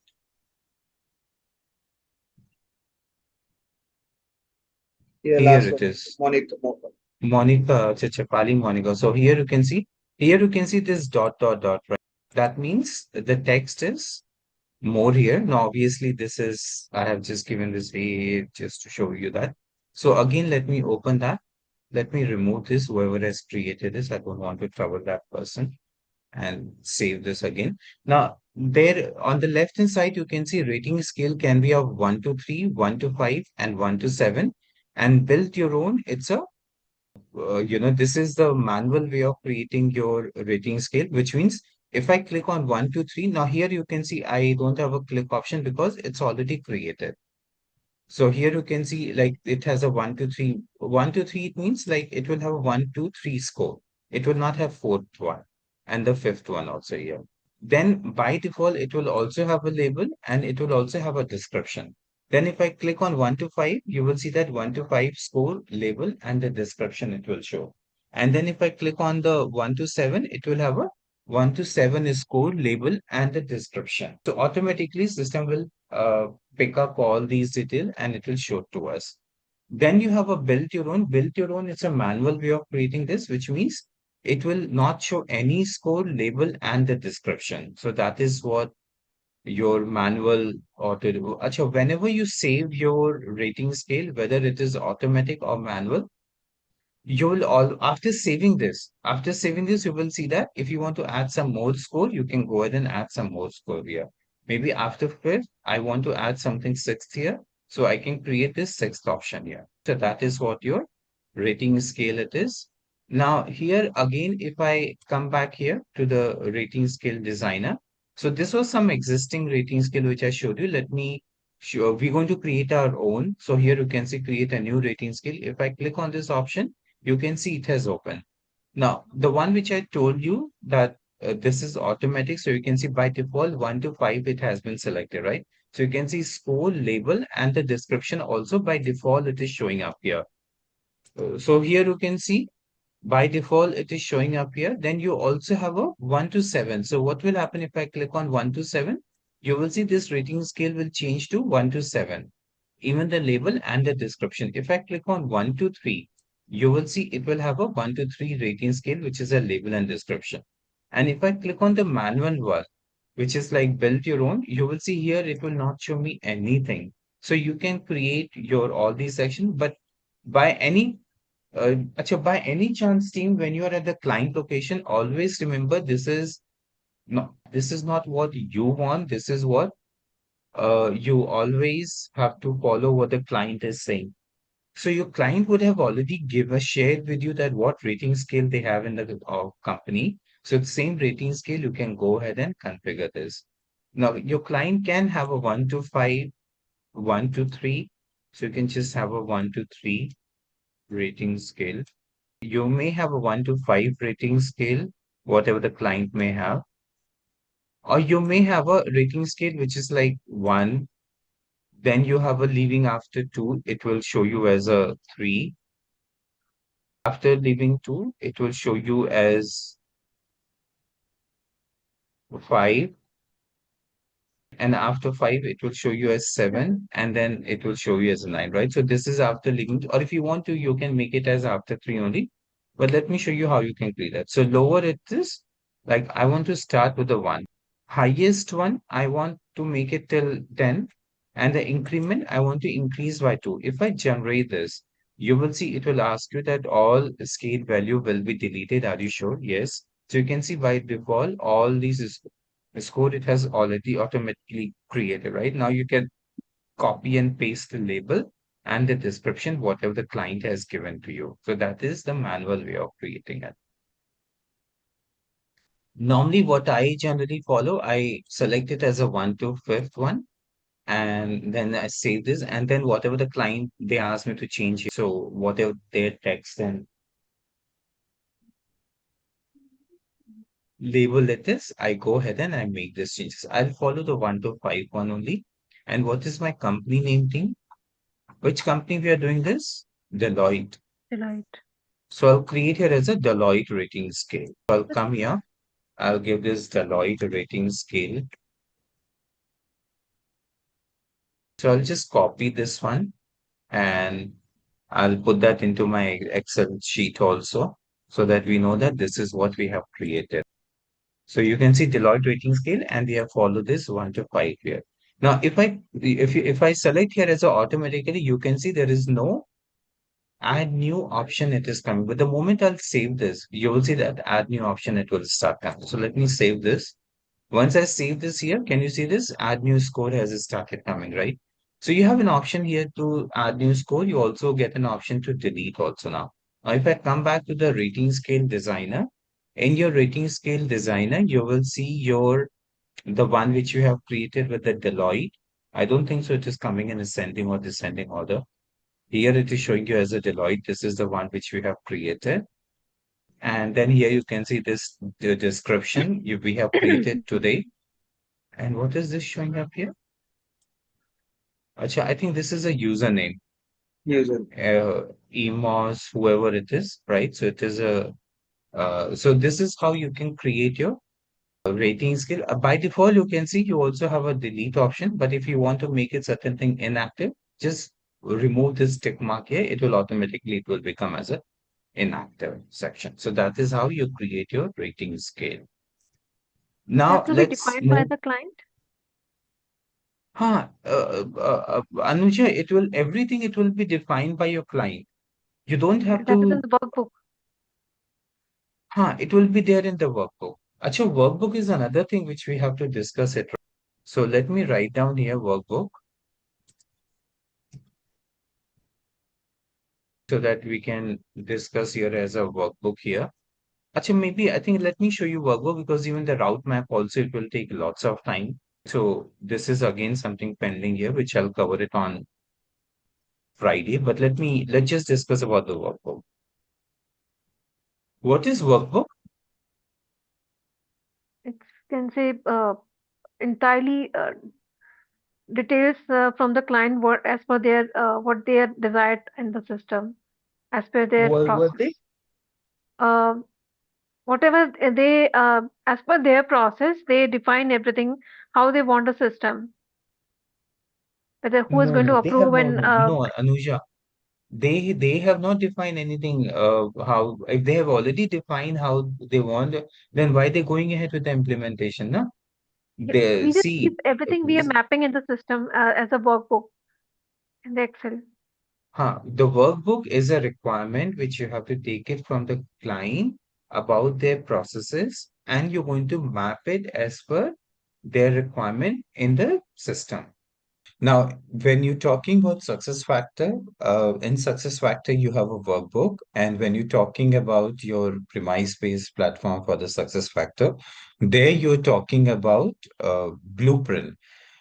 It's one and it is same thing, but in Blueprint, you have to create everything from the scratch. And the advantage with the workbook it is that everything it is predefined. You are just filling those columns. So that is what your workbook is all about. We will see, once we open the workbook and we'll see that, what all column which is already predefined and what we have to fill that. But before we go ahead, let's see that what is workbook in RCM. Now, workbook, it is kind of a blueprint, not only just for RCM, for every module, you will be doing the configuration or the implementation, you require a workbook. Like, for example, here we are talking about the RCM, but if we talk about the Employee Central or if we talk about your uh, PMGM module, compensation, variable pay. So there also it has its own workbook.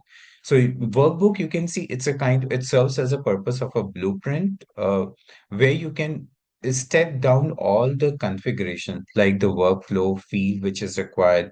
approval step which is needed, the rating scale which is required, what is the status set which is there, right? So all these detail you can fill that.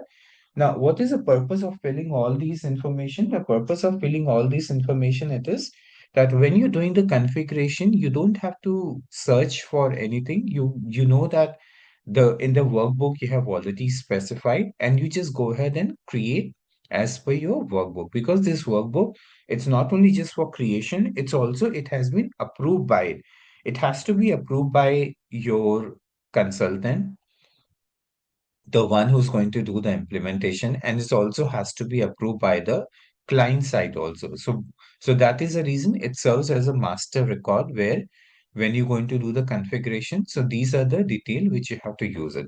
So you can see it's a master design guide which you build and deploy what has to be done. Now here you can see the workbook importance, the importance of workbook. It is like you can design the workbook, and here it will have all related to RCM module, what you have to configure. It also has a documentation. So documentation, it is like, you're documenting everything, what you're going to do the configuration.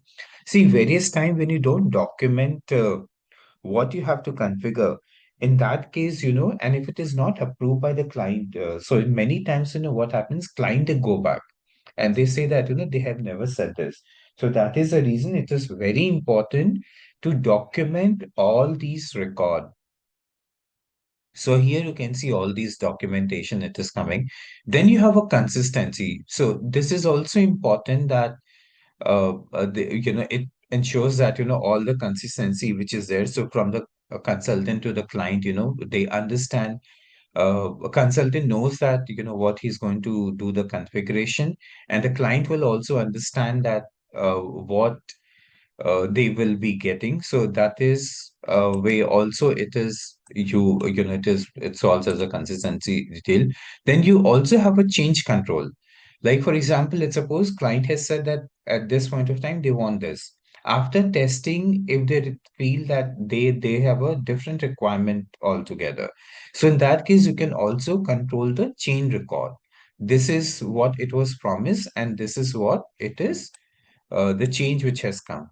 Then there is a audit and maintenance also. So with the audit, you pull out your report and the maintenance. So that is where the audit and maintenance is, solves a purpose. So you can see all the audit and detail, right? So like when you're doing a testing, basically, you can see that, what it was, what they have signed on the workbook, whether it is as per the, what you agreed or not. So that is what the audit purpose also you can do that. Then apart from this work, you can see here when we use this. So we use this workbook when you're doing the requirement gathering. When you're doing the requirement gathering, so customer and your consultant both are involved in that case, because the client has to tell you the requirement and you have to map those requirement. Then you can see the solution design. So you have to map all the requirement in the workbook. You consultant also use this workbook when they are doing the configuration, because all the system has to be as per the workbook. You can't configure anything what has not been agreed, right? Because again, it will be, because the client and the customer, they both have agreed that they'll be getting this. So that is the reason when you're doing the configuration, you use that. When you're doing the testing also, it is very important. In that case, your client and the consultant, they both can test it, whether what is mentioned in the workbook, it is coming the same thing or not. So like this also, you can go ahead and do all these testing. Then another detail you can see, it is to go live. When you go live, and if there is an issue coming, then in that case, you will see that, support, then support team comes into the picture, and they see that, what is that issue, and then they try to resolve that issue. Now obviously support team will also refer to the workbook, like what it was said, and then in that case, they just go ahead and resolve those issues. So these are the area where you can use your workbook. Now what is inside the workbook? Inside the workbook, it is all column, and which is a certain column which is mandatory, certain field it is not mandatory. So you just specify what all you'll be needing. We'll just open up a workbook also, and I'll show you in few minutes, well, once we are done with the PPT. So here you can see you have a job requisition setup. When you have a job requisition setup, so like for example, job title, department, hiring manager. So all those people, you can specify in the workbook, like who will be providing this job requisition, right? So in that case, you don't have to bother about whether the requisition is coming from somebody else or something. So they know that they have to follow a proper format. Then you can see candidate profile. Candidate profile also, when in the workbook, you have to mention what data you have to capture, like name, email, experience. You also have an application template. Application template, it is like what all detail you want from the candidate, like attaching the resume, answering certain question, right? For like in the technical session, it is very important, that you have at least have certain question that which where you can judge a person that he's technically good or not. One of the important thing, it is like in technical you need uh, applicant should be open for travel, like because IT job is about traveling to the client and traveling not only just within the country, even it is outside the country. Now person who does not do like traveling, now most of the companies, they prefer not to hire them, because nobody, as I said, majority of a job, it will be about going to the client side and resolving those issues. Then you have a route map. Route map, we have just discussed, like who's going to approve all these route map, which is basically it's nothing, it's just a workflow. So all those detail you can specify in your workbook, which will help the consultant to configure all these detail. And when you're doing a testing also, you know that what to test, whether the workflow it is going to from the recruitment, it is going to the manager or not, from the manager it is going to the HR or not. Then you have a status set. A status set, it is nothing, it's just your like we've already seen, like the new interview offer, hired, right? So what all the status set it is coming. The rating scale, how you want to do the rating scale, permission, who will have the permission to access to the right. Recruiter can do certain thing, manager can view certain thing, right? So you can see, you can define who will be editing and who will be viewing that. Then similarly, you have a offer detail, like your offer detail, salary, start date, hiring manager. So that also you specify in the rating scale what all detail it will capture in your offer. Now, these are the few example of a job requisition section, like one of the section you can see. So you will have a field like job title, hiring manager, department, budget, job description, right? Then you can see in technical, when you're mapping, you have to map it with a field type. There can be certain field which can be text. There can be certain field which is checklist. There can be certain field which can be a drop down. There can be certain field which is just a budget.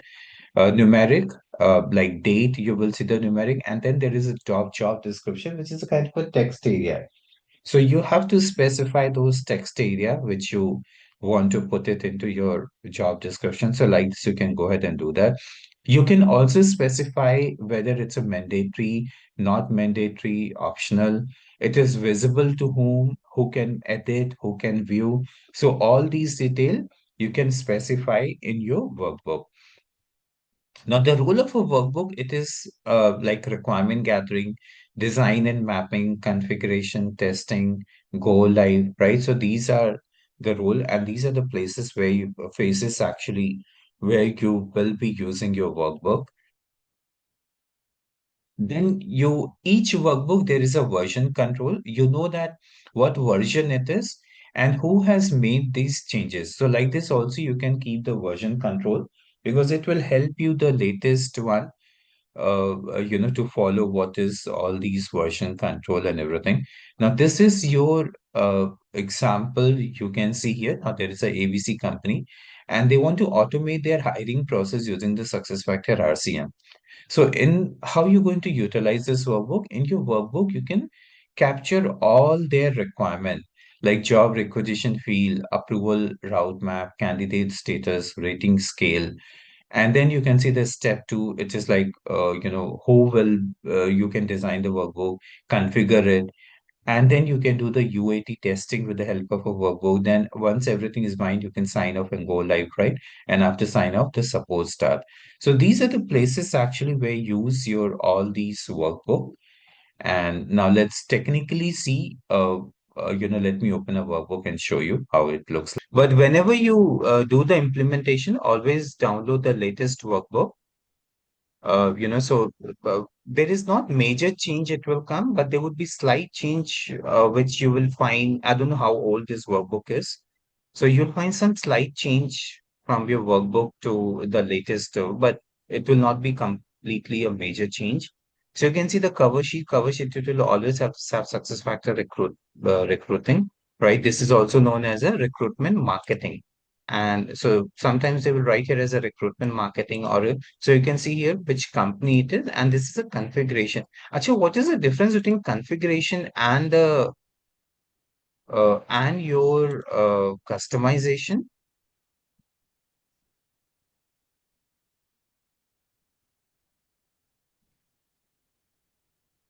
Yes, team. Yes, both of you. What is the difference between Ajish? Yes, Ashish.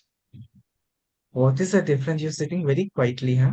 No, because yesterday session also I'm not there, right? So that's why I'm just keeping quiet to understand.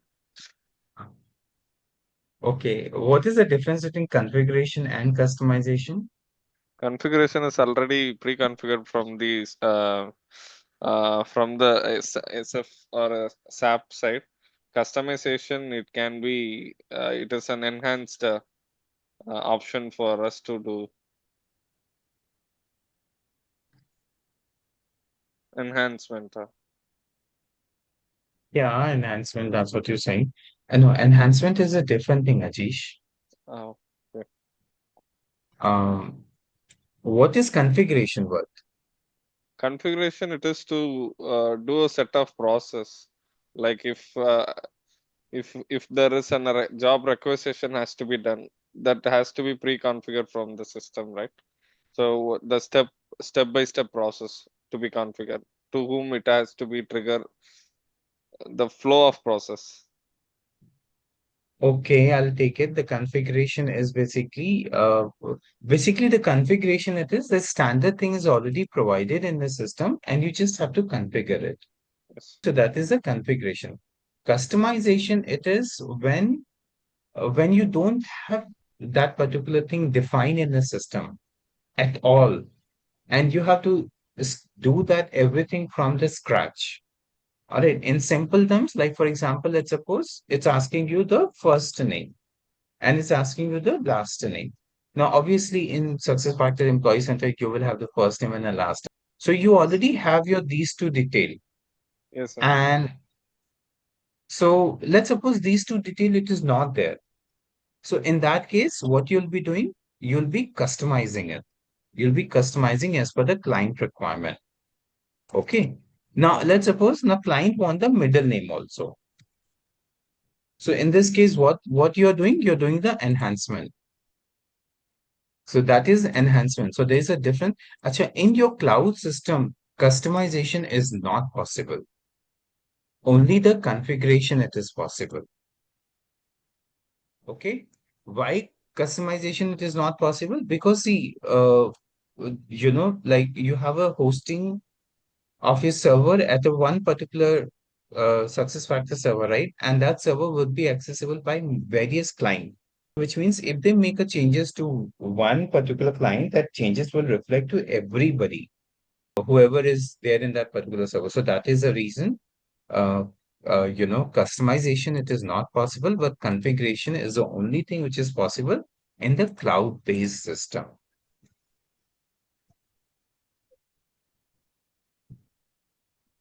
Okay.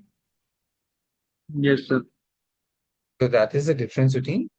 So here you can see there is a workbook. Now let's just come to the workbook. So here you can see configuration workbook. This is a table of content. Table of content, which means it's just telling you that what all, like worksheet, they have, and what all field and everything which is this. So here you can obviously this will not work. So here you can see there is a role. So this is role, that's something we will be requiring that in your in the route map. So again, we will discuss about this. So here you can see O. Anyway, we will be discussing that on Friday, so I don't want to discuss that here. So here also you can see relationship role here. So you can see overview of a recruitment role, right? So here you can see they have a very different kind of a role, but anyway, we'll discuss it on Friday. Now here you can see with the all these role, they have decided that who will be getting what access. Field overview, you can see, right? So there is a lot of text area. Ajit, the field that we were talking about in the recruitment, in the job requisition. So you can see text area. So you have a enum, picklist, currency, tribe, instruction. That's something we will see that here. Requisition field. So you have, I think it's the same thing. This is overview. Acha here, acha, okay. They have done like this. So this is overview here, and this is a role. Then here you can see this is a field overview, and this is the actual field, right? Who will be getting what field here? This is the ID, and this is a label. Requisition status. Then this is your type of field. Then here you can see required or not required, like custom or not, right? So like this, who will have an access and who will not have an access. Route map is something which we have discussed in today's session. So here you can see route map.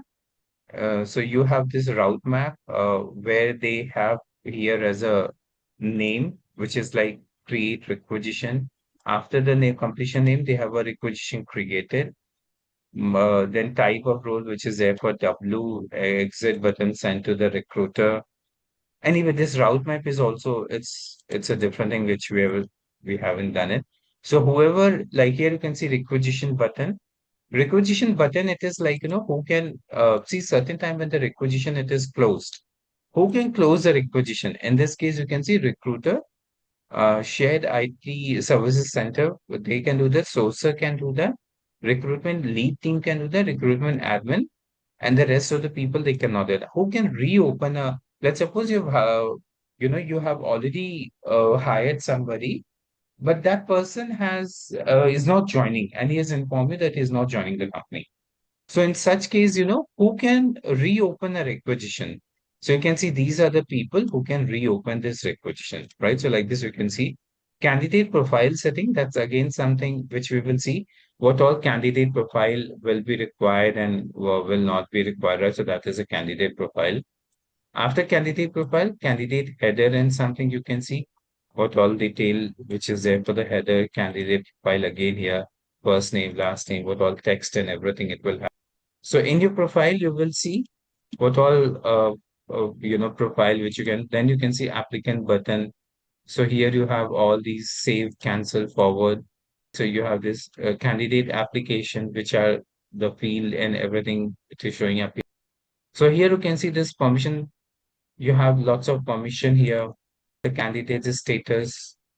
Um, so here you can see all these status like the new. So here you can see the status, right? We have already seen this status, right? Which is here as a new application. Then they want auto disqualified here.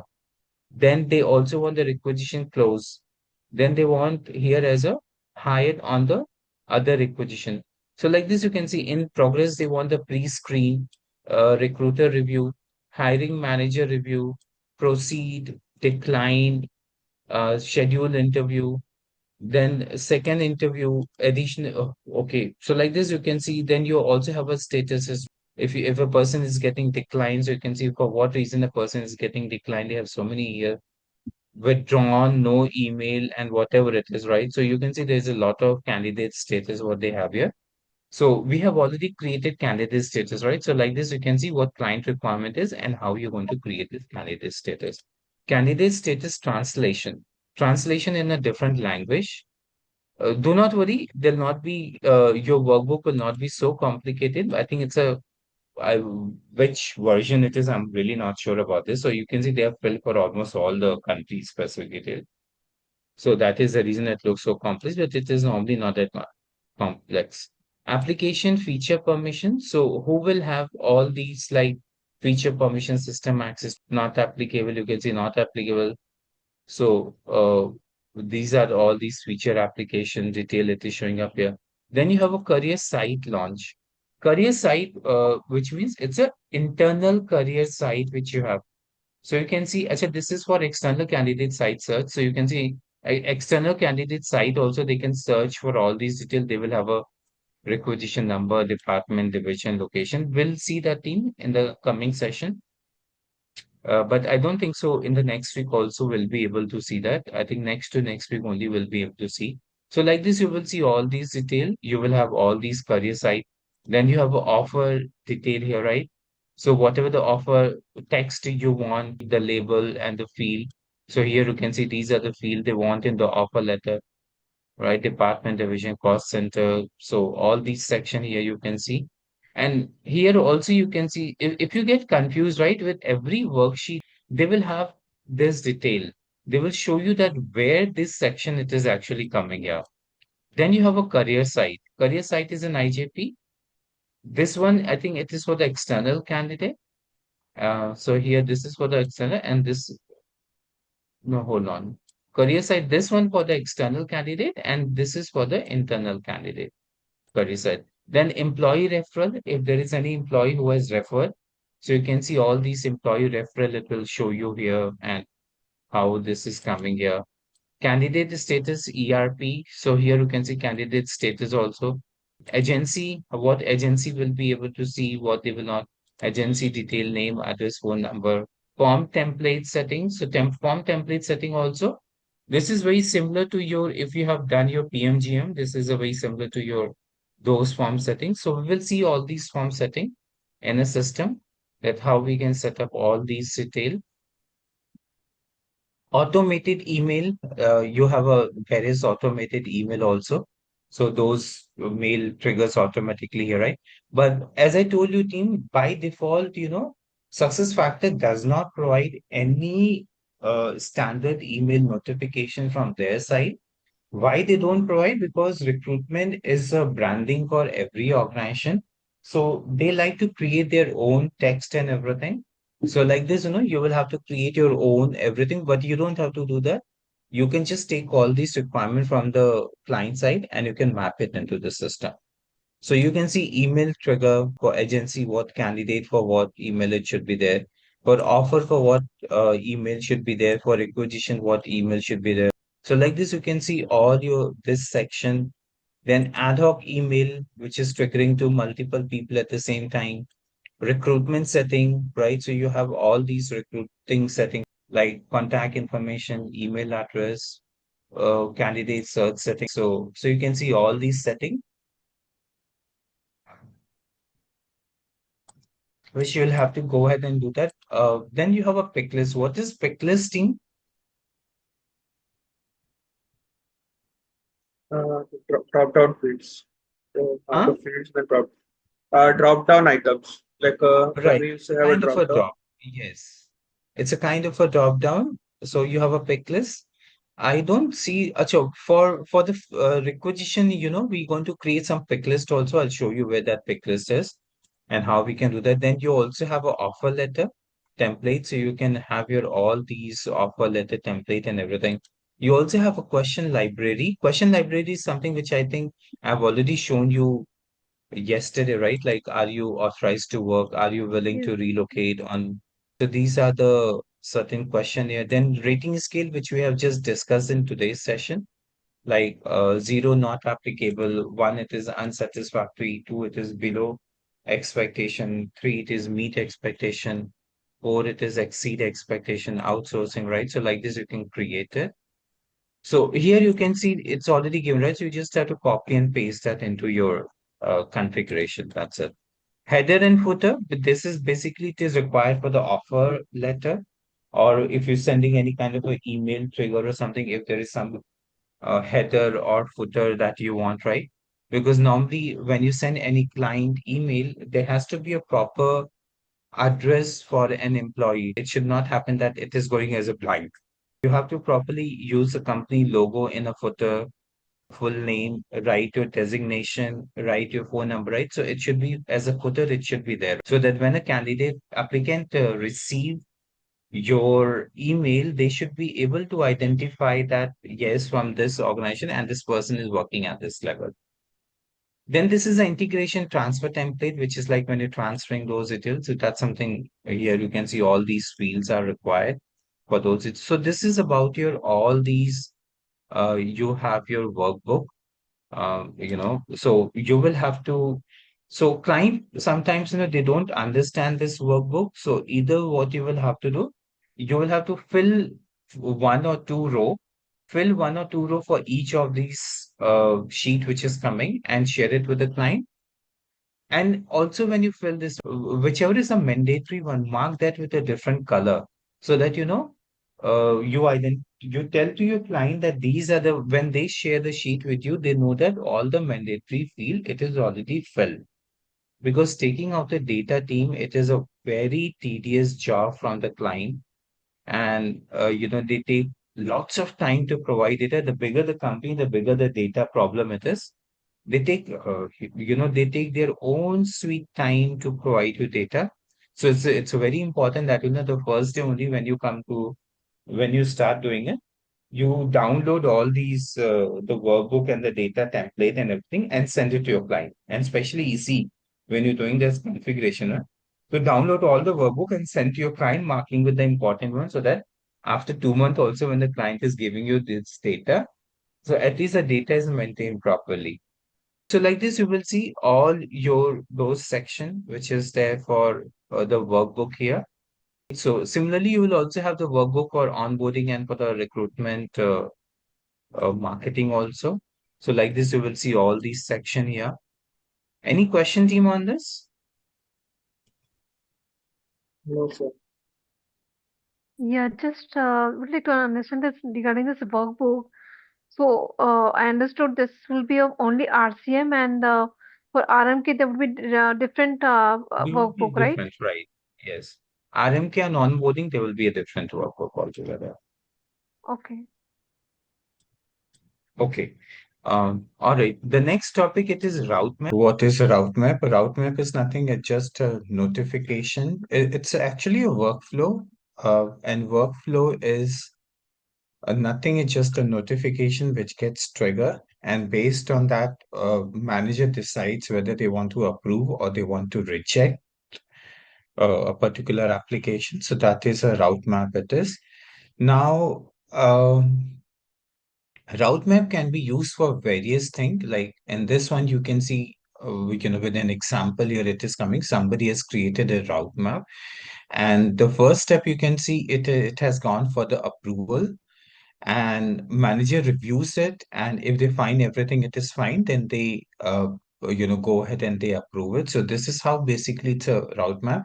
Now there are certain route map, it has a certain level. It can have a 1 level, it can have a 2 level, it can have a 3 level, it can have a 4 level. So like this, you can create a route map which can have a certain approval process, and that depends upon how the management they have agreed how many levels they want. So like this, you will have to define the route map in a system. Now, route map is important because it controls your approval authority. You know that to whom this route map will go once you create a route map. Then another, the why it is important because of accountability. It holds the accountability of a person that why you have selected and why you are rejecting a particular application. Then there is a transparency. When you have a route map, it creates a transparency because you know that who has currently been involved in the process, and then there is a compliance of which it doesn't go to any unnecessary person. It goes to always the person whom you have defined in the system. So that is how so these are the importance of your creating a route map. Now, in RCM, the route map, it is used for job requisition. It is very important in the beginning when you're creating a job.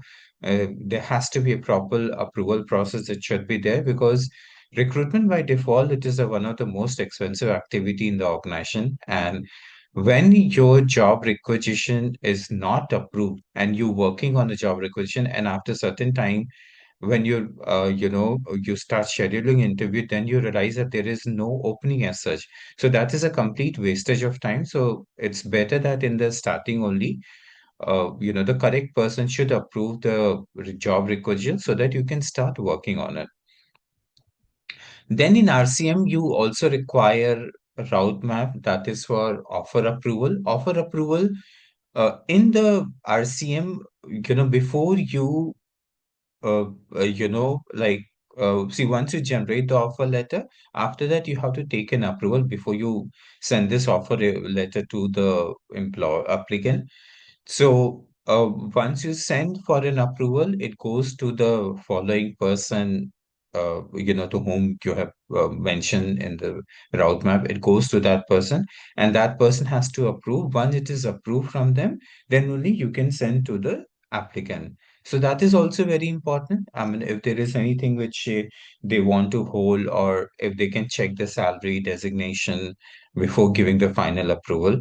Then there is an interview feedback. Interview feedback also you can create a route map, which is like which interviewer has given what feedback and why they have given feedback. That is also you can control with the route map. So these are the places where you can actually use a route map.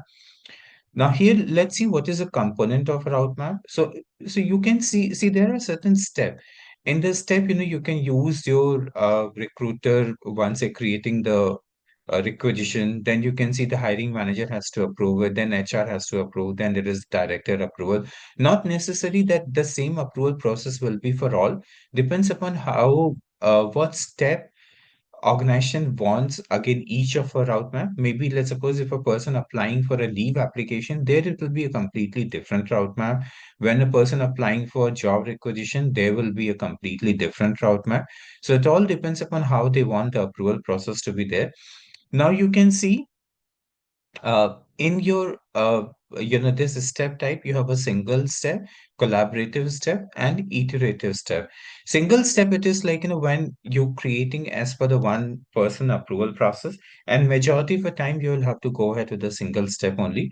Collaborative step, it is when multiple people they can view and simultaneously they can check those records. But in collaborative, everybody cannot edit, and everybody cannot make an approval at the same time. So there's only one party which has to work on it.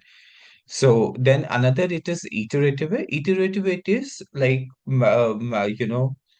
HR has done something and they have sent to the manager for the approval. Manager sees some fall again, he sends back to the HR. So like this, it is called iterative. So that is the reason majority of the time you will see people, they go ahead with a single step only, because it makes it easier for that who is holding that, who's the owner for that particular step. So, and that is the reason, in case if they reject it, it comes back to the person. In case if they approves it, it moves on to the forward step, right? So that is the reason single step is better step. Now this is one of the example for job requisition you can see. Now here you can see there are total 4 steps. In this case, recruiter who has created a job requisition, and you can see here it is like they have a job requisition it is done, which is like the draft of a job detail, and it has gone to the hiring manager. Hiring manager approves job requisition, and once he approve, he will check the position, and then he will go ahead and approve it.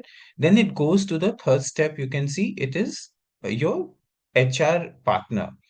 So your HR partner, whoever is a concerned person, they will check what is the compensation and other compliance detail. They will validate detail and then they will approve it. And the final approval, you can see it is coming from the director, which is actually sign off. So that is a final approval. Once these 4 steps has been done, then you can see you can create your job requisition here, and then you can start. Once you have created the job requisition, you can go ahead and post your job requisition. So this is one of the example of a route map. Not necessary that everybody has to follow the same step. It depends upon how your organization wants those steps to be there. So like this, you can create your route map.